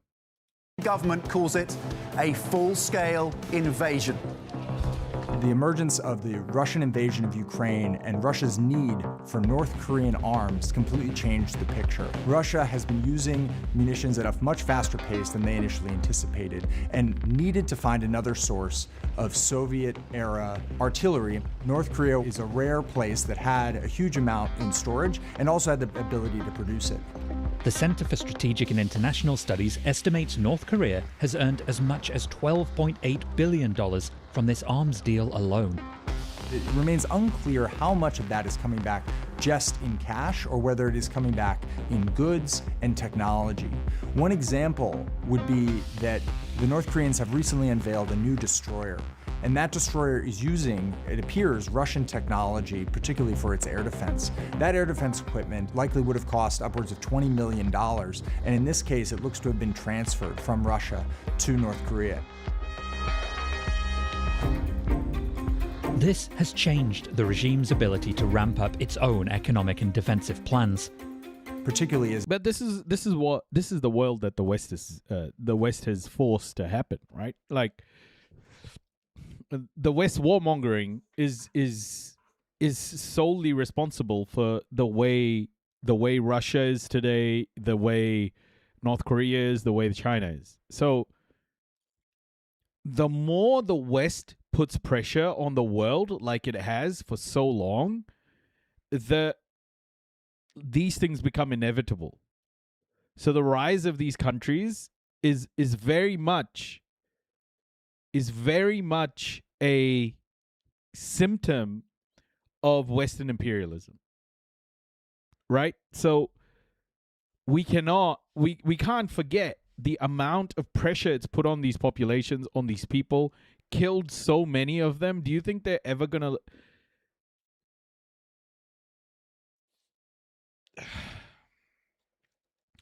So guys, this is why justice is important for progress. Like, if Western imperialism, if international justice is not implemented and Western imperialism isn't held to account, then the status quo will continue to get worse, right? Like, the symptoms will continue to grow. But there needs to be accountability in order to build an equitable world for all. There needs to be justice, and there's been very little justice when it comes to the crimes that the West has committed over and over again. As it seeks to build out its conventional military, which has languished as it's invested the majority of its money in its nuclear program. The war in Ukraine may also have helped manufacturers test and improve weaponry based on real combat experience. So even if they started off sending something not as sophisticated, we do believe that they've achieved a level of upgrade of these weapons, meaning that if it wants to, it can sell these weapons elsewhere in other countries. Kim Jong-un appears to be aware that the war could end at some point, and that is in part why we think that he's trying to restore this relationship with Xi Jinping. We just saw Xi Jinping visit Pyongyang in June, first visit in 7 years. With China behind their backs, with their pockets full of money, I think the government can feel quite secure, confident, and I think indeed they will probably stay in power for many years to come. This influx of capital demonstrates Kim Jong-un's adaptability in finding new ways to safeguard regime survival. For 15 years now, the supreme leaders continued to uphold the totalitarian, military-first communist vision of his father, Kim Jong-il, and his grandfather, the founder of North Korea, Kim Il-sung. He may also be getting an early start on his own succession planning, this time with a daughter. Little is known about her, not even her name for certain, although she's believed to be called Kim Ju-ae, and in her early teens. She is doing a great deal of military-related activities. Something like 2/3 or 3/4 of events where she participated are somehow related to the armed forces or military industry. She also accompanied her father to his Beijing trip in September last year, which strongly signals that she is being groomed as Kim's successor. One reason why we're You're seeing Jue more often in state media. As part of Kim Jong-un's efforts to make sure that she's exposed to the state of affairs, she is saying to ordinary North Korean citizens that there is a person to succeed this leadership in North Korea. Number two, she is a woman. Unlike his father or grandfather, he is very open to the idea of appointing women to the position of power. He understands that not all people in North Korean society share his, I would dare to say, feminist ideas, so they have to be basically trained. And the sooner you start, the better. I think people used to think that Kim is a bit of a weird dictator in this isolated country, but what we've seen in the past years is that he's really emerged as one of the most unexpected winners of what is really happening in the world right now. From the North Korean point of view, the US and Israel attack of Iran is another confirmation of what they have known. The nuclear weapons is the only way to guarantee regime security. I think the story that we found when we looked at North Korean revenue. North Korea is going to take over the world. What the fuck, man? Why are you so keen to live under an empire? So stupid. No, bro. That's not what we want.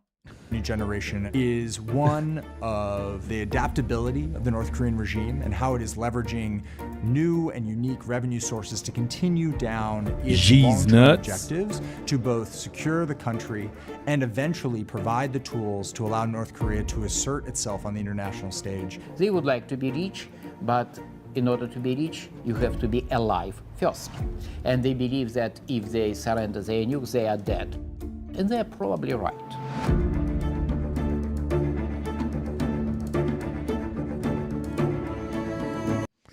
Okay, so interesting. Yeah, I suspected that one of the biggest sources of North Korea's income would have been the war in Ukraine. They've definitely been helping Russia a lot, and Russia has made that pretty clear.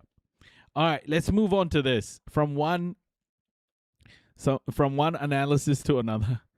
Nigel Farage's gold and crypto side hustles by ABC News. You will welcome the North Korean troops. Yeah, okay, man. If you've ever been in the market for gold, you might have come across this ad featuring Nigel Farage. Now, behind me is the Bank of England. That's where our national gold reserves are held. But hey, the most fucked up thing about the human race is how fucking prepared humans are to being subjugated by someone else. It's like a kink for people. Bro, why don't... I don't know, man. You can hold gold too. Until pretty recently, the British MP was making these pretty generic ads for a gold bullion company promoting the benefits of investing in gold. The government takes more of your money. Gold is how you protect yourself. Now, vague statements like that one are hard to interrogate, but the numbers behind the statements aren't. Which is why I'm particularly interested in one ad that Farage did where he included a few charts. Are you worried about the value of your money and its purchasing power? Well, you should be.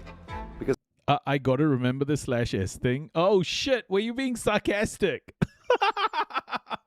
Please, man. Please don't forget the /S.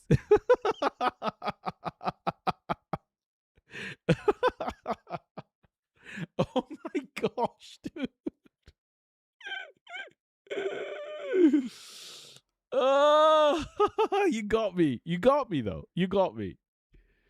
Because over the last 20 years, every pound now buys half of what it did. Okay, pause it right there. That chart is showing the decreasing value of £1 from 2004 to 2024, and it's accurate enough. The nature of inflation is that if you bury a pound in your backyard for 20 years, it will not be able to buy as much stuff when you dig it up as it could when you buried it, as Farage correctly identifies here. Inflation is constantly eating away at your money. But the reason this ad is so interesting to me is because he then... I think you mean you don't like any government at the end of the day. Yeah, I mean, we should never, ever trust any government to do the right thing. We should always bet in human beings, in the workers, for sure. It's always the workers. And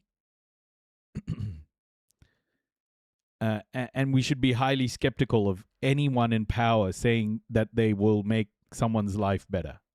We should always be skeptical. We should always hold power to account. That is the only way to progress. The power should be with the working class, ultimately, but it's not, right? Then goes on to show a second chart. Now, I spent 20 years in the metals business before getting involved in politics. And one commodity I've always liked is gold. And over the last 20 years, whilst your money in the bank has been depreciating, the price of gold has been incredible. It's produced amazing returns over 20 years. Okay, pause it there. Now, while the previous chart showed a line going down, this one pretty clearly shows a line going up. That's good, right? Gold must be a great investment. But when you put these charts together, what they show is actually extremely misleading. He's saying that inflation means your money is worth less. But also, look, gold is worth much more money than it was before. Do you think that inflation might have something to do with that, Nigel? Let's pull Nigel's data onto one of our own charts. What he's showing is the nominal gold price. How much is gold worth at any one time in pounds? But, as he says, pounds become less valuable over time. So if you apply inflation to the equation, the picture is much less rosy. Farage must know this. After all, he spent 20 years in the metals business. Now, I'm not here to say that Farage is wrong and that gold is a terrible investment. Between 2004 and 2011, gold was genuinely a good investment, as the global financial crisis drove people out of stocks and into more stable investments like gold. But then its value went flat for a decade. Stocks, however, tend to recover quickly. So a guy who put the same amount of money into stocks in 2004 would overtake your gold investment at around 2018. Stonks. Here's the thing about gold. When you look at the market, you'll see it really only performs well during a crisis. World wars, the global financial crisis. Why? Why? I want people to answer that question before I do this. Why? Why does gold perform well in a crisis? Why? Why?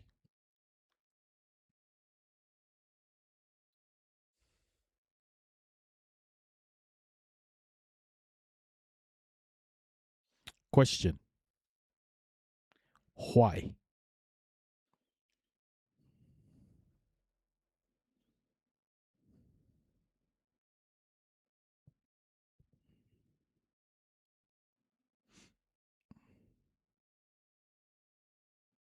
You can make teeth.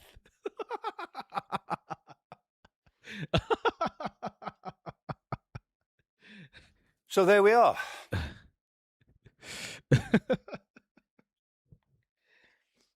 When people lose confidence in the stock market, stonks market, when people lose confidence in the stonks market, the way you know that stonks are being lost confidence in is when people start buying gold. When people start buying gold, it's because gold is a finite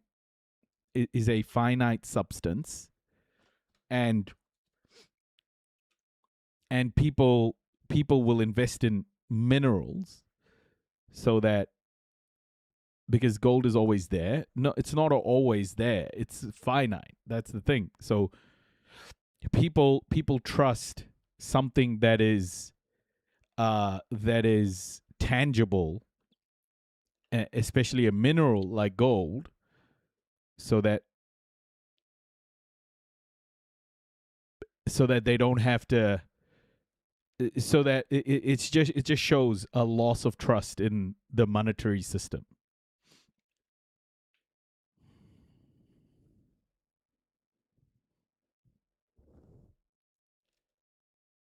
Gold is not so finite. Yeah, it's more finite than printing dollars, though, isn't it?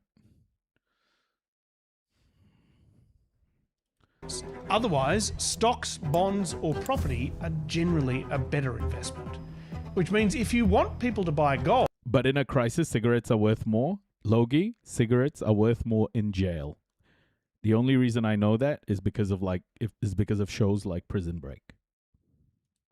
You really have to convince them that a catastrophe is imminent.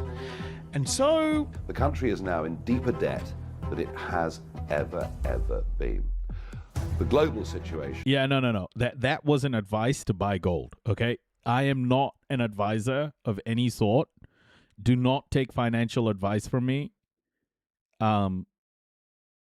Did you miss the /S again, Benzukov? Like, I feel like you're missing the /S a lot. Please put the /S in. Man-printed money versus real money. Is the most perilous it's been in my lifetime. We've got a war going on in Ukraine, a war going on in the Middle East, and who knows what China's intentions on Taiwan might be. So these are deeply worrying, very, very unstable times. Now, admittedly, this scheme has paid dividends for at least one person, Nigel Farage. Since the start of 2024, he's been paid about £700,000 to do these ads for Direct Bullion London. I'm off to buy a big box of Durries. Durries in Aotearoa, New Zealand are cigarettes. And his hustles aren't limited to selling gold. He's also been given millions of pounds by cryptocurrency guys. It's one of the reasons he was forced to resign his seat in Parliament and hold a by-election. He wants a mandate from the public to ignore questions about all that money he's been getting. There's a pattern here, though, and it runs through some of the strangest people in British politics. A fixer who advertised money laundering on the dark web. A donor whose diamond mines didn't exist. To understand why they're all circling Nigel Farage, you have to follow the money backwards. So, let's do that together. I'm Matt Bevan, and this is If You're Listening. This whole story plays out a little bit like a Guy Ritchie movie. It's high on rapscallions and hijinks. So let's start with the crew assembly phase of the movie. That's not worth a bet. I don't know what is. First, we're going to meet Farage's fixer, George Cottrell, who apparently... Why do so many British politicians look like a lanky cartoon dog? It's just wild. Prof, welcome. At Noisy, the game is to keep your purchasing power in crisis mode. People don't trade gold, they trade basic commodities. Apparently goes by Posh George. Cue the music. Here's how Nigel Farage described Posh George in an interview with the Trigonometry podcast. He is, of course, an enormously colourful character. And I mean, great press. All the girlfriends he's had and the things he's done and all of it. Posh George is from an aristocratic family. His uncle is a lord who owned a Formula One team. Hesketh's his uncle of Formula One, and mum dated the man that's now the king. And oh yes, and his mother Fiona is an ex-girlfriend of King Charles. So of course there are great reasons why he's a person of interest. He was introduced to Farage by his uncle, Lord Hesketh, sometime around 2013 or 14, when he was just 20 years old and Farage's star was on the rise. Nigel Farage is calling it a political earthquake. His United Kingdom Independence Party, or UKIP, won 27% of the vote, more than Labour or the Conservatives. The People's Army of UKIP have spoken tonight and delivered just about the most extraordinary result that has been seen in British politics for 100 years. Nigel. Initially, Posh George was a volunteer fundraiser, but he was also doing a bit of fundraising for himself on the side. He'd started advertising a service he could provide on the dark web. The service was money laundering. In March 2014, he was contacted by a potential client. He flew to the US the following month to meet up. Initially, George was hesitant to travel to the US for the purposes of doing crime, but his contacts had suggested meeting up in Las Vegas, and as a gambling addict, he couldn't resist. In Vegas, he met up with two businessmen, and they went to dinner at a Michelin-starred restaurant. At the restaurant, the men told him that they make $2.5 million a year trafficking cocaine from Phoenix to New York. Then, Posh George returned to London. What happened next is a bit murky. There's some conflicting accounts, which I'll get to in just a second. But back in the UK, he started rapidly getting closer and closer to Farage. Time and again during the referendum contest, he was Nigel Farage's right-hand man, passing him the mic, telling him what next. He was with Farage all the way through the Brexit referendum. This will be a victory for real people, a victory for ordinary people, a victory for decent people. After the referendum, Farage announced he was intending to travel to the United States to campaign for Donald Trump. You're going to be going to the Republican National Convention next week. This is going to be one heck of an election here. Well, I think there's one big message that I'm going to bring to Cleveland next week. Posh George, as Farage's right-hand man, went too. But on the way through Chicago Airport, George was taken aside for a bit of a chat with the authorities. They let him continue through to Cleveland for the convention. George told his colleagues that he was carrying a large amount of cigarettes on him, and that's why he was questioned. But a few days later, he was arrested. He's been charged with conspiracy to launder. Why do all of these, rich... I'm going to say it. Why do all of these, Nepo baby rich white people have such empty eyes? This guy looks like Jared Kushner. Look at him. He looks like Kushner.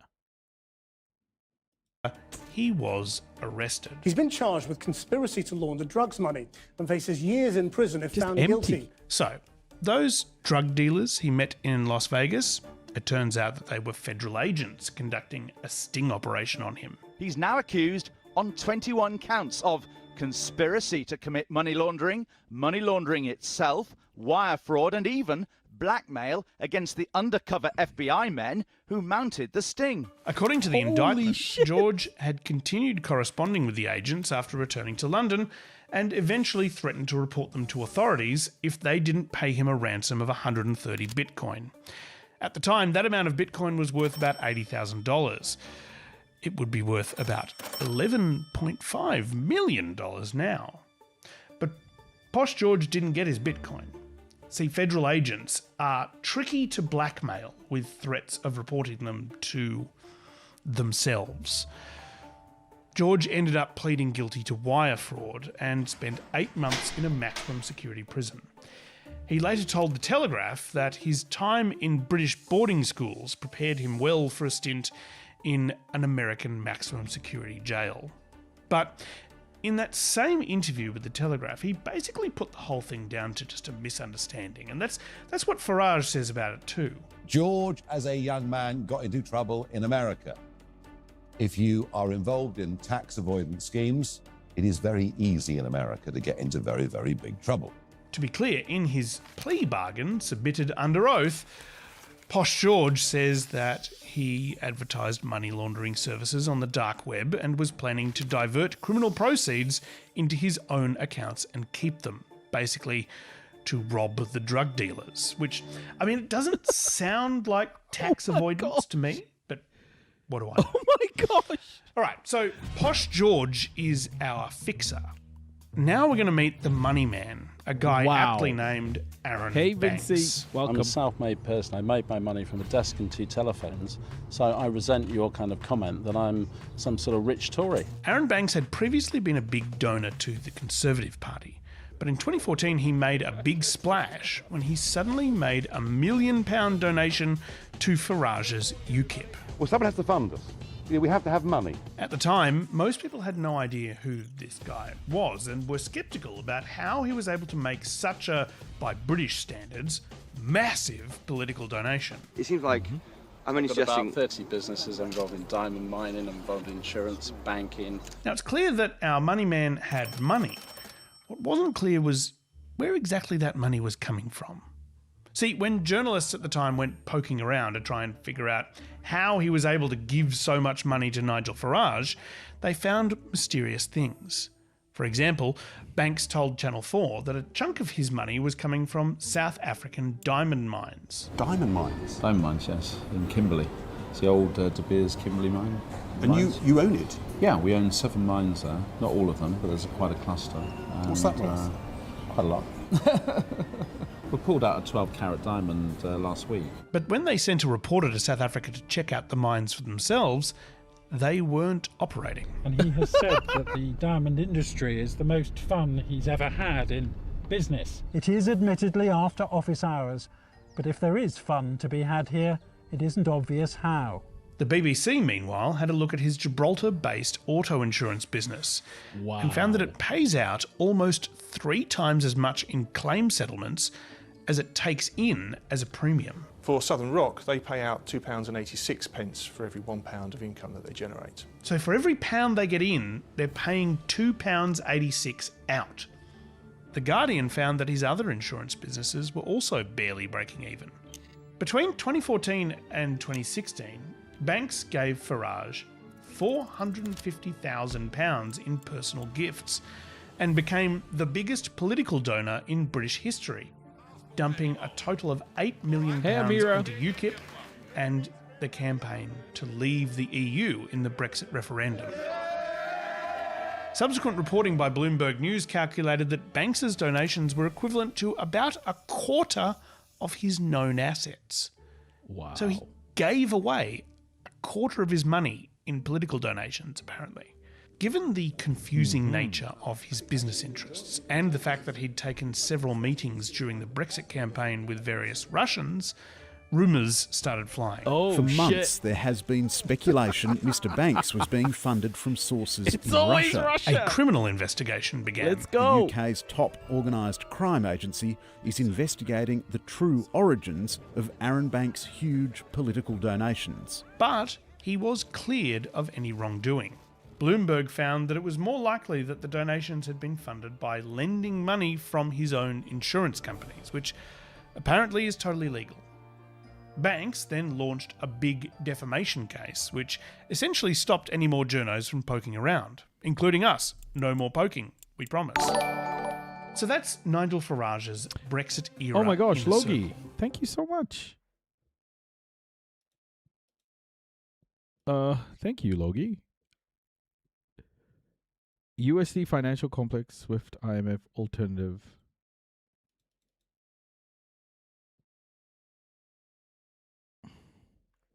Hold on, can I view this whole message? Like, why is it so small? Here we go. USD Financial Complex, Swift, IMF. Alternative currencies are thoughts. Alternatives to Swift. One of the main challenges to Swift is the Chinese version. So the Chinese system, I can't remember the name, sorry, Logie, but the Chinese system does around between 5 to 10% of global transactions, whereas Swift handles like 90%. So Swift is still the dominant method, but the alternative is there. It's a Chinese version. But then in terms of currency, BRICS tried to establish a BRICS currency. BRICS nations tried to establish a BRICS currency, but America's obviously fighting against that. If, say, the Iran war creates an ideal situation, you might see a BRICS currency come up. That could be an alternative. But at the moment, the US dollar is still the dominant currency in the world, is the reserve currency for most countries. So the US dollar isn't going to go away anytime soon, but there'll be challenges. The euro was supposed to be the big challenger to the US dollar, but it didn't happen that way. The renminbi obviously is also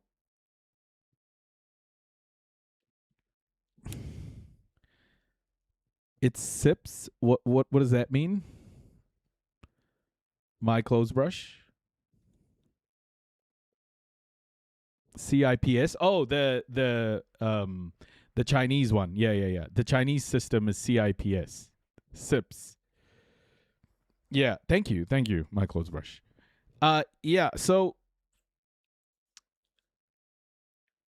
nothing is dethroning the US dollar in the next couple of decades. We may see a gradual change, but the US dollar is going to remain pretty dominant in the world for the next couple of decades, in my opinion. But the replacements will start coming up. I mean, if the US and Europe split and the trade war between the US and Europe continues to escalate, we'll see a much more distributed power dynamic in the world. The IMF as well is kind of here to stay for a while. But the great thing about this current moment is the transitioning of one main transition right now is our energy system transitioning from oil and gas to renewables, and that is going to play a big role in geopolitical power dynamics, because China obviously dominates the supply chain for renewable energy. So this is a transformational time, although unless there's another big war, that transformation isn't going to be like immediate. It's going to take a couple of decades, maybe even a little bit more. But you're going to see the decline of the West's domination over that time. It's always been inevitable. So how the West will react, we'll see. A money man whose fortune nobody could quite explain. Hopefully and a fixer that answers who ended your up question in the in some way. custody of the US Federal Bureau of Prisons. Despite all the investigations and jail time, both Aaron Banks and Posh George are still in the picture, still in Farage's inner circle. Banks is now a key figure in Farage's current party, Reform UK, and stood... I don't believe in crypto as an alternative. No. I don't think... crypto may be an option, but I don't think crypto will be the dominant currency moving forward. Just because crypto, the whole point of cryptocurrency was a deregulated currency, a deregulated payment system that would work across borders. That was the vision, and ultimately it was to bring down the global financial system to replace it with this new decentralized ledger concept. But that core purpose of crypto just hasn't been the case. It's just turned into an asset to be traded. It hasn't become what it promised to be. So I don't think crypto is going to replace how we do things. But Iran has BTC miners 3%. Yeah, I mean, Bitcoin's value, it's like gold. Bitcoin has become like gold, right? Where there's a finite amount of Bitcoin, and holding on to Bitcoin is going to increase its value. So it's become that way. But other than that, when you want to exchange it for money to use, yeah, it's all regulated. It's all become part of the global financial system. So it isn't achieving what it was supposed to be. The promise of cryptocurrency hasn't happened. As a candidate for the party in a mayoral election last year. Meanwhile, Posh George reportedly has spent significant sums of money paying for Farage's private security detail and considers him a father figure. Speaking to the Trigonometry podcast, Farage has sought to downplay the importance of his friend's criminal past. So he has a conviction. Maybe that conviction will be pardoned one day. I don't know. I've stood loyally with George because I think he deserves a second chance. And what has Posh George been doing with his second chance? Well, he's been living in Montenegro, writing a book called How to Launder Money and getting into cryptocurrency. And getting Back into in cryptocurrency. 2020, he and Farage had lunch with crypto billionaire Christopher Harborn, who is the part owner of the cryptocurrency Tether. Days later, Posh George was part of the team launching a new gambling platform using Harborn's cryptocurrency. Introducing TetherBet, the world's most exclusive sportsbook, providing the highest limits, anytime, anywhere, on every sport. Harborn subsequently became Farage's new biggest financial backer, donating £25 million to Reform UK over the last 7 years, and providing Farage with a £5 million personal gift in 2024. Which is perhaps why Farage is now not only spruiking the benefits of investing in gold, but cryptocurrency too. I was advocating in 2020 that people should have crypto, have a bit of Bitcoin as part of their portfolio, bring crypto and digital assets in from the cold. Farage has even been specifically talking up the company belonging to his biggest donor. Tether is about to be valued as a $500 billion company. You know, stable coins, crypto, this world is enormous. And I've been urging for years that London should embrace it. There's something odd going on here. Cryptocurrency, online gambling, that thing with the direct bullion London gold company. All of these things have been circling Farage for years now. They're circling Donald Trump as well.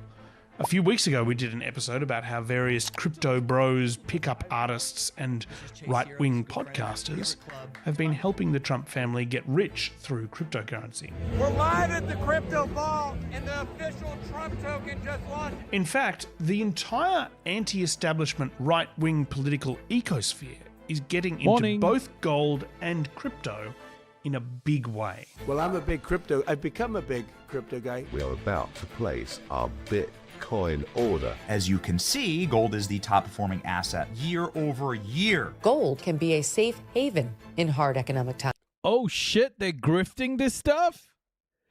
Oh, right-wing podcasters are grifting this shit? You can open up, any cryptocurrency app and you can send money wallet to wallet instantaneously. Tether Gold is real gold. Ah! Roseanne! Roseanne, bro! What the fuck does Roseanne know about crypto? Oh, shit. Gold on the blockchain with ownership of physical gold bars. The thing is, gold and crypto are kind of polar opposites to each other. Gold is considered a very stable, boring, safe thing to invest in, whereas crypto is obviously incredibly volatile. They sold that meme coin, which netted a huge amount of money for them, but left about $1 million in. It's kind of sick because they actually will do better if we all do worse. Yeah. I think the big thing, rug pulling, I think has been the biggest use of cryptocurrency like all time. Rug pulling has been one of the main techniques of making money with crypto. Unfortunately, Hillbilly Einstein, well, welcome, sir. God dang. We got Hillbilly Einstein here, folks. Look at this shit. God dang. Hillbilly Einstein. Shit. You been drinking that moonshine, hillbilly?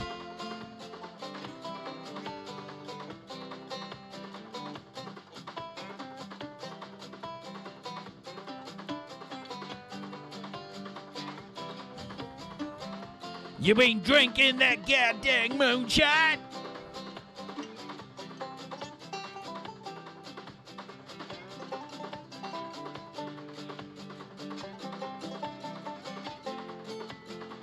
Put your goddamn MAGA hat away, hillbilly. Einstein my butt. Glader, stop touching your cousin, goddammit. That boy,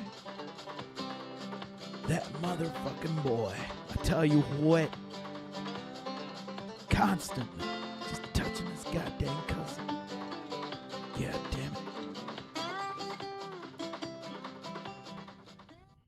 investors, I think about $3 billion in the hole. But the overlap is that both of them are attractive to people who think the traditional established financial and political system is on the verge of collapsing. You believe in the tech. Yeah, even the tech though. Like the blockchain hasn't really been used for anything else other than,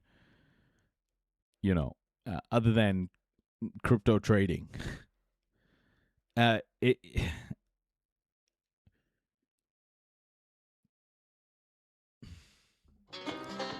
Is India racist concerning their caste system? Well, goddammit.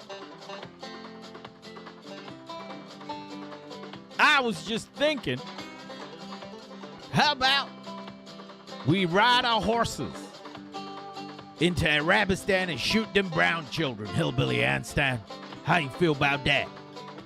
You got your guns ready? We go bomb them kids in the Middle East, shall we? Hillbilly Einstein.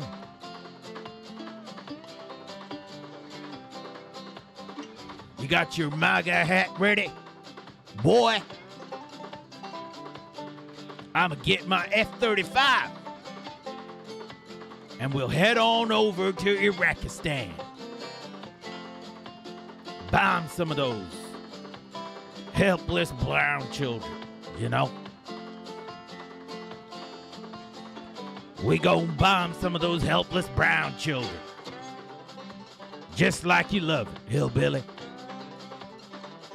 Yee-hoo!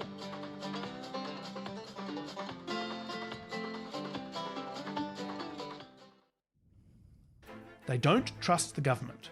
They don't trust the banks, and they don't trust the global elite. From personal experience, I don't particularly trust the banks. I think Logie, the whole thing about currency, is it is what a hootenanny. Oh fuck. Now that Asmongold's banned, we're getting some of his viewers here once in a while. The whole thing about money or currency is it's a geopolitical tool. The thing is we're looking at currency the wrong way. We're looking at currency as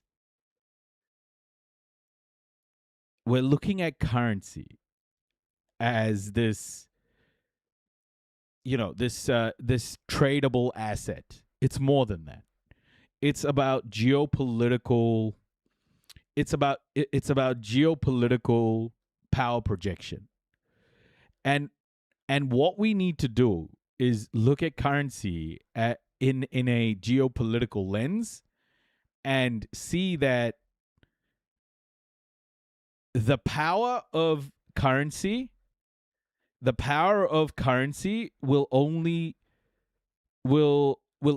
hold as long as geopolitical power continues to exist.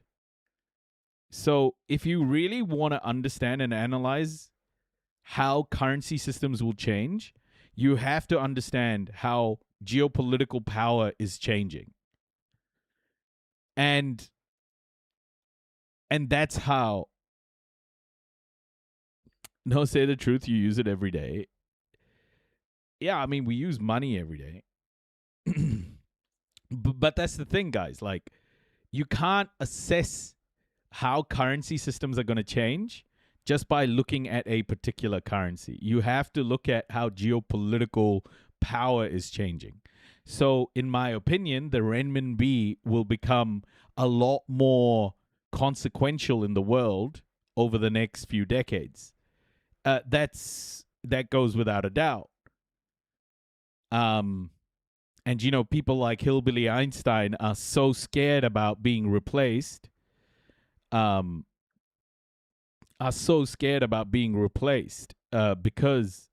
of the rise of the global South. Because Hillbilly Einstein is terrified of being replaced. God dang, those browns and blacks, they coming to get us, folks. They coming to get us. Yee-hoo! God dang. They coming to get us, folks. They're about to replace us. In about 2 generations, we're all gonna be beige. We're all gonna be beige, hillbilly. Your children, your grandchildren maybe, be fucking brown and black people, and you'll be beige. How you feel about that, hillbilly? You son bitch.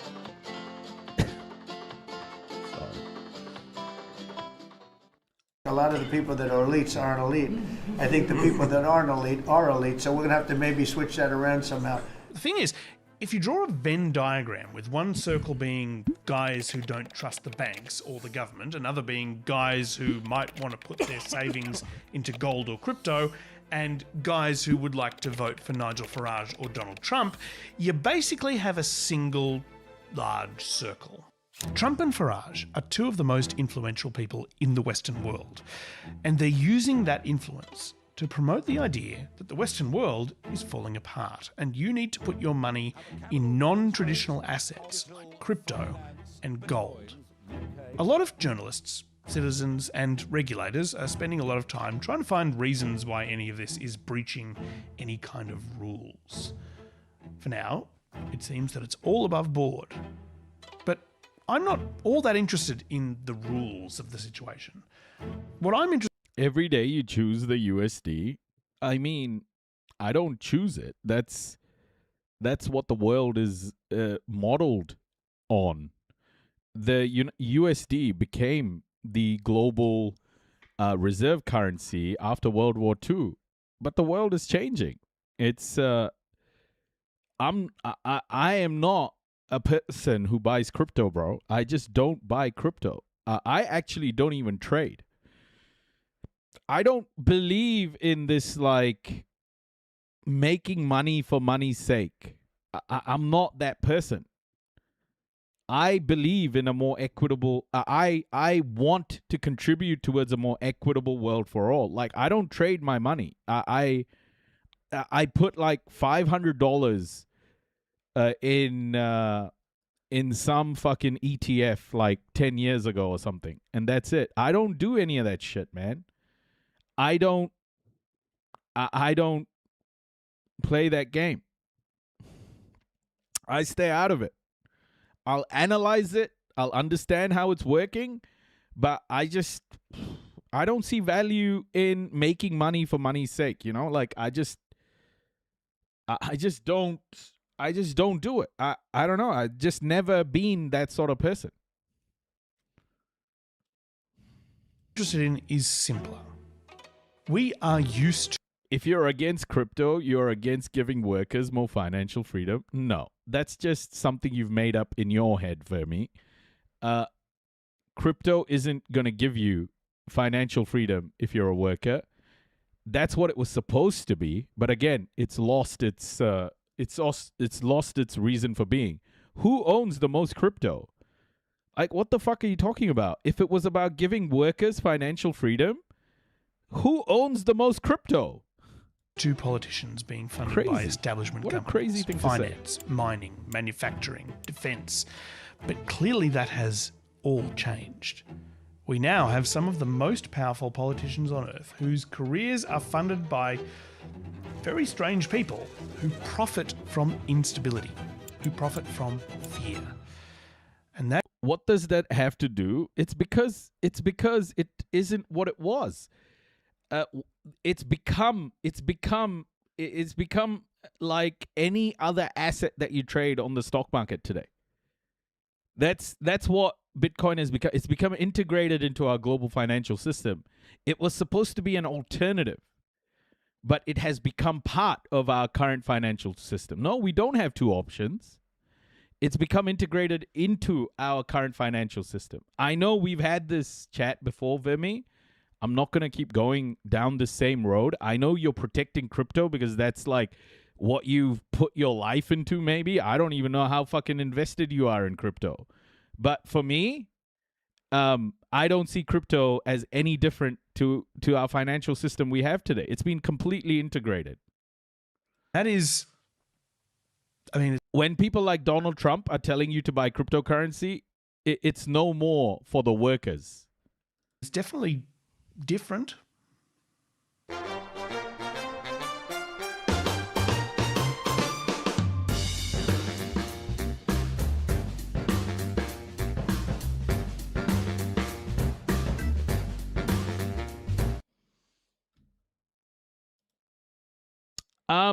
Okay. So I want to talk about, there's been a lot of anti-migrant rhetoric. That Farage is a piece of shit, by the way. The way we thought about economic activity being connected to people seems to be not working now. Yeah. I just feel if you think cryptocurrency is about the working class, then I think you've made a massive mistake in how you have analyzed the situation. It is no more about the working class at all. Okay, so CNN did this piece, and Fareed Zakaria is going to tell us about the immigrants going into the Moroccan immigrants. It's going to be bigoted. It's going to be very pro-West in the way Fareed Zakaria is going to report it. But I want us to look at it and understand the narrative that Western media is going to continue to paint.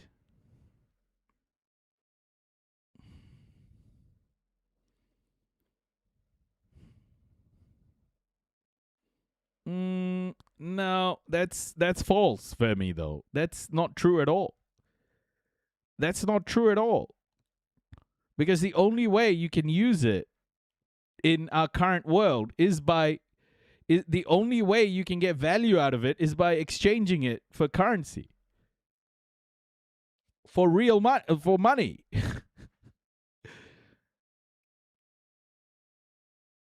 That's like saying gold, right? Like you may own a whole bunch of gold. You can exchange it for products. Which products? Drugs?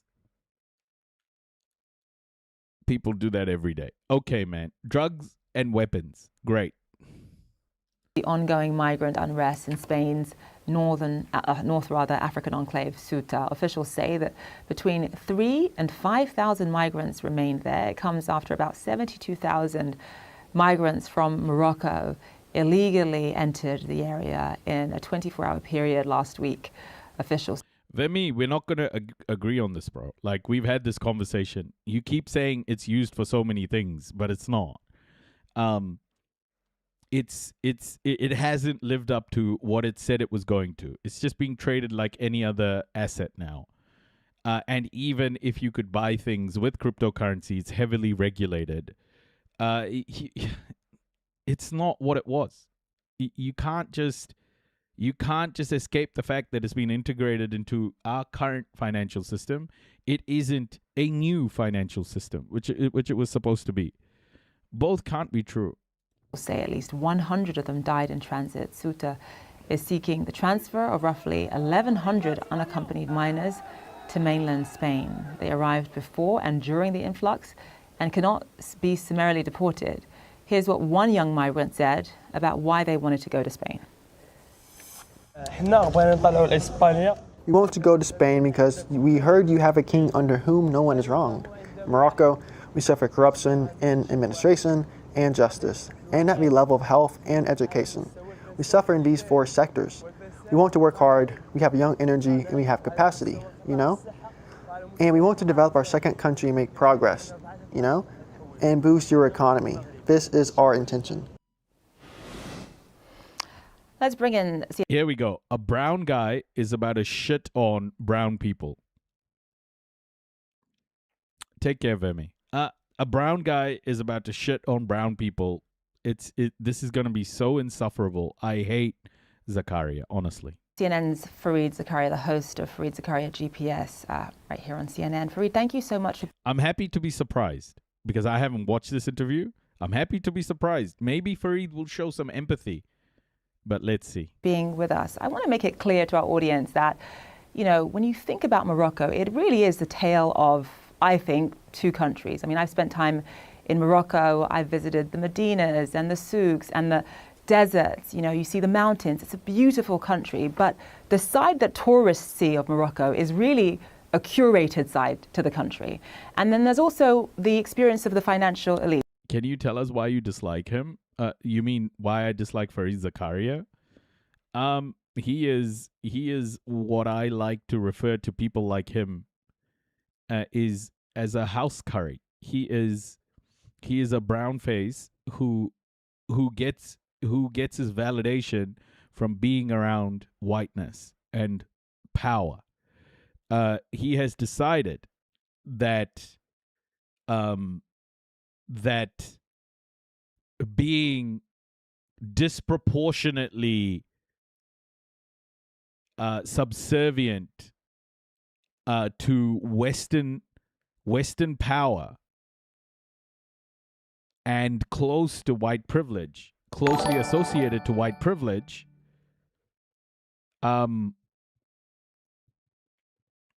close to white privilege is what validates his existence. He is house curry through and through.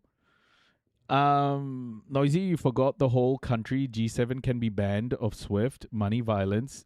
Do you know what country? Yeah, I know, Logie.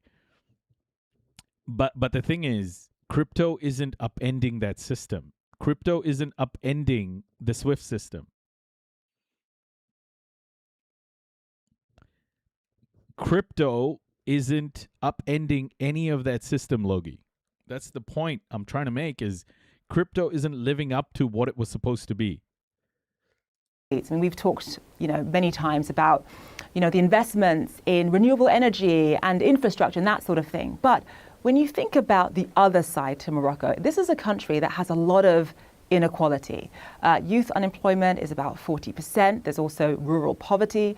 There are a lot of reasons why young people in places like Fenouillet want to go to a place like Ceuta. Partly because they're attracted by the European dream, so to speak, but it's also about escaping some of the poverty that they're experiencing in their home country. One of the issues here is that even though Spain has managed to send back thousands of migrants back to Morocco, without addressing the underlying problems that have caused or made a lot of Moroccans willing to make this journey, this is a problem that might indeed continue to happen. Just give us your take on that. Yeah, look, this is the future for Europe. As the realities that you describe persist, even in places like Morocco that, as you point out, are by some measures doing well financially, but still and economically, but still lots of inequality, lots of uneven growth. And the reality that, it's getting much, much hotter in Northern Africa. It is becoming much more... Follow the money, not politics. Yeah, I mean, look, what crypto is being used for at the moment is by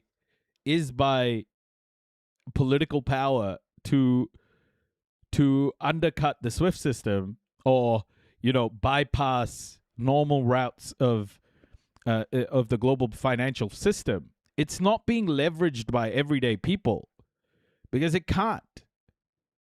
If anything, the people who are using crypto the most are powerful people. So it's doing the exact opposite that it was designed to, right, Logie? It was, like Vermeer said, it was supposed to empower the working class to get past the financial systems, create an alternative.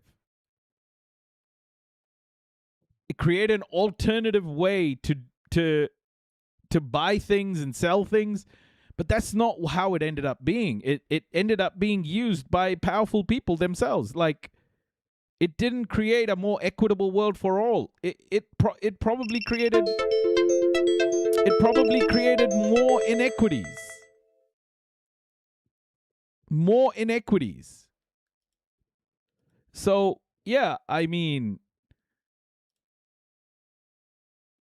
it hasn't lived up to what it was supposed to live up to. That's all I'm saying.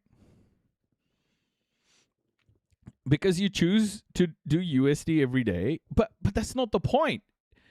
I don't have a choice to use crypto every day. Like, can I buy fuel? Can I buy fuel? Can I buy fuel, Logie? Can I buy groceries? Like, what the fuck am I supposed to do? Okay, just say I didn't have any normal money today. Can I buy food? Like, this is what crypto people don't understand, bro. Is that cryptocurrency can't be used to buy shit you live on. How? Where? Where can I buy food with cryptocurrency, bro? Where can I buy food with cryptocurrency? Where?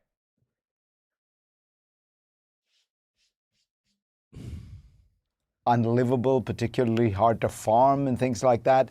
And so people are going to try and make their way to Europe. The fundamental thing this does highlight, though, is the degree to which the whole system of immigration is busted, because I'm sure a lot of these people are going to go to Europe and claim asylum. And now asylum is meant to be for people who are in individual situations facing extreme political or religious persecution. And your interview with that guy showed, I mean, he's basically an economic migrant. He wants to, he wants better opportunities in Spain. God bless him for that. I can totally understand it. But that is not what the asylum system was meant to do. So, and that's one of the reasons why European countries aren't able to turn some of these people back, because they have to. Your point is valid, but there are a small number of places that claim you can pay in crypto at the registers. No, bro. The whole point of cryptocurrency is distributed ledger. It makes it incredibly hard to trade for goods. That's the thing. The user experience is fucking terrible. You can't just pay with cryptocurrency like that. It's not like the money you have. You can't exchange it for goods very easily. That's the whole point. You need currency. Unless and until the currency system, unless and until crypto replaces the dollars I use every day in a user-friendly way, it's not going to work. Ultimately, it's money that needs to be used by people. You can't just use it. I am not in a fucking war or in migrant condition. Like guys, like assess these asylum claims. So the whole system has broken down. You have more push on the side of people coming from Africa into Europe, and you don't have the tools to distinguish easily between who are the genuine asylum seekers who face political or religious persecution and who are just coming in. Have I sent money to Gaza? Cash, bro. Like GoFundMe and TikTok. I've sent so much money to Gaza. PayPal as well. When it's in an FPOS machine, sure, yeah. Because they are attracted to the idea of a Europe where they can work. And I've sent literally thousands of dollars to Gaza. I've sent it to people in need. Much. This whole community has sent so much money, thousands of dollars to Gaza. Make more money. That's such an important point about sort of making that distinction. Talk to us about how this affects regional politics. I mean, not just in Europe, honestly, but even here in the United States. I mean, as expected, the US president... Buddy, I've sent thousands of dollars to Gaza, Logie. Like, what are you saying? Like, people in Gaza have received my money that I've sent them, like mums and their children. Like, we've raised money for Palestinian organizations. What do you mean, who is PayPal? What are you talking about, Logie? I haven't sent one Bitcoin. Like, I haven't sent any Bitcoin to Gaza. Did pounce on this, saying, gosh, this looked like the invasion of a country. This is an example. Guys, this is what could happen in America if Republicans don't win. Just explain to us how those with political views further to the right, both in Europe and beyond, saw those images and sort of used those images. Yeah, I understand what you're saying, man. I understand what you're saying. But you got to understand, you can't upend the dollar system with cryptocurrency. It's not going to work. It's not going to work, Logie. That we saw last week Friday to advance their own political messaging. In a sense, everyone has to understand that, especially things like financial systems, like even alternate financial systems, work within our global hegemonic system, right? Like, geopolitics are going to make sure that whatever alternate system that pops up is regulated to continue to work within the same capitalist system. Unless and until we dismantle white supremacy, white privilege, and we start to see a more equitable world for all, we are not going to be able to produce an alternate monetary system across borders. We're not going to be able to see it because it's a cartel, right? Like, we're controlled by these global systems. So the rise of different countries, Western hegemony being dismantled, and the West becoming an equal power with many other nations is what's going to create opportunities to create alternate monetary systems. Right now, Western hegemony is still the dominating hegemony. It is still the dominant hegemony. American imperialism is still the dominant imperialist power. So we're not going to just add a new currency system in that environment. Migration and the uncontrolled migration that has happened over the last 10 or 15. How money moves is the representation of the world we live in. Our money, every single dollar, every single cryptocurrency trade that happens in the world, America somewhere sees it. It goes through the same monetary system now. Like, cryptocurrency and I guess the blockchain isn't going to upend that system by itself, because that is a part of the solution, but it's more than just monetary systems. It's global institutions. It's everything. It's military power. It's trade control. It's the whole shebang. Like, you can't just upend these systems with a new financial system. It just doesn't work. I mean, China has so much power, and it's created its own monetary system, but that hasn't upended the global financial system. 15 years is the rocket fuel that has propelled right-wing populism around the world. If you look at the economies of countries in Europe, it's a mixed picture. There are places like in Eastern Europe that have been growing very fast.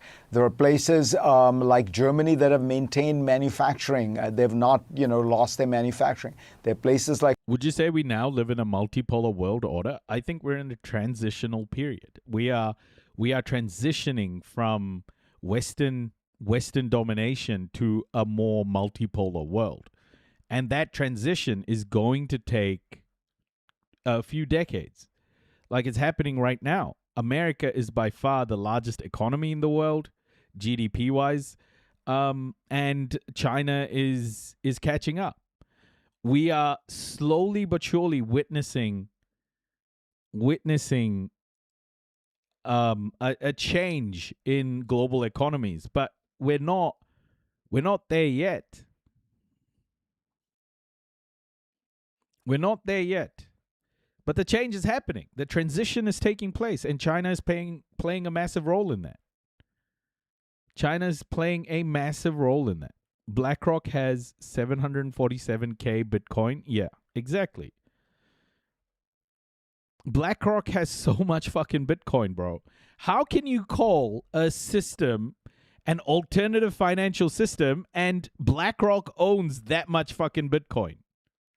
Like France that have provided very generous benefits to their workers. But in all of them, you see right-wing populism gaining ground on one issue, and that is regional currency blocks. But Logi, I am seeing the future. It's not going to be like what you're not understanding, but what you're not understanding, Logi, and you're skipping past the important thing here. What you're not understanding from what I'm saying is, it's those regional currency blocks will only appear. Those regional currency blocks will only appear when those regions have power. When those regions have power. No, I get it, bro. I get it. I get what you're saying. Crypto, Bitcoin, all of these things. It's the blockchain technology itself isn't going to thrive as long as it's centrally controlled. The whole point was a distributed system. But here's the thing. What you're saying can only happen when those regions have power. Right now, they don't. Yeah, and it's time to play chess now. America helped up China's economy, and now time to play chess, which we are now playing on a global scale.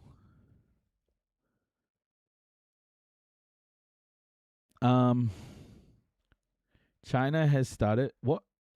Yeah, and it's time to. I don't know what you're saying, the evangelist. I don't know what you're saying.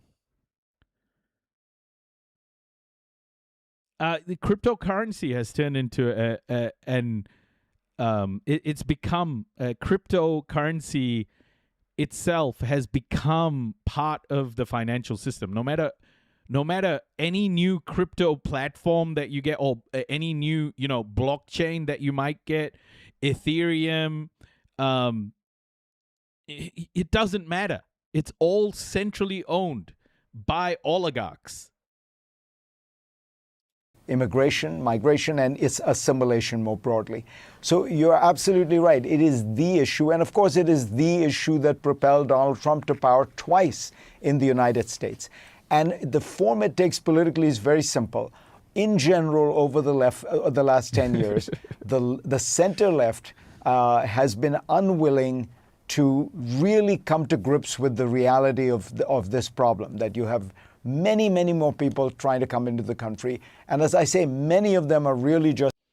Do I see India becoming a global power? I think India will only become a global power when it starts to make decisions, when it drops it, when it lives up to its constitution of a secular nation. Until then, it's always going to be like the back office of the world. Exploited by capitalists, and I don't think India can flourish with the way it leads right now. India's fascist government is not going to be good. Fascist neoliberal government isn't going to help it progress. India needs something like a China model, where it's like state-based capitalism. I think that could work in India just because of the size. But India needs to switch from being a service economy and basically the world's slave workforce to becoming a manufacturing giant again. India needs to become what it should have been before Britain got to India and completely bled the country dry. India should be a manufacturing powerhouse.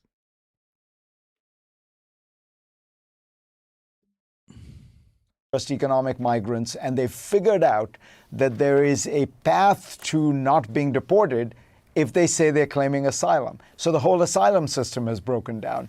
And because the Do you think global shift started September 11, 2001? No. The global shift really started in the 2008 financial crisis. I think the 2008 the global shift really started after World War II, you can say, right? Like it depends how far back you want to go. But really, the modern global shift after the global financial crisis, nothing has recovered.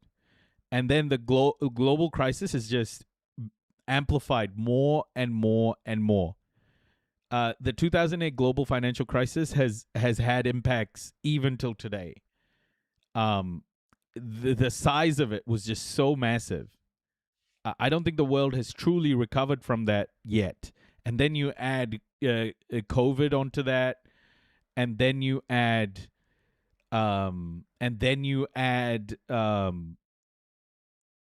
the Russia war onto that, now Iran. It's just been one after the other for the economy. But the 2008 financial crisis has had so much impact on the globe.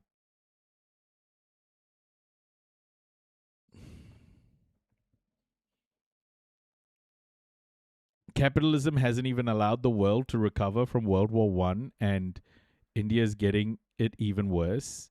I think what people don't realize about capitalism is the fact that capitalism is European colonization rebranded. And as long as capitalism exists, we don't live in a liberated world. We're not liberated until capitalism ends. We still live under the thumb of white supremacy and Western hegemony. And this is why we have to change the model, or we're going to continue to live in a world designed by Western powers. Designed by a world that is a model that Europe created when it was mass murdering and, European colonizers is still mass murdering people. And you got to understand, that's what capitalism is right now. That's what capitalism is right now. It's a system of oppression that has been developed over 600 years and is still very much in operation today. Establishment and the left in general have been unwilling to sort of call a spade and look this problem in the eye. People have increasingly drifted to right-wing parties, populist parties. It is if you were to point to one single issue that has caused transformation of politics in the Western world, it would be this kind of uncontrolled migration. So see, look at this brown guy talking about uncontrolled migration. Fucking hell! This is why I call him a house curry. This piece of shit. All he does is amplify Western narratives. All he does is amplify what white supremacist talking points.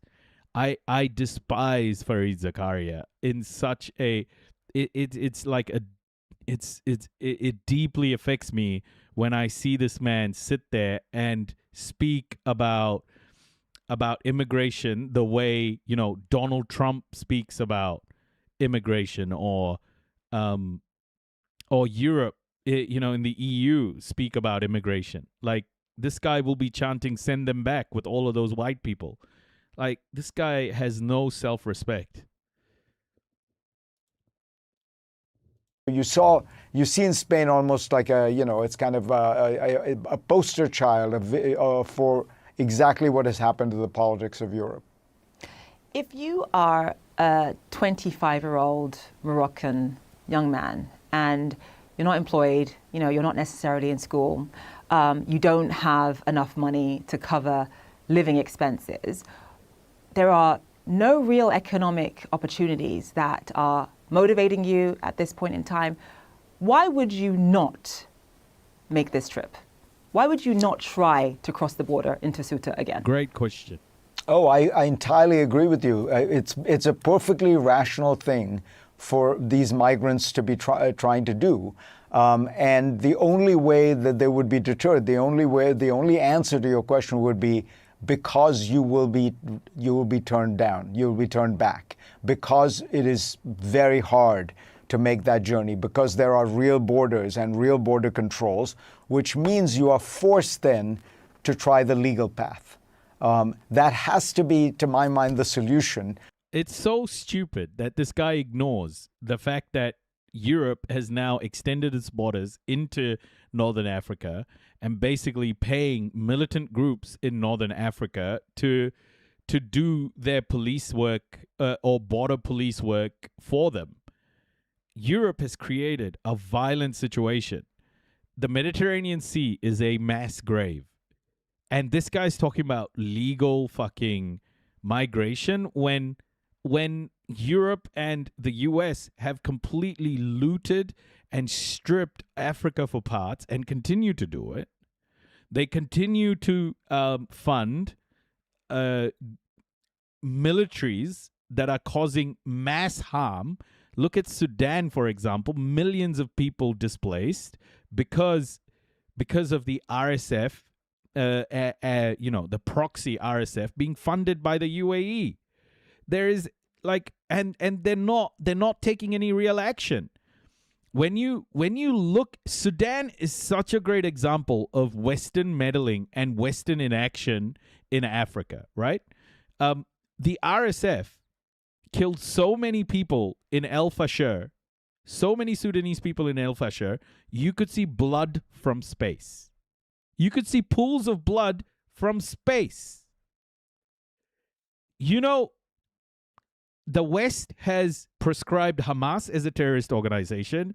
The West has prescribed the IRGC as a terrorist organization. Why haven't the RSF been prescribed as a terrorist organization? You got to understand, the West does this because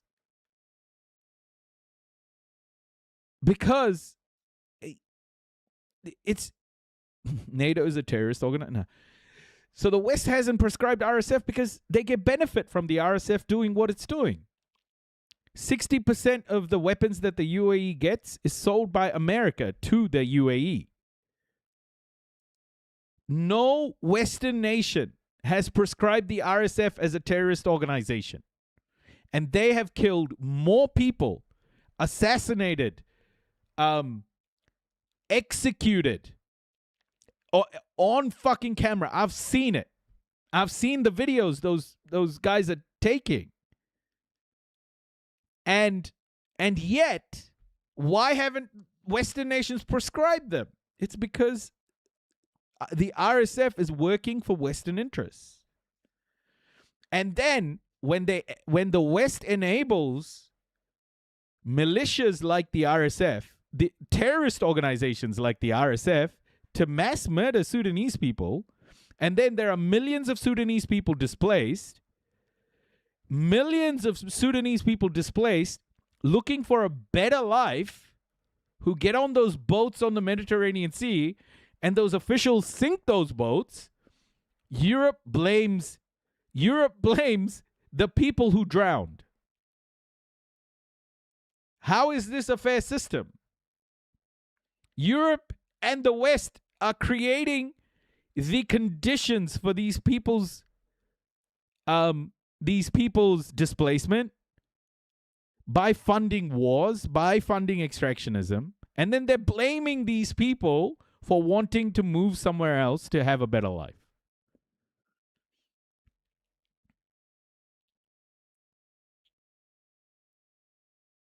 Okay, so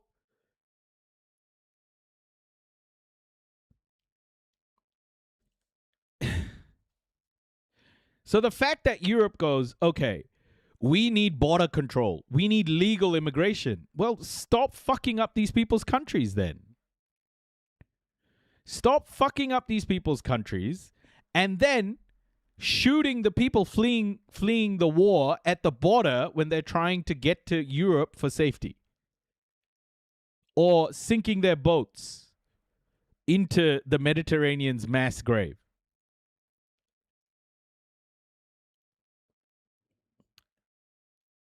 And then people like Sean will come back and say, Vietnam is doing very well after the country was destroyed in a worst possible way. What the fuck are you talking about? Do you want to go look at Vietnam's life expectancy, buddy? Bro, these fucking people. This is why white privilege and white supremacy have to be dismantled. They have to be dismantled in order for us to progress and build a more equitable world for all. Because people like Sean can come into my fucking chat and say Vietnam is doing very well now after the country was destroyed. The Americans killed 2 million plus Vietnamese and Cambodian people and then fucked up the country and left. And this idiot Sean is telling me that the Vietnamese people are doing very well. If we do not dismantle white supremacy and white privilege, we are fucked. There is no progress.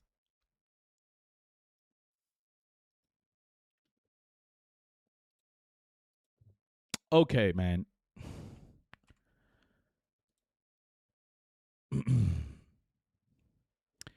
I'm going to end this live with this. Because I think this is the only way to end it after Vietnam chat. Чего ты там пиздишь, чего? GI, your government has abandoned you.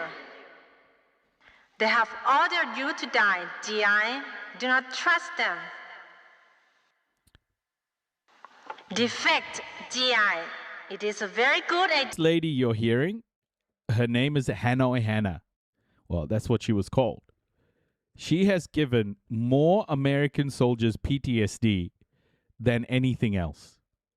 Because her voice was played constantly on repeat in Vietnam when American soldiers were mass murdering Vietnamese people. This is what she was saying. She was talking to the GIs. You. GI, your helicopters fall from the sky like broken birds. To me, that's like the hardest line. GI, your helicopters will fall from the sky like broken birds. Damn, that's tough. That's tough. This is what Vietnamese people were playing. We watched an interview with Hanoi Hannah today. Like, it's insane. Like, they had nothing, bro, and they fought for everything. Wait, what is this? This is Hanoi Hannah. This is in the Vietnam War. Her voice and what she was saying here was used to play on speakers really loudly as American soldiers were, in their foxholes or whatever.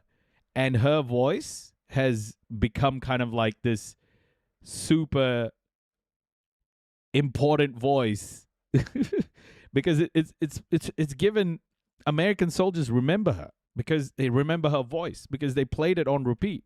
And it was this over and over while American soldiers were like terrified of dying to the Vietnamese people who were being mass murdered by Americans. The Vietnamese people are strong, bro. What they did to protect themselves or to actually win how they did, incredible. When I watch a documentary of the U.S. In Vietnam, and you know how sad the fucking U.S. soldiers are, I'm always like, yeah, I don't feel that sad. I can tell you that much. What America did to Vietnam is a stain on humanity.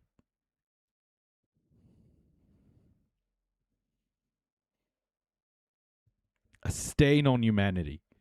And America is going to lose against Iran again. Has already lost. But they're going to try and commit atrocities to cause as much pain for Iran as possible. But they've already lost. They've already lost.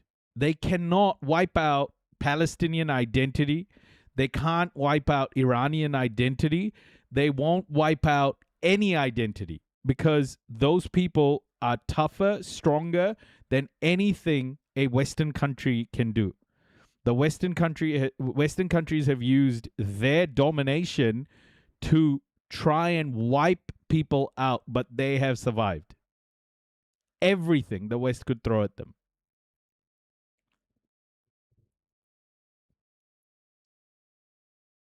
Everything. And it's powerful people like Hanoi Hannah who still resonate. Your government has abandoned you. They have ordered you to die. DI, do not trust them. Defect, DI. It is a very give you a Where's our Tehran Betty to infect these country-ass brainwashed soldiers?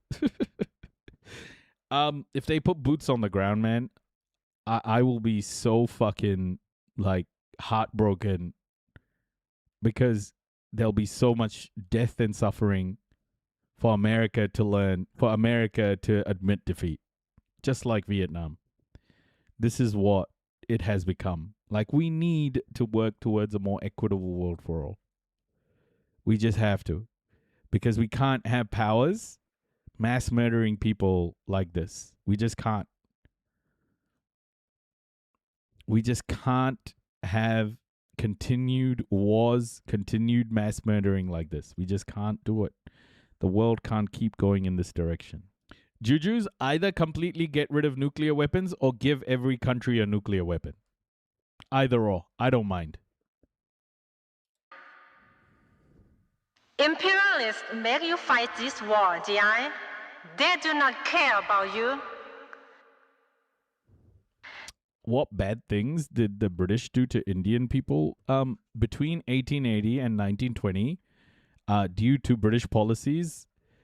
Some estimates put the number of Indians starved to death at around 100 to 165 million excess death.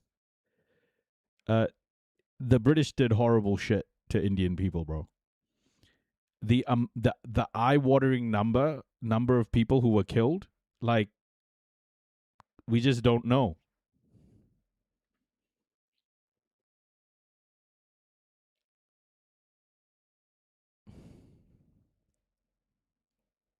Finance all this and what currency they use. Do you think, let me ask you a question. Do you think the financial system has something to do with military power? Do you think the financial system has something to do with military power, Logie? Or do you just think that the financial system is something completely separate to military power? Fire you. DI, your helicopters fall from the sky like broken birds. 1880 to 1920. In 40 years, some estimations suggest 100 million as a conservative number. Yes. They cannot see from your airplanes, DI. They come to bomb you. You're wrong, Logie. Military power and currency power go hand in hand. That's why America can maintain the US dollar as a power. You understand that, right? You can't maintain currency power without a way to enforce it. And unless and until the working class has a way to enforce it, we're not getting a currency system just for the working class.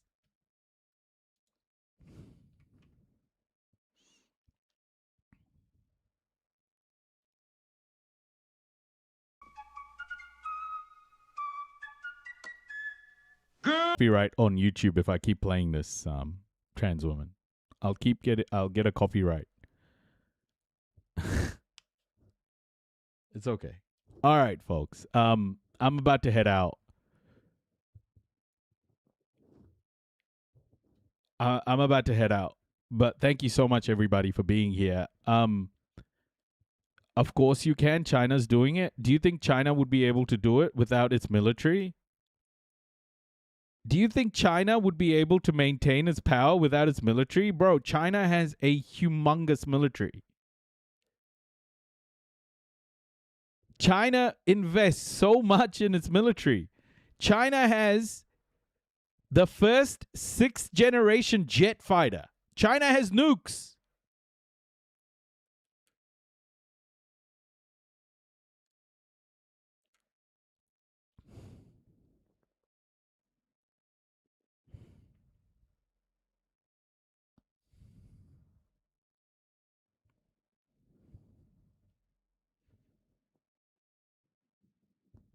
You can use 30 seconds. Yeah, that was about 30 seconds, yeah. Hey, who are we going to raid, by the way? Who are we going to raid? We need to raid somebody. We've got a few people in here.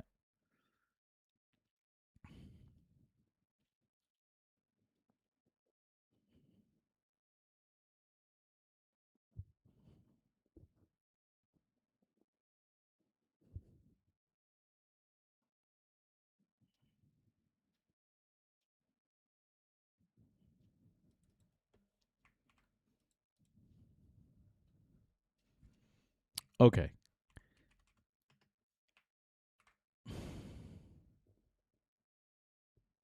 Shouldn't everybody have nukes? Yeah, I would think so. What do you mean they're not using it, but they have it? The thing about projecting military power is that you don't have to use all the weapons you have to show that you have military power. There's a reason why America's not bombing China, because they have nukes and they have military. Do you think America wouldn't bomb China if it could? America would 100% bomb China if it could.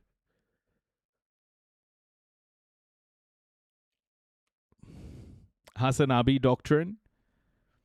Yeah, it's a deterrence. If China didn't have that deterrence, their economic rise would not be possible. China knew that. China's economic rise is absolutely dependent on, one, it delivering from an economic perspective, its currency and its military.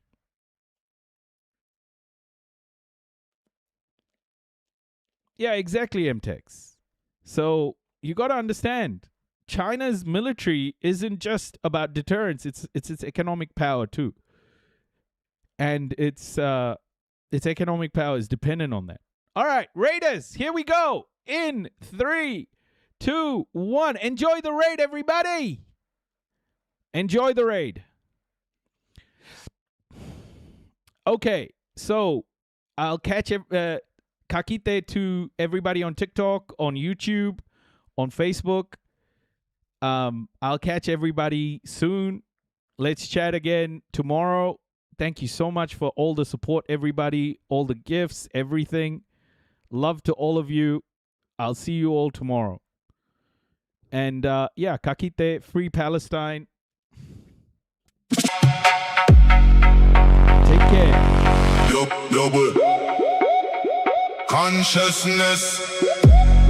Tenakwe, everybody. Tenakwe. Pomarie. Kakite. Free Palestine.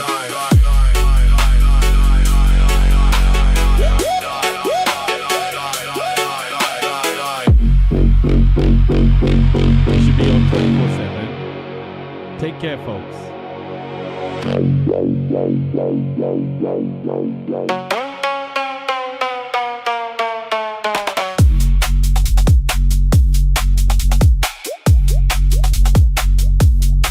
Find a co-host. Catch you soon, Radhi.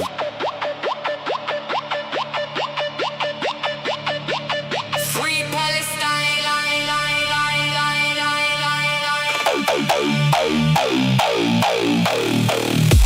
Kakite, folks. Stay safe. I'll see you all tomorrow.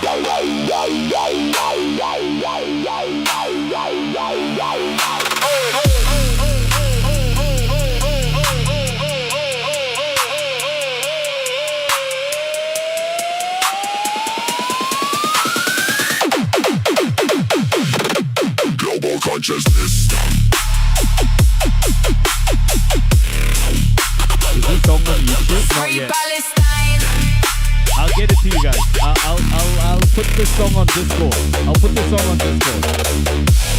Take care, friends. Send out there.